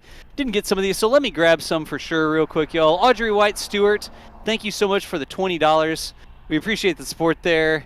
I cannot read this name, but thank you for the support. It is characters that don't even render correctly on my monitor, but we appreciate you anyways. Tanyel's Weather Space Station, thank you for the super chat there. We got Chris L. Became a Capcom member, one of the higher levels of membership we have in the membership program there. So thank you so much for that, Chris L. Jamal Howard. Thank you for the support, Jamal. We appreciate the super chat. We've got Blind Boy 64 saying, I'm blind and I'm listening to this as a podcast every day. Y'all are in my ears every single day. Blind Boy 64, thank you so much for the message there. I don't know that I've ever heard feedback from someone saying that they experience this that way, but we're so glad that you're able to participate. Hopefully our descriptions of what's going on and stuff like that are good. There's Nick. Is that Nick? Yeah, that's Nick. Yeah, that's Hey, Nick. That's Nick. But thank you so much, Blind Boy 64, for Look the at support there. Yeah. Josh Schulten a while ago asked if Nick could run up to the roadblock and hand the employees QR codes for the stream. Nick is about to just have a shirt with a QR code on it, and it's like, scan Nick's shirt for a special discount in the merch store or something. That's not actually a thing. Maybe one day that'll be a thing, but not today. We appreciate you there. Musical Wolves said NSF XM Radio Channel Fund. Nice. B9 was not getting a ticket. It was not speeding or anything like that. They were just waiting for everything to clear. Definitely not going to do booster point to point to move it out to the pad from the production site. I'm not sure what the difference is in mileage between the SPMTs and the NASA crawler. I bet you that the SPMTs get better mileage, but I don't know the exact numbers. Appreciate the support there. That was Musical Wolves again. Just going through quite of these. Meaningless said, please do the practical guide. Planning to visit in late February or March. Let's see if Nick and I can get that done next time we have a chance out there. El Mad said, here's my vote. Nice. Okay. About bringing back original Coke. We appreciate you there, El Mad. Thank you for the support. Anthony Monaghan, thank you so much. We've got Jim Cavett, Brendan Magruder, just upgraded a membership. Just trying to get a few of these. Anchor Geary became a Capcom member. Quite a few in here. Thomas Evans is a Capcom member as well. Tyler Corrigan's a Red Team member. I think we got most of the people out of the queue here. Yeah, we've got most of the people out of the queue. The last one here, this last one is from Rough Rider Show saying, just to add, my dad texted me one day and said there are cows in our basement. I accidentally left McGregor Live on at home and got the text. Because every now and then cows approach the microphones at McGregor and just out of the blue you'll get a brrrr all of a sudden. So it's either that or a raptor firing. But that cleans out all the super chats. Again, we don't want the show to just be about reading super chats, but we do want to say thank you to the people that joined the membership program or joined, did a super chat or whatever. Looks like I briefly missed a occlusion, a ship booster occlusion here, or alignment or whatever. Says something about your horoscope whenever the booster is aligned with the ship or something. Yeah, when the booster stands in the ninth ship or whatever. When the booster stands in the night ship. It's the age of ship 24, I don't know. Anyways. Adrian, Alex, what do y'all think? That was not a bad stream with a rollout and a static fire. Think we're time to call it here? Yeah. That was It nice. was great. All right. Excellent. Well, folks, we appreciate y'all watching. Thank you so much for joining us here. That was at Ship 24 Static Fire. Click the link at the top of the chat because we have the video, the quick turnaround video with the edits of a lot of different angles. If you want to see it yourself, make sure you check that out. We're going to leave you with Starbase Live. We'll still have these cameras live here. We'll be cleaning up, we're picking up a couple of our cameras, but you'll be able to watch 24/7 just like you do. Adrian, Alex, thank you so much for co-piloting with me today. I appreciate y'all answering questions and helping out with all your knowledge. Thanks for having us. And also thanks to the mods that stick around with us all stream. So all the thank time. You. Thank you for that. Yep. Like how I just throw it out there for both of you and see who talks first. Either way, we appreciate you. Chat, we appreciate you as well. Thank you so much for joining us here today. Hope to see you over on Starbase Live. But for now, my name's John Galloway for NASA Spaceflight.